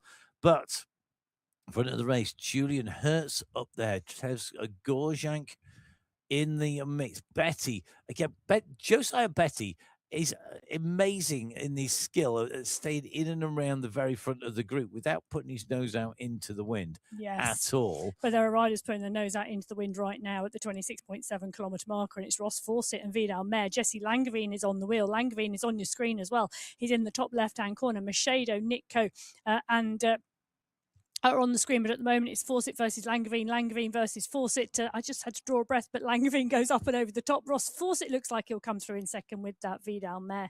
And it was indeed the young rider, Kamadeva, who is in there as well. So Jesse Langevin taking away top spot there as he comes in through. Langevin doing the business for the Windmill and Eiffel squad. He'd been held in position up by the very top of the bunch by Pardon Cooper on his team, along with the rest of that group. So Langevin with 5 points, Mayer with 4, Fawcett with 3, but Kane coming through for 2, despite that long-range move by Trojanoski not coming to anything. Julian Hertz goes through. Langevin absorbed in the group. Phil Gray's on the front. And this is where they need to watch out for a UAE clan team counter-attack. Classic move from them at that point. Now, we're in with Fabio Mancino, Jakub Kowalski, along with Nicholas Arrego, Carsten Mayer up there. Graham Pearce in there. Met Graham at the Ilkley Cycle Races about a year ago. Did you? Did, yeah. There you go. One of the really nice guy from the Wharfdale Valley. He's a really strong rider as well, in person as well as on MyWhoosh. At the moment, nicely in the group, looks like Pino in the mix as well. But at 40k, we are running our way. We're still 1.5k, just shy of 1.5k to make our way to the Old Town Sprint. So this is going to be really interesting, Category 4. In terms There's of a big push going on the front, though. Jakub Kawanaki is not waiting for the sprint. He's going long here. Pearce on your screen, Arrego on your screen as well. But the push has come early. It really has. I'm just taking a little bit of a check that Kawanaki, his team aren't going to be, in theory, contesting this. But it looks to me like it's just an early break to try and go for a long one on the way in. It's a good move, but the problem is you got Bartos Falana, who scored 5 points in the Heart of Switzerland sprint. You've got the Aidan Sinclair, who we know is strong and he's going to be up for it. Francis Pino, who sprints really well. He took 3 points last time. Kawanaki's teammate. And Schneider up there as well. So Kawanaki just looking to take away some points here from everybody else, from the Aidan Sinclairs and the Bartos Falanas. I'm not sure. It's a long way to go to the banner I know they're turning onto the straight, but it is up in front of them. Kawanaki, though, continuing to push here. He's going to get this, and he's going to mop up the maximum points here if he can keep it going. They are closing. Pino is behind him. Sinclair now starting to wind this up. And this is a team strategy because Kawanaki and Pino are teammates. Pino is running onto the back wheel of Aidan Sinclair. Aidan Sinclair is now pushing on. Pino kicks again. Kawanaki's going to take the maximum points away from Aidan Sinclair, but Sinclair's going to get 4. I say that, is he? Because Kawanaki's going to have to move to get underneath that banner, and move he does. But what a team competition. You know, Kawanaki went long to take the points away from Sinclair. Sinclair had to battle, and all Pino had to do was mark Sinclair. So the Ratio racing move put in a serious racing move there against Aidan Sinclair. So Sinclair at the moment on the front of the Group 2, jerseys to his name, taking 4 points in that sprint. Kawanaki taking 5, Sinclair taking 4, Pino taking 3. Algeros taking 2, Restrepo taking 1, and that leaves Sinclair in the sprint competition with 8 points.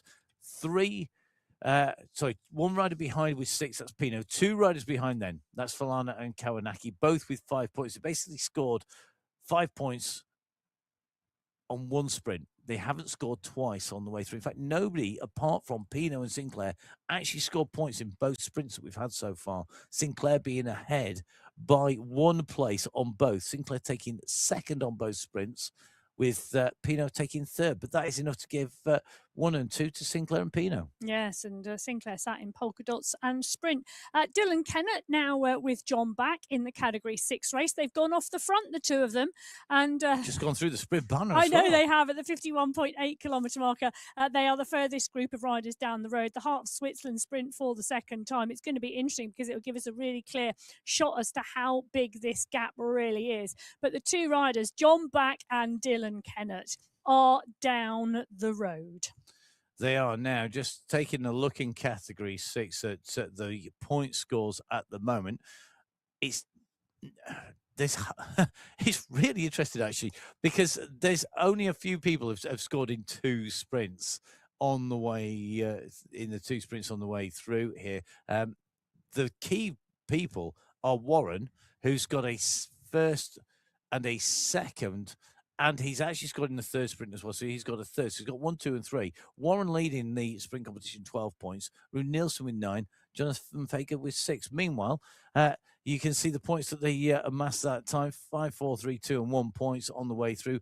Quickstrom currently in 4th place, despite only scoring 1 point in that last sprint. Because, scoring 3 points in that last sprint just really changes the mix-up here on the way through. So I think we've got a real good competition here, because although Ola Warren has got 12, there are plenty of riders prepared to challenge him, and he only needs to get this wrong once and he could drop back down the standings. Well, I think it's really interesting too, because Kennett and Back now have 41 seconds on this group of 31 riders.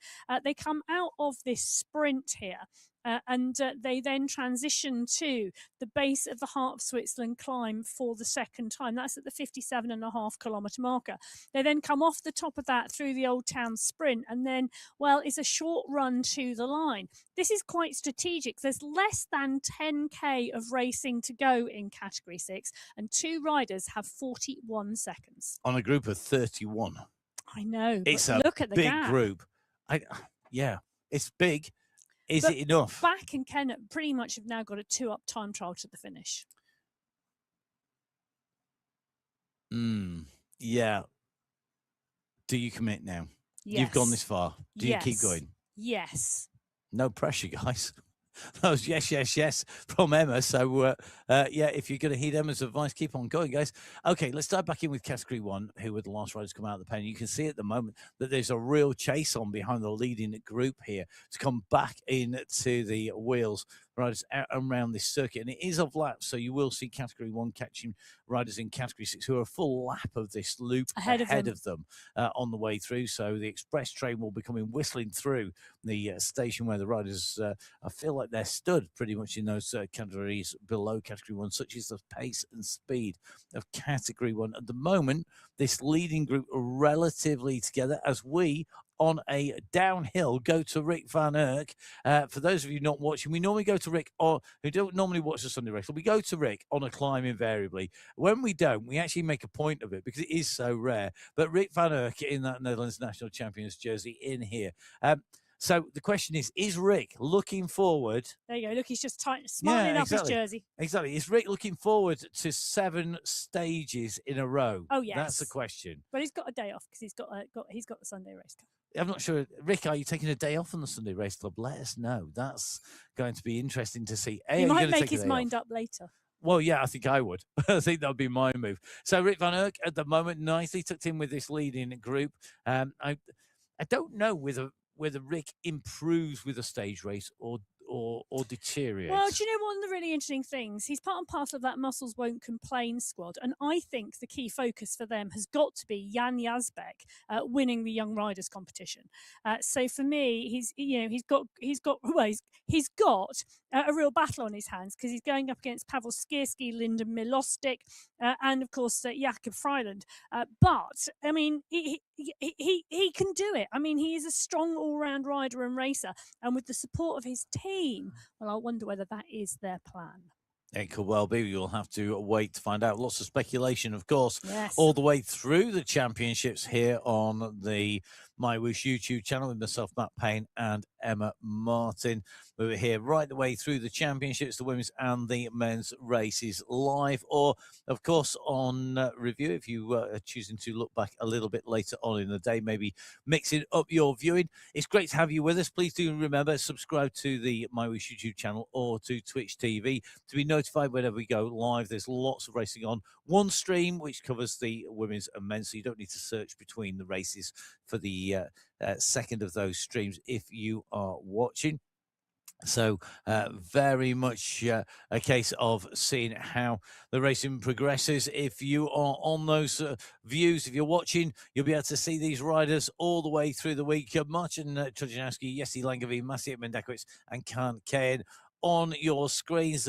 At the moment, they're on day one. They're looking fresh. They're looking ready. We will see whether they're going to be looking as fresh and ready at the top of this climb. We're at 33.1 kilometers. We are part way, almost to the top of Heart of Switzerland climb. This is the first time up this climb for this group. There's more points in that mountains competition at stake. There's around 650 meters to go at the moment. Trojanowski, Trujillo, Cahill, all towards the front of the group here. Vidal Mer, Gal Yazbek are in the mix as well. But we've now got a rider just starting to push off the front of the pack. SS is there. Pardon Cooper is the rider, and it's a good strong pace he's setting off the front of this group. Trujillo is giving chase, and you can see the push here from the pack not really coming. So, Pardon Cooper still setting a really strong pace here. And they've got to come round this right-hand turn. It's a little bit of a blind turn into this. Pardon Cooper, Trujillo in there. Now we start to see Kaan Cahen kicking down. He's on the heels of SS here. Kaan Cahen and SS, 1 and 2 in the order at the top of the first climb. They're battling it out. They're looking to close down the gap on Trujillo and Pardon Cooper, but they're not making enough ground, or are they? Cahen puts in another dig here. SS is looking to match him as they come round this turn. The banner is on its way. Trujillo holds on. Cahen, I think, takes second. Pardon Cooper in third, with SS in fourth. That is all subject to confirmation because that was super quick on the way in over the line. Those points are going to be critical. Wow. So we have 51 riders in that leading group in Category 2, and Nicholas Trujillo picks up the 5 points. Kaan Cahen picks up 4. I think that will mean he keeps his jersey. Pardon Cooper takes 3 points after leading that out. SS takes 2, and Giselle Betty comes through for 1 point. And those points will be added in to the climbs competition. Kaan Cahen should be a little further ahead of SS at the top of the standings. Trujillo, although he took the maximum points there, only had 2 points from the preceding climb. So it should keep him in the mix, but not quite there. So our runners out on the race route across all 6 of our race categories, category 6 right through to category 1. Just in with category 2 at the moment, in with Kaan Cahen, our mountains leader at this stage, but still plenty of time for that to change across all 7 of our 8 stages. if you are putting in, please, to see categories on the YouTube comments, cut and paste is a wonderful thing, and we do appreciate it.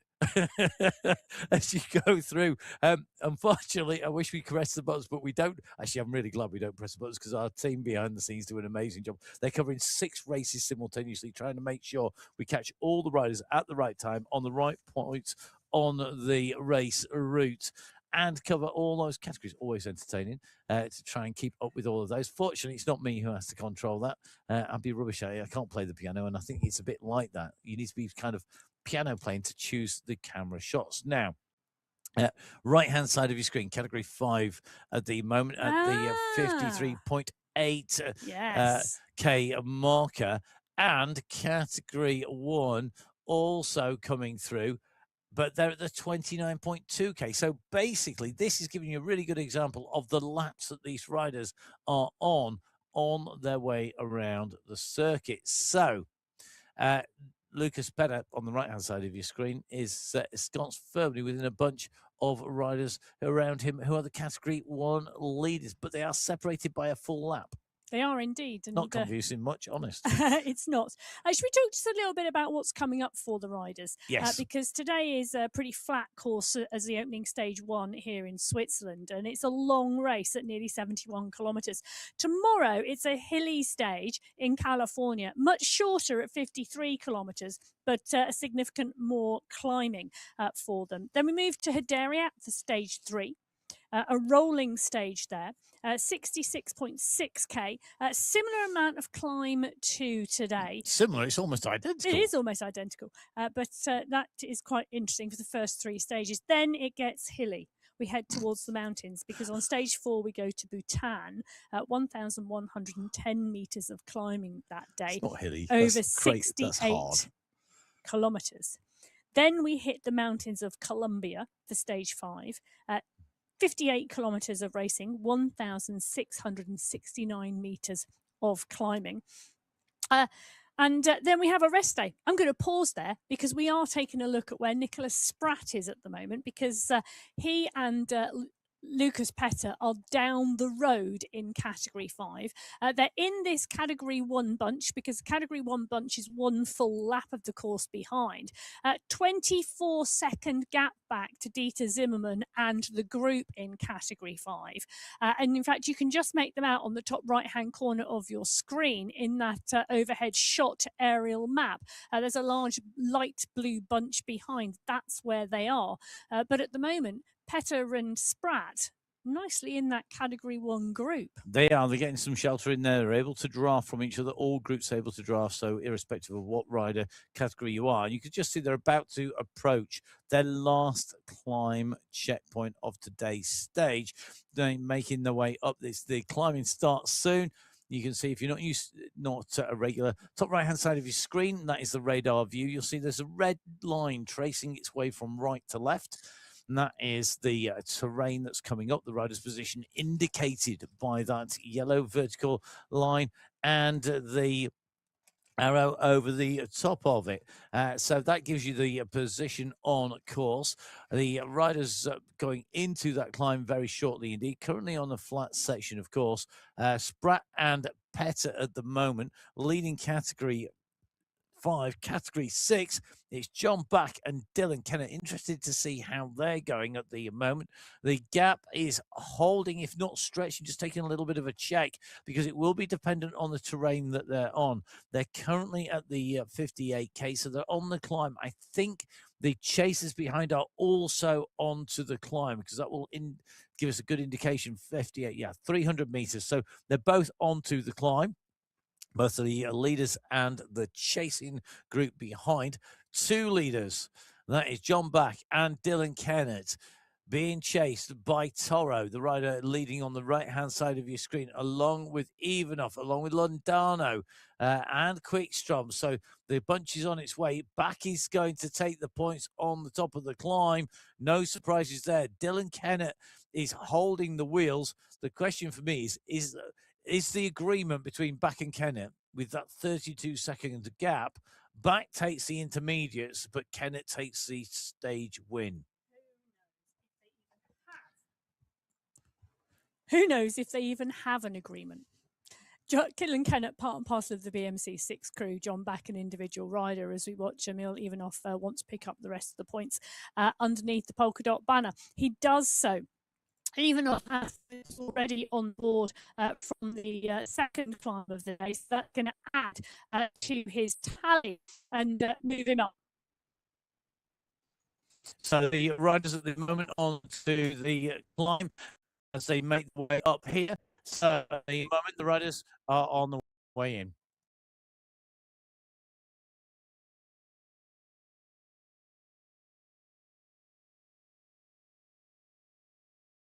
Scored points, taking 3 points on the last climb, 5 points on the first climb up the heart of Switzerland.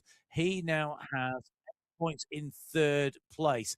The rider in front of him is Santeri Quickstrom overall in the climbs competition, tied on points, but scored in all 3 climbs, so scored in the Zurich climb as well. The leader, John Back, 5 points in this last climb, 5 points on the first climb of Zurich, 4 points on the Heart of Switzerland climb, so he's right up there. The only climb that Dylan Kennett scored points on was this one, where he's in that breakaway. But the time gap is going to be critical here between these chasers and the leaders, and how much work do they want to do to pull that gap it's down? interesting, isn't it? Because between the sprint and the climb, so in the last six and a half kilometers, the gap's come down from 41 to 38, so really quite immaterial. But they've got, well, they've still got quite some way to go. They're at the 58.6 kilometer marker at the top of the climb. The finish line comes at 70, so 12 kilometers of racing. Can the gap close it down? Do Back and Kennett want to stay? I think they probably do. It's going to be an interesting race. Now, just take a little look at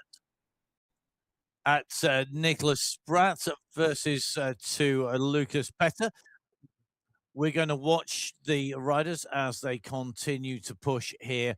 So let's take a quick check. We're going to just take a quick break as we watch these riders going onwards.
So Spratt continues to dig here, closing down that gap on Petter as we drop back in with the Category 2 pack.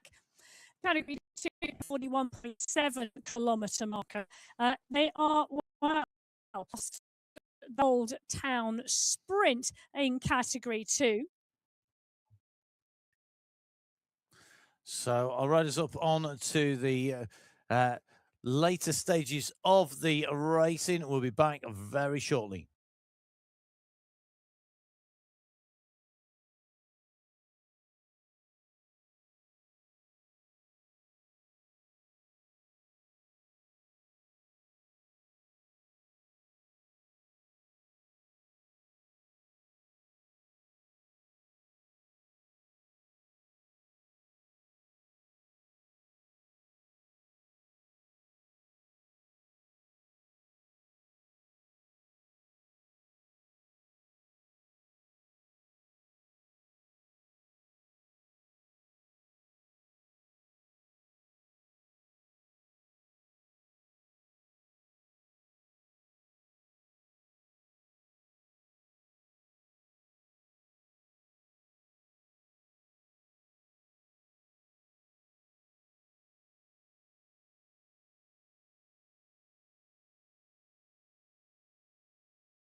So category 2 continue to roll. Torres SS on the front of the pack. The pack settling back down again after the sprint segment, and all coming back together again.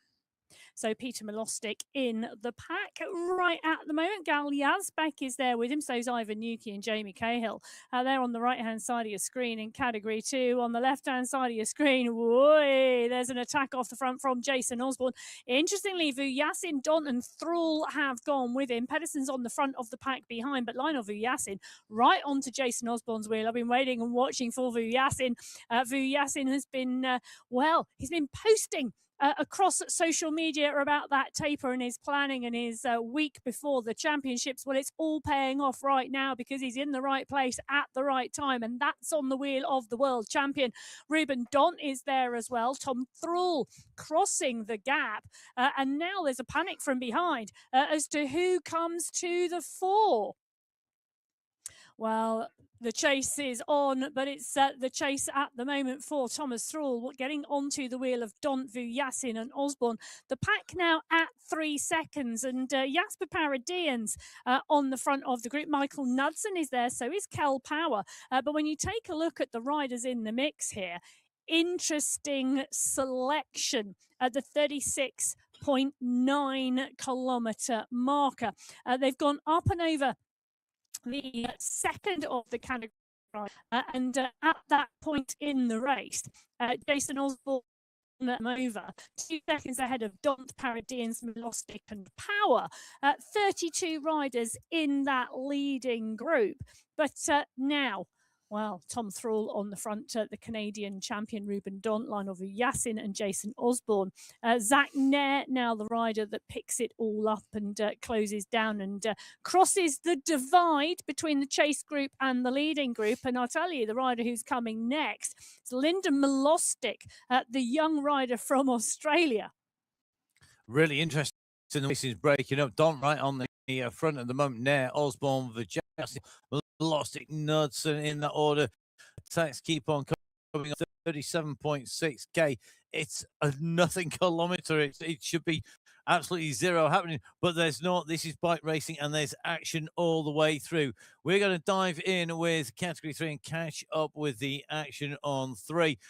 In category 3 at the moment, that 15-second gap is there. It's Manarelli who's got the gap to the bunch behind, because at the moment they're at the 51.2k marker, 500 meters to go to the sprint, and now we're going to start to see this sprint unfold in the category 3 race. The real battle here. Mason Rucker on 9 points, Chicors on 7, tied with Corrales on 7.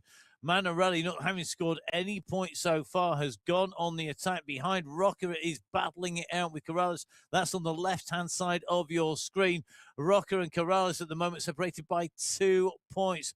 Chicors not in the mix at the moment, and it looks like Corrales has waved the white flag to Mason Rocker. Rocker has gone. He's gone hard enough. Rocker sits down. He eases off the pressure here. He takes away the 4 points. Corrales takes the 3. This bunch behind are going to mop up the points that come through. I think it's going to be Cunningham, Solinsky, along with Christiansen as they go in underneath the banner.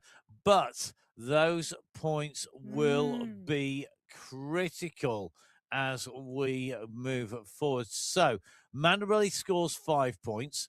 You've got 4 points for Rocker.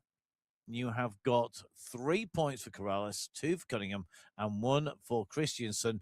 But Manarelli at the moment has not eased off the pedals. He's keeping that chain tight at nearly 5 watts per kilo. He's on a breakaway mission at the moment. He's got the gap, and the rest of the riders, well, they're pretty much scrambling. Yeah, they are indeed. Rocker currently sitting on 13 points in that sprint competition. Corrales on 10. That's going to be interesting as we keep rolling. In terms of the overall at the moment, Manarelli was 6 seconds clear of Rocker and Corrales, who were 7 seconds clear of a group of 50 riders. Well, at the 57.4 kilometre marker, this is the Category 4 race. And, well, actually, it's the leader in the Category 4 race, and he's solo. Aidan Sinclair, the rider wearing the polka dots and the sprint competition jersey. And he's on your screen at the moment. You can see the amount of effort and work going in here. He has got a 24-second gap over the chase group at the moment.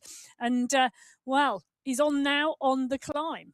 So Aidan Sinclair on the climb, the big bunch behind looking to close him down. Sinclair's gap 3 points in terms of the sprints competition, with one sprint left to go. In terms of the climbs competition, Sinclair has a 6-point gap. With this last climb to go, he could literally just sit out this run to the summit. It's not Aidan Sinclair. As in sitting up and riding to the summit. It's not his style, but Exactly. It is Aidan Sinclair. Yes. But it may not be his style, but it is definitely... It's him, but it's not his style to do that. That's technically more correct and less confusing.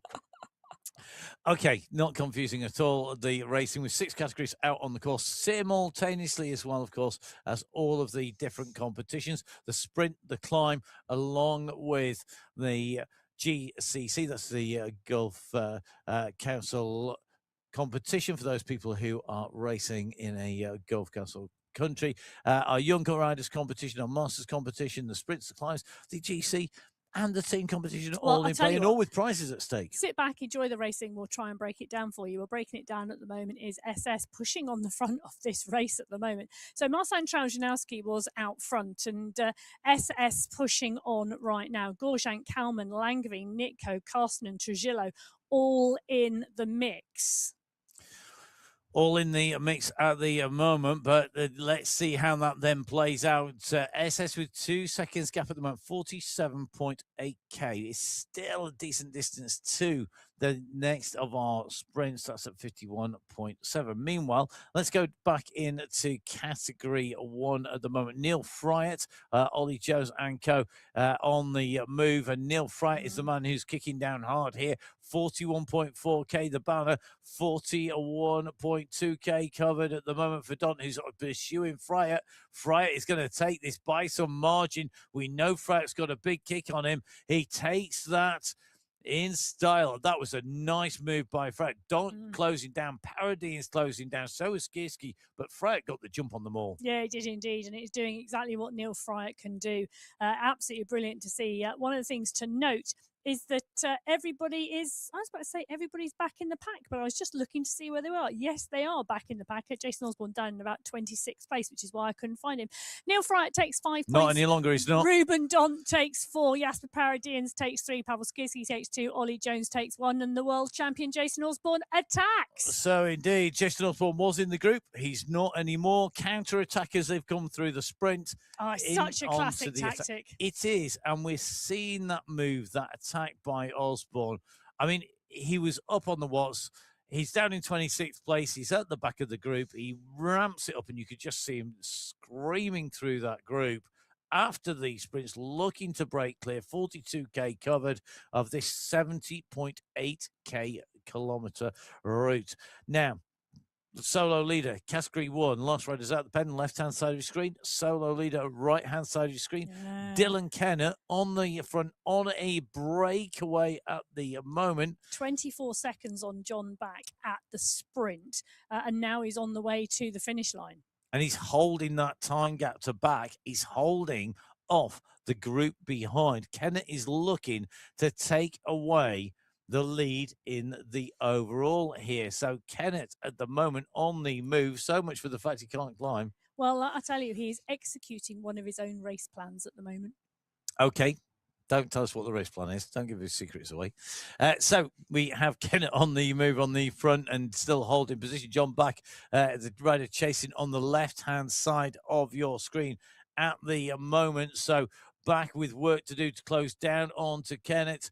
Dylan Kenneth at the moment. You can see, fortunately, his speed is much better than his choice of jerseys, it has to be said. That's a super bright jersey on the screen. He's definitely suffering at the moment. Come on, Dylan. digging deep, mate. You know what it is to win a world championship title on the track. This isn't flat. This isn't riding around a velodrome.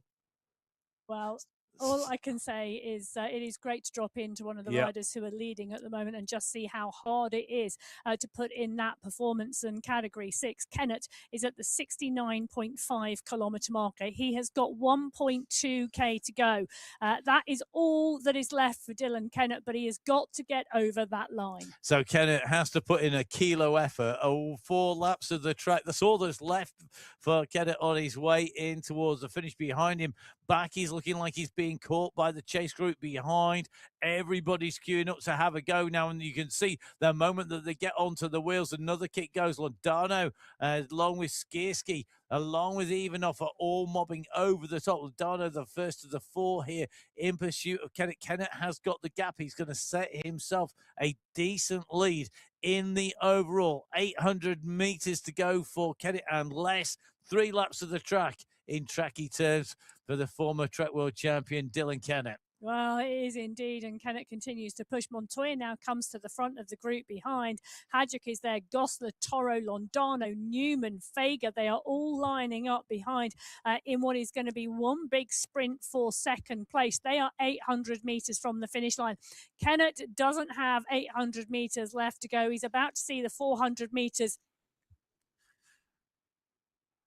So he's on his way. He's kicking on at the moment. Let's see how he goes. Here comes the banner. Here comes the line here. It's Dylan Kennett coming in to take away a win here today. Dylan Kennett leads the race into the finish, the first of our men's finisher here on the MyWhoosh Championship. Kennett takes away the win. He crouches over the handlebars. He will take a substantial lead as the sprint unfolds behind. Kennett in 1. Who's going to take second place? It's going to be Gosler. Gosler comes out at the right time. Ivanov is going to take third place here today. Skierski, I think, in 4th. They have lost a little bit of time on Kennett. They didn't get the timing right on the catch. But in the category 6 race, Kennett in 1, Gosler in 2, Skierski in 3, Ivanov in 4th place. He was pipped by Skierski on the line. The difference between Ivanov and Skierski is 0.05 of a second. There's nothing in that at all. Now, that means that Kennett will go onwards wearing the jersey of our overall leader and winner at the moment of stage 1. Behind him, Gosler, Skierski with time to close down. 13 seconds the gap at the end for Kennett. He was burying himself to the line. Yeah, he was indeed. Petter is going to be burying himself to the line as well. His gap back to Motmans and Spratt. Wow. Is it far enough? That's what I want to know. You take a look at it. It's around 150 meters at the moment, maybe closer to 200 meters. It could well be enough, but Lucas Petter is going to have to keep pushing all the way. So Lucas Petter has seen Dylan Kennett. If he's watching the live stream, take away the win. If he's not watching the live stream, he won't know it's doable. But can he do that? He's got 2 chasers behind. Nicholas Spratt, the master mathematician, along with Kevin Motmans, chasing hard at the moment. That time gap, though, is just about holding. It's 20 seconds.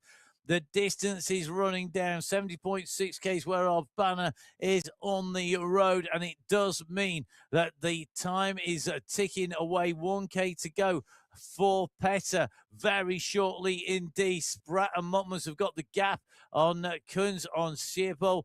They are behind, though, and they are not that far behind, and we're going to start to see the kick. Daniel Kunz looking to come across the gap. Big kick coming from the riders behind at the moment as they start to stretch their legs out here. The riders are jumping all over the road at the moment as they come in towards the finish. This is going to be key. You can just see the leader, though, already around the bend. Motmans and Spratt are in sight.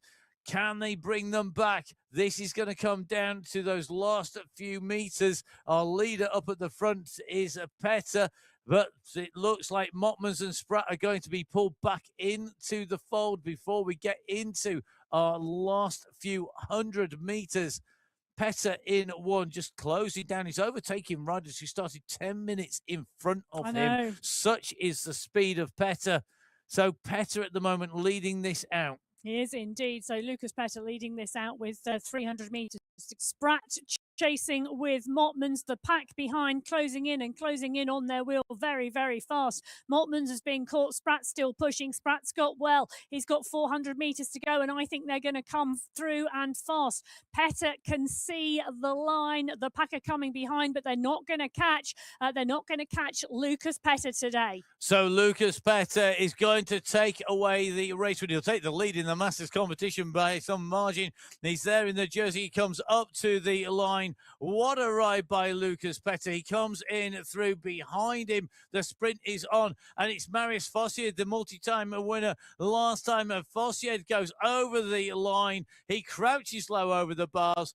Marius Fossier takes away second place here today. It's Brendan Thornton in third place here. Herring in fourth. Mule in fifth. What a battle to the line. Great to get that view in with Marius Fossier of the BMC 5 squad as they came in through the finish. Yeah, the Norwegian putting that sprint prowess into place today to take second place. Petter, Fossier, Thornton, Herring, Mule, that top 10 included Arcilla, Cadabona, Lekfa, Roas and Thiem. Spratt finished in 11th place after that huge, great push he put in to get to that finish line. But 36 riders contending the sprint for second place in category 5. In category 4, it's a little bit deja vu. We've got a rider out front, Steinholm, but the gap is nowhere near big enough. It is just sitting at 6 seconds to the group behind, and the push comes from the group behind to close the gap down right now. At the 65.7 kilometre marker, Steinholm digs and digs deep again.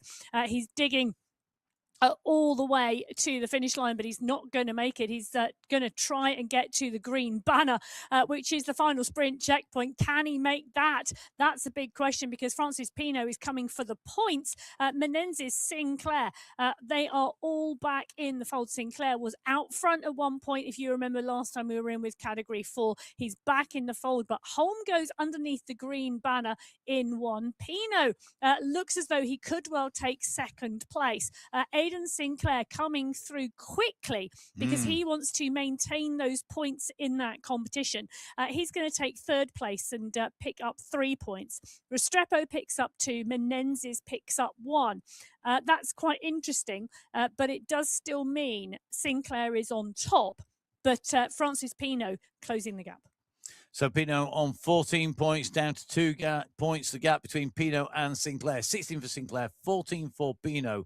Behind them, Restrepo, Falana, Kawanaki behind. They're all 6, then 5 points respectively. Holmes on 5 points, East on 2. In fact, there's a raft of riders on 2 points there as well. 11 people scoring points so far in the sprints competition in category 4 today. And that means that Sinclair will go forward with that sprint jersey. They've done all of the climbs. He's got the climbs jersey as well, but there is one jersey he will definitely want, and that is the overall for the win. Neil Ungerer, though, is looking to stop him, and he's doing it by coming clear. The sprint has gone. He saw Sinclair going for that. They've now gone through. They've gone a further 500-600 meters, and Ungerer has opened up the gap. Pierce is behind, but he's not responding. He's at 3.5 watts per kilo. 4.5 watts per kilo for Dominic Bergin behind him. And that's the category 4 race. Left-hand side of your screen, right-hand side of your screen. It's a day for soloing away from the group here, because Manarelli is still looking incredibly good on the front here. He's clear of Hjulhorst at 26 seconds, the nearest rider at the moment in category 3 to trying to close that gap down. Yes, he is indeed. Ollie Jones on the front of the category 1 duo. That is Jones and Osborne. That's a name for a new band, isn't it? But Osborne and Jones right up the front. They've got 11 seconds now on the group behind. It's being led by Michael Knudsen. He's looking to close that down and get that gap shortened. Zach Nair, Mikhail Kaminsky, Kel Powell Bilbao, Ruben Don, all at the front of that group. They're going to want to be bringing these two back. They're coming up to the 51-kilometer marker. They're coming up to the heart of Switzerland's sprint for the second time. And it's almost synchronicity at work, because we've got Betty and X100 in the mix on the right-hand side. They've got the gap. It's just shy of 30 seconds at the moment from the nearest chasers in Category 2 on the right-hand side of your screen. So defending champion Mr. X100 with Josiah Betty in there. Well, I challenged Josiah Betty at the start to take away the race win here today. Well, you can't say he hasn't given it absolutely everything, because he has. He's in a breakaway. They've got 30 seconds. They are at 56K covered. They are about to go on to the big climb. We know both Betty and Mr. X100 can deal with a long climb on the way up.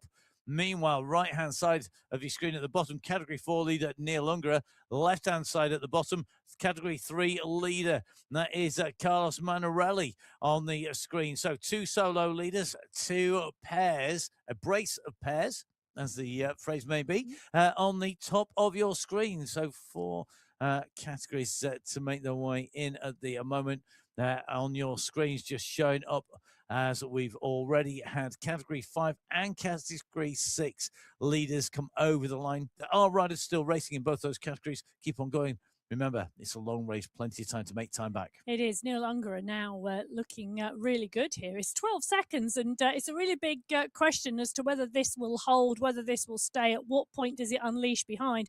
Scoron is the rider unleashing it behind. Prenislav Solong is the rider pushing on here. Graham Peace is in the chase behind. So is Perdancini. Mancino is there as well. Francis Pino, Ryan Giuliano, they're all in the mix. That's the size of the pack running onto the back wheel. They're chasing Neil Ungerer, who has 7 seconds at the moment, and at the head of the race, 1,000 meters to go. And look how fast that gap has gone down. That was 12 seconds when we came in to the Category 4 race. It's now down to 7. Ungerer has got to keep on trying to dial this all the way in. I think he's starting to fade, though, because Scaron's on his way here. Scaron's got a gap of 2 seconds to Bergin, Kaligiros and Co. So can Pramislav Scaron take this? He's out of the saddle here. He's kicking on down hard. He's putting loads of power down. But is it too little, too late? The time is ticking. We've gone past the 70K marker underneath the wheels. We finish at 70.6 kilometers when we get into our finish line. Ungerer leading, Scaron in 2 behind him. You can see the leaders in that chasing bunch are rotating through. The big group is behind him. He has to keep on kicking. He's committed now. Getting a second kick out is going to be difficult. Ungerer at the moment, though, has less than 100 meters to go. He can see the banner here today.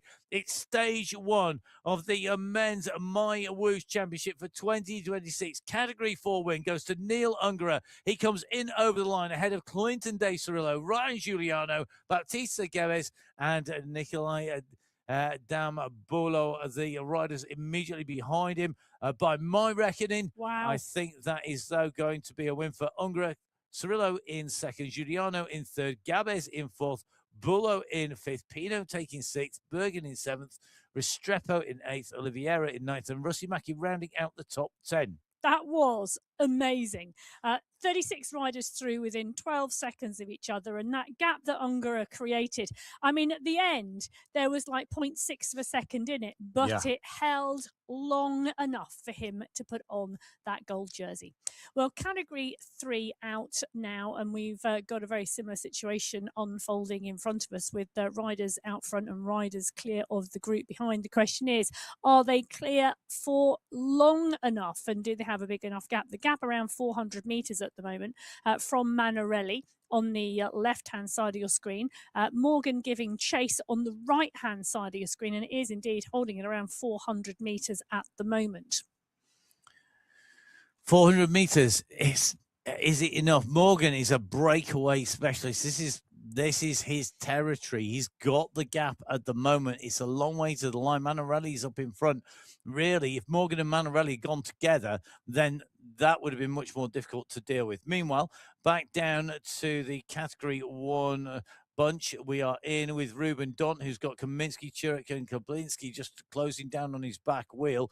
Up in front of them, it's not a huge gap to Osborne and Jones at the moment. No. They've opened the gap, Osborne and Jones, or Jones and Osborne, depending on which way around you like your new boy band names, but they are not at the moment breaking up the gap too much. Jones on the Alpha Jaw Space Cowboys squad, Osborne on the final Bosses squad. Yeah, it was 9 seconds at the last sprint checkpoint, the gap back to the chase group of 27. I think because the group is so big, it's rolling strongly. We're seeing more attacks here in Category 2. We're in with Nathan Guerra on our screen at the moment. The look of concentration on his face, you can see very, very clear. Currently sat fifth wheel at the moment with a number of riders. Peter Milostic is the rider whose wheel he's on. Nikolai Damsgaard, X100 and Betty. X100 and Betty still up the road. 20 seconds. 20 seconds. And this really is the chase now, the chase in Category 2 to try and close that down. They're at the 60 kilometre marker. There's 10.6k to go. Well, it is really the time to close that gap down, or else it sticks. You're saying now is the moment to move? Well, I think they've got, what have they got? They've got 10 kilometres, 10.3k to the finish line. 2 seconds a K they've got to do, basically. They've got to be quicker by 2 seconds a kilometre. And that's not insurmountable, particularly when you see when the sprint and the lead starts to come down. But at the 50, tough two riders to catch. Yeah, at the 58.6 kilometre marker at the top of the Heart of Switzerland climb, climb segment, Betty went over in one with X100. It was a 13-second gap back to Khan Kane, who'd put the push in to pick up the points because he's leading that competition. Then a couple of seconds further back to the group. So it was around 17, 18 seconds to the group at that point. It's quite similar still. It is. Let's just round up that mountain competition that was closed off with the ascent of the Heart of Switzerland climb for the second time.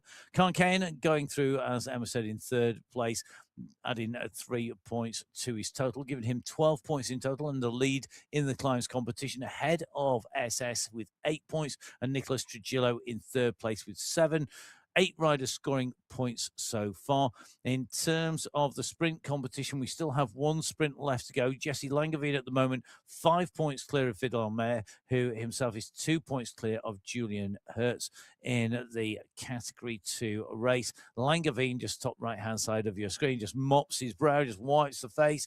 He knows that it's not going to be that far down the road. It's only another 5k or so, and he's going to be having to battle it out for the sprint win.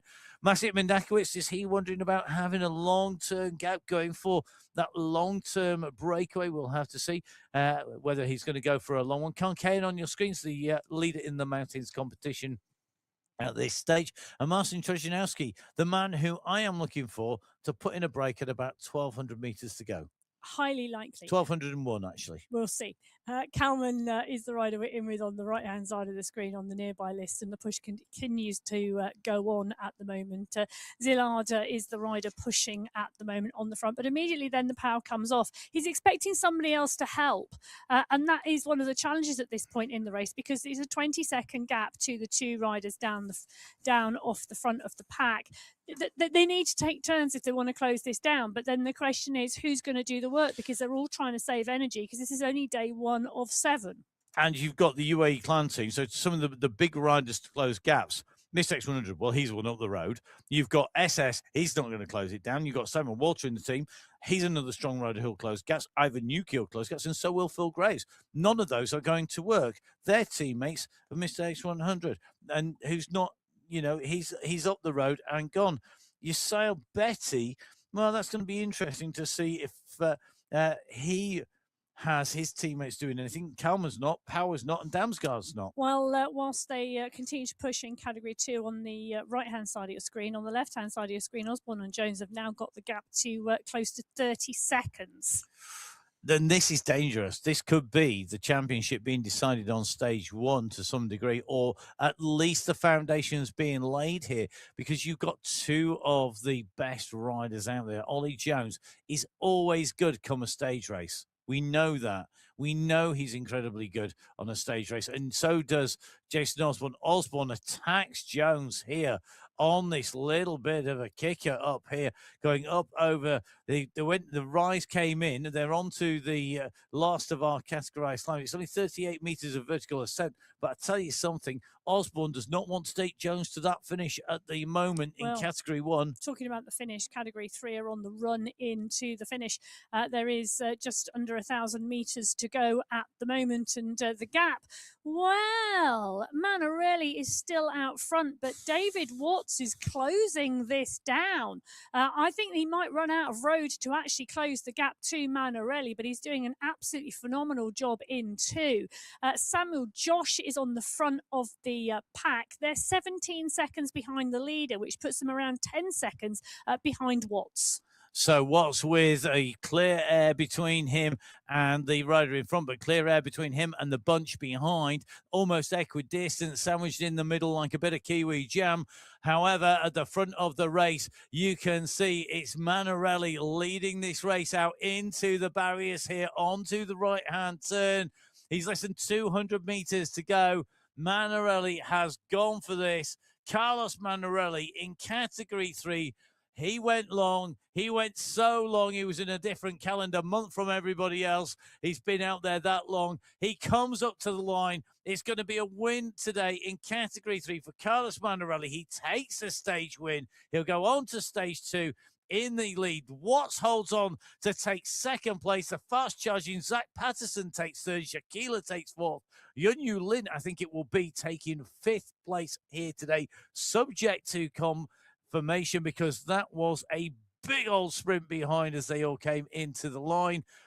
Manarelli in 1, Watts in 2, Patterson in 3 behind. Yakila in 4, Yunlu Lin in 5, Reinheimer in 6, Bitko in 7, Kansara in 8, Rakow in 9, and Guarin in 10th spot. Onto the climb, you can see Jason Osborne attack Jones. We saw that move. They went on. They had literally been on the climb for less than 200 meters, and Osborne went for it. He really nailed it, and that means that Jones has now been distanced. He's 10 seconds down on Osborne, and just as importantly, he's only 22 seconds up on Dont and the rest of the bunch. Will Jones's efforts have come to nothing? Will he be able to cross the line on his Jack Joneses, or will he be in that group? Well, it's going to be a really interesting run to the line in category 1. Osborne now clear by 10 seconds off Jones. Jones clear by around 20-ish seconds of the bunch behind. Will those gaps stay? Will they come back together again? Only time is going to tell as we run down towards the finish line. Now, there's one more sprint to go at the Old Town sprint at the 66.1 kilometer marker in category 1. In category 2, they've been through. Hold on, she says they are also about to go through that sprint segment. They're coming up to it. They are very, very close. They're around 500 meters away. So 500 meters away, you can just see Josiah Betty at the moment going for a big move here, looking for those points ahead of Mr. X100. Vidal Mer chasing behind with Milostic. They're looking for points overall, but Langevin is kicking. He looks like he's going to try and move up. He's at 14 watts per kilo in that chasing group. He's got Hertz as a target in front of him. Langevin in the sprint leader's jersey is going to lose out on points. It's 3 riders in front, but he adds points to his total in that sprint. Langevin coming through. Has he done enough to hold it from there? He has. Langevin, 17 points in total now to Mez 13. Hertz is 9. Betty scoring points in 2 of our sprints, but only down with 6 points, tied with Ross Fawcett in 4th and 5th place. Yes, and the gap between Betty and X100 and the pack, 16 seconds at that point on the road. 43 riders chasing, and the question for me now is, can this run to the finish? Can Betty and X100 stay clear? Is 16 seconds enough, or will a very fast finishing pack close them down? Or will a pack who continually look at each other, well, will the gap grow? Difficult to tell. Very, very difficult to tell, isn't it? So the riders at the moment out on course with very little distance left to go.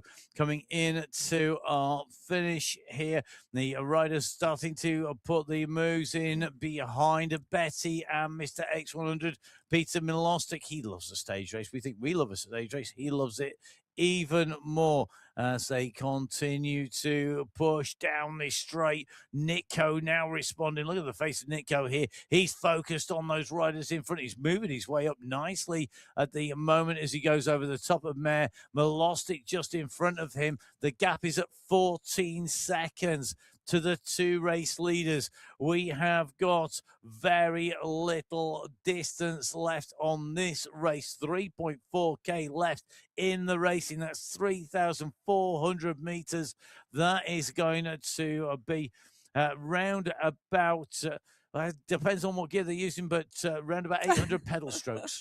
Well, whatever gear they're using, they're racing fast. And Betty and X100 want to stay clear of Milostic and Nico. Gorjank as well, just doing a double check. It's around 150 meters at the moment, the distance on the road.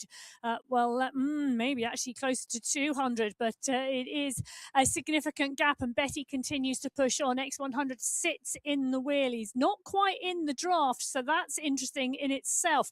Betty's doing a lot of work on the front at the moment. I think Giselle, Betty was listening to you earlier on today and is trying to do and execute the race plan you had for him, Matt. Yep. But he's doing an absolutely sterling job here. Yes. X100 working so hard to get back into that draft, and he's not there yet. Vidal Mare on the front of the bunch. It's still holding at 16 seconds. There's been no change. Now, this is not favoritism. This is just because we love a brave rider or I love a brave rider who goes to the front. Come on, Giselle, you can get this done. This is it. This is stage one. Not acceptable, buddy. Not acceptable. This is where you can come down. You get your name in the history books here. Get on that wheel. Make sure you 2K. use it. You've got 2K to go. The bunch is coming, but this could be your day. It could be somebody else's. We will have to see.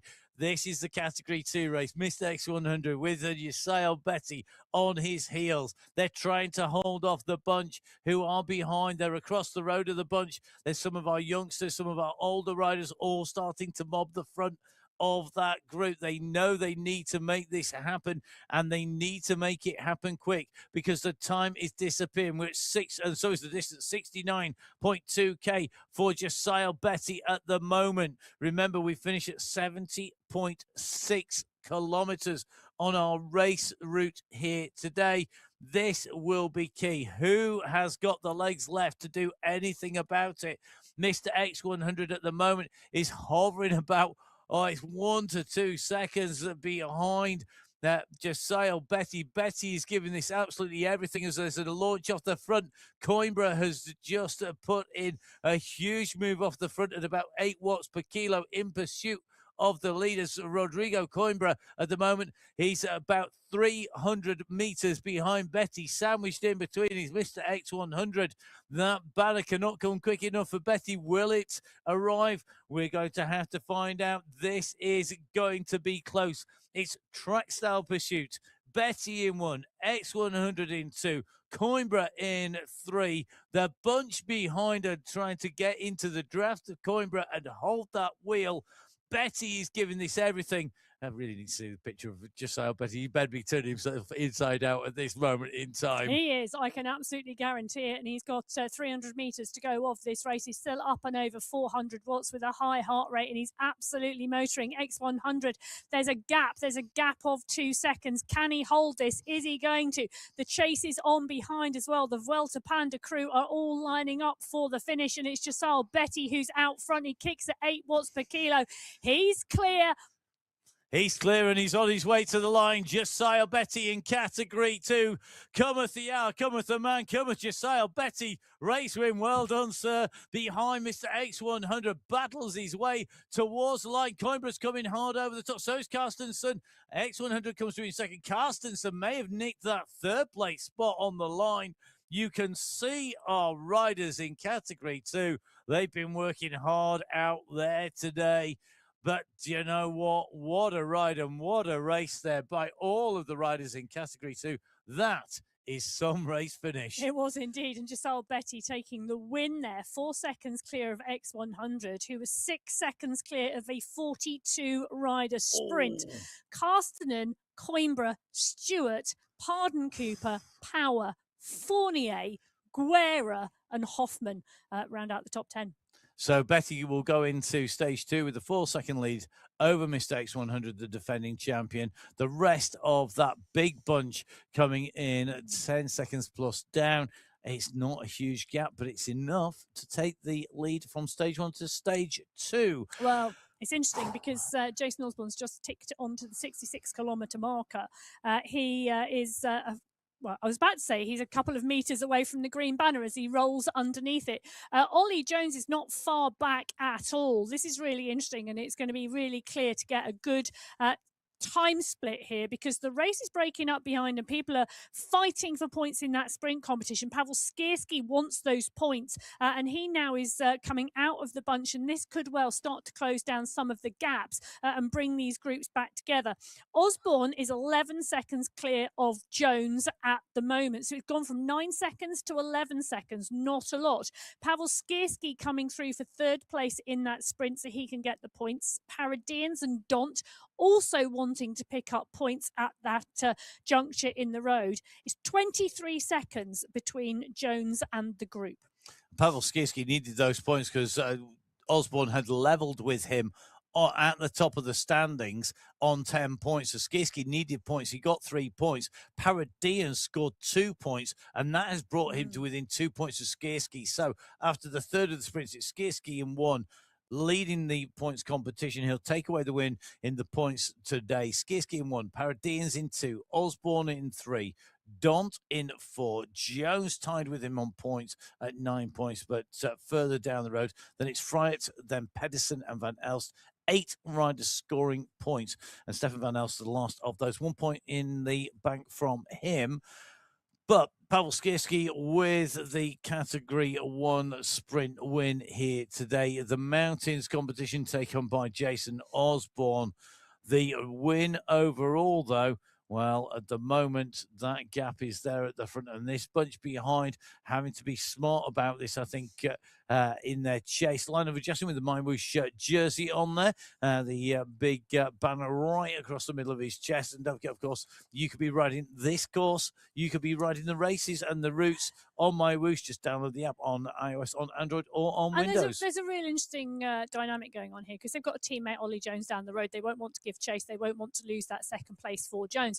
But they will want to get a really strong position, and they don't want too big of a gap because they're all looking for GC. You know, Vujasin wants the top 10 this year. He was 11th last year. He won't want to repeat that. Knudsen will want to be in the mix, and it's the young rider, Linda Milostic, who's motoring. Milostic will go really well on the climbing stages. So his job over the next couple of days is to keep as small a gap as possible. Yeah, don't lose too much time. Wait till it goes into the big climbs and then look to accelerate your way up through that race field. Osborne already on the front. His job today, he had said he was going to struggle to contain himself during the course of the race, and that certainly looks to be the case here today because he's clear on the front. He's got Jones behind him, 1 and 2, left and right-hand side of your screen as we drop back to Mikhail Kaminsky, who is now sat on the wheel of Hayden Pucker. Pucker looking to put down those big watts in pursuit on the flat here. That the leaders are literally just around the corner. Unfortunately, that corner's quite a long way off. Yeah, it is. But they are indeed just around the corner, 28 seconds up the road. But this group is huge, 26 riders in this group. Kaminsky's in there, Van Erk's in there, Panizza's in there, Skierski is in there, you know, Nair, Pedersen, Van He is in there. He's got a great sprint on him as well. So it is going to be, I think we could see 1 or 2 riders try and break this group. And I know I'm saying that with like 2 kilometers to go, but I do think there's going to be some longer range moves here because there's just too many great sprinters in this pack. And you could lose quite a lot of seconds. If a good sprinter kicks clear of the group, they could put 3, 4, 5 seconds, and it doesn't sound a lot, but when you add it up across the course of the stages, across the racing, that is going to make a difference. And here we go. First of the long-range attacks on the move here. Zach Nair has gone for a long one. He's got the gap at the moment from him to Dont and to Van Heat. 2 seconds to gap for Nair. They're chasing Jones, who's about 20 seconds up the road, and then a further 15 seconds to Jason Osborne. Osborne leading this out currently at the 70k marker any second now. Well, for me, Zach Nair's putting a perfect lead out for Jasper Paradis, his Team ABC Sports teammate. But we're going to see how that rolls out. At the moment, Ruben Dont is making the most of that lead out behind as Jason Osborne ticks over the 70-kilometer marker. He's got 500 meters to go in the race now with a 14-second gap over Ollie Jones in second.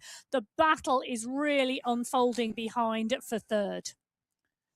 So Osborne in the lead, looking to take away the win in the championship. He might have won multiple world titles. He's not won the MyWhoosh Championships yet, but he's going to do everything he can to take away that title. That includes breaking clear and putting time into everybody else on stage one.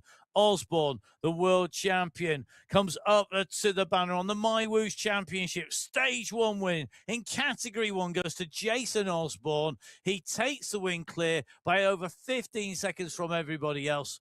Ollie Jones chasing hard. Bottom left-hand side of your screen comes up to the line. He's going to take second place. He's going to have a time gap on the group behind. Nair is going to get overtaken here by Ruben Dont, I think, as they come in towards the line. But is Dont going to get caught by Pedersen? He is. Pedersen's gone over the top of Dont in the last few meters, and it looks like Freyr is on the move as well. Freyr is coming up to the line at speed. He's not going to quite make it. Thrall was on his heels. It came down to those final few meters. Osborne in 1, Jones in 2, Pedersen in 3, Freyr in 4, Thrall in 5, Paradians in 6, and Ruben Dont was right up there, 11th. I know. How does that happen? It was absolutely amazing. It really, really was. Kaplinski, Skierski, Vujasin, Van Erck in 10th place. It was just an absolutely fabulous finale there. 24 rider up sprint in category 1 for third place, going to Niall Pedersen. Neil Freyr putting in an amazing performance today, and Tom Thrall back on form and doing the business. Yeah, that rounds out your top 5. Jasper Paradians there was right in the mix. Kaplinski coming through with Skierski and Vujasin. Van Erck right up in that battle at the finish. They're all chasing Osborne and Jones. Dont dropping down to 11th place after that attack off the front. Knudsen coming through inside the top 15. Van Elstin there, the Venga Boys rider, the young rider Lindemann lost it inside the top 20 with Frommer, Zarozniak and Pucker inside the top 20 as well. But everybody losing time to Jason Osborne. Yes, they were indeed. What a race. What a day one in both the women's and the men's competition. Absolutely superb racing and superb finishes out there. Brave riders going long and holding on and taking the win, but massive sprints from the pack to pick up the places and pick up the points, as well as keep those seconds tight in GC. Keeping the seconds tight in GC quite critical as we go from stages 1 into 2 and so on. Overall today, I thought we saw different tactics play out in the different races, but the men's races came down to very similar finales. We had categories off the front. We had riders clear at the front. We then had chasing groups coming behind. We saw 1s and 2s coming to the line. But it was aggressive from the start for across pretty much all those race categories. Let's do category 6 first of all. Fantastic win by Dylan Kennett. Got to say well done to him. Taking a solo win from the charging bunch behind. Goslar, first time on the front, goes up and takes second place. I know, it was absolutely brilliant. Wojciech Skierski in 3. Ivanov pleased with 4th place as well. Newman in the mix as well. Ola Warren finishing high up there as well. Joshua Callangad rounding out the top 10. The team competition is really, really tight, even though Kennett, was clear by 13 seconds.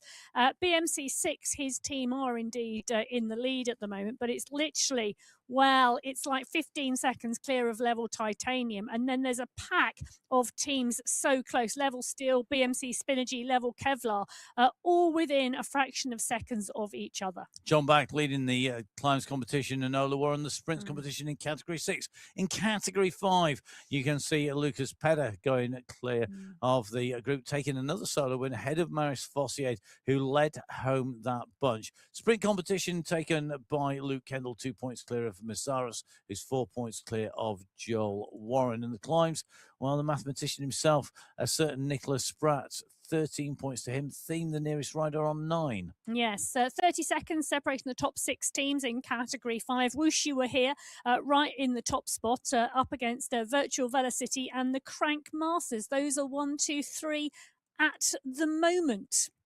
Now, in category 4, we saw a really good race finish. You've got to say, let's deal with the sprints and the KOM as the results come up on our screen. Great win by Neil Ungerer. Yes. Absolutely brilliant. And that does not give justice to the effort that he put in, because he was caught on the line, but not quite. 0.550 of a second, but he was clear and working for that. So another basically solo winner, despite what the time checks say. Sprint win for Aidan Sinclair, 2 points clear of Francis Pino, who also we see Aidan Sinclair taking the win, 15 points in the climbs competition as well. Yes, great racing from him. But Ungerer leading the race back home, but it was indeed Ratio Racing Move who lead the team competition, but they're just 6 seconds separating the top 8 teams in category 4. So at the moment, I think we'll wait a few more days to see who rises to the top. Carlos Manarelli taking away the win. That gap of what was nearly 30 seconds coming right the way down. Watts closing it down, managing to stay clear of a fast finishing Zach Patterson. The sprint win going to Mason Rocker, 2 points clear of Matteo Corrales. The climbs competition being taken by Ergatan Aral ahead of David Watts. Team competition, bit different. Oh, it's wide open, the team competition, just 10 seconds separating the top 9 teams.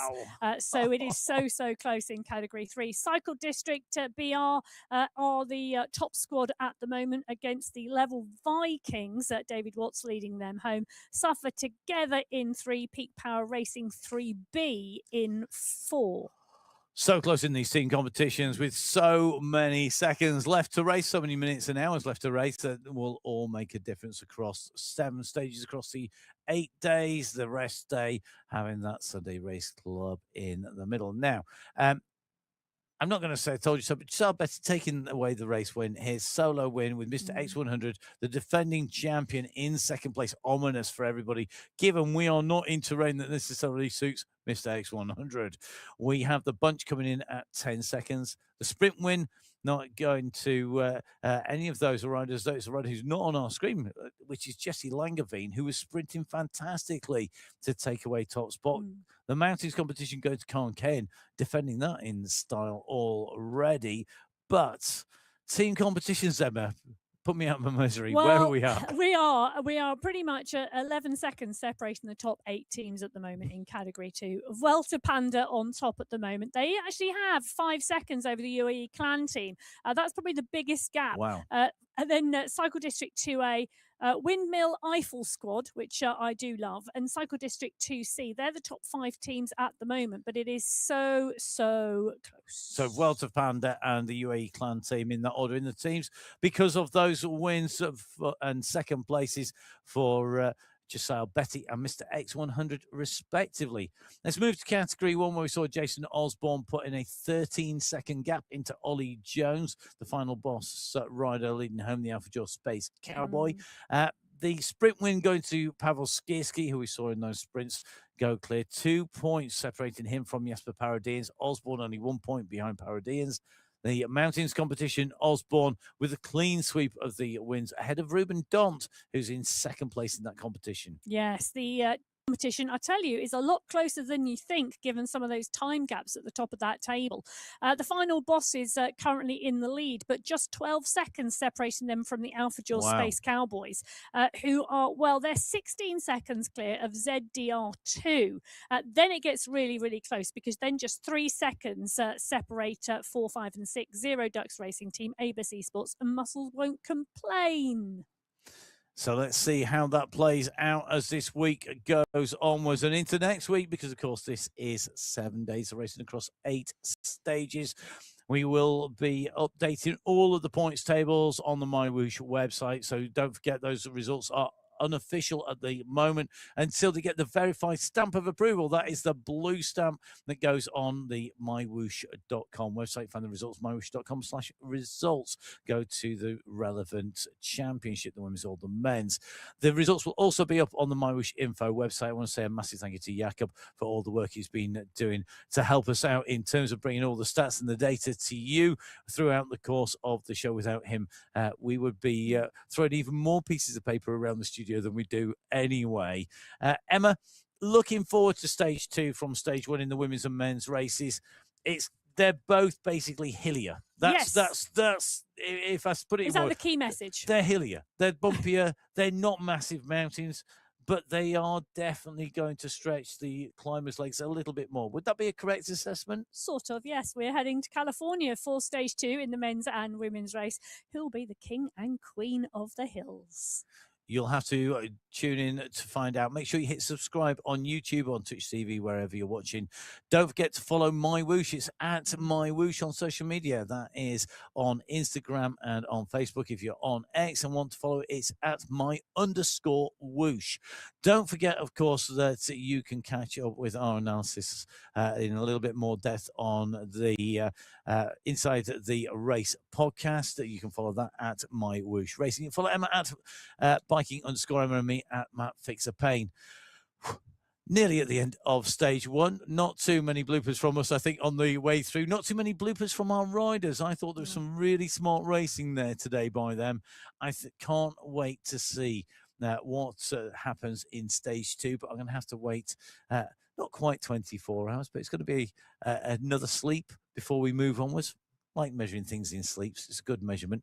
Our riders fortunately measured by much more accurate methods than that. Emma and I will be back with you tomorrow on the show. A massive thank you for watching. A big thank you to our riders for keeping us entertained and putting in so much hard work. A big thank you to the team at MyWhoosh who make the racing happen and, of course, bring you all of the pictures. From Emma and me and from all of the team here, stay safe. Enjoy your day until we come back tomorrow. Until then, we'll see you soon. Goodbye.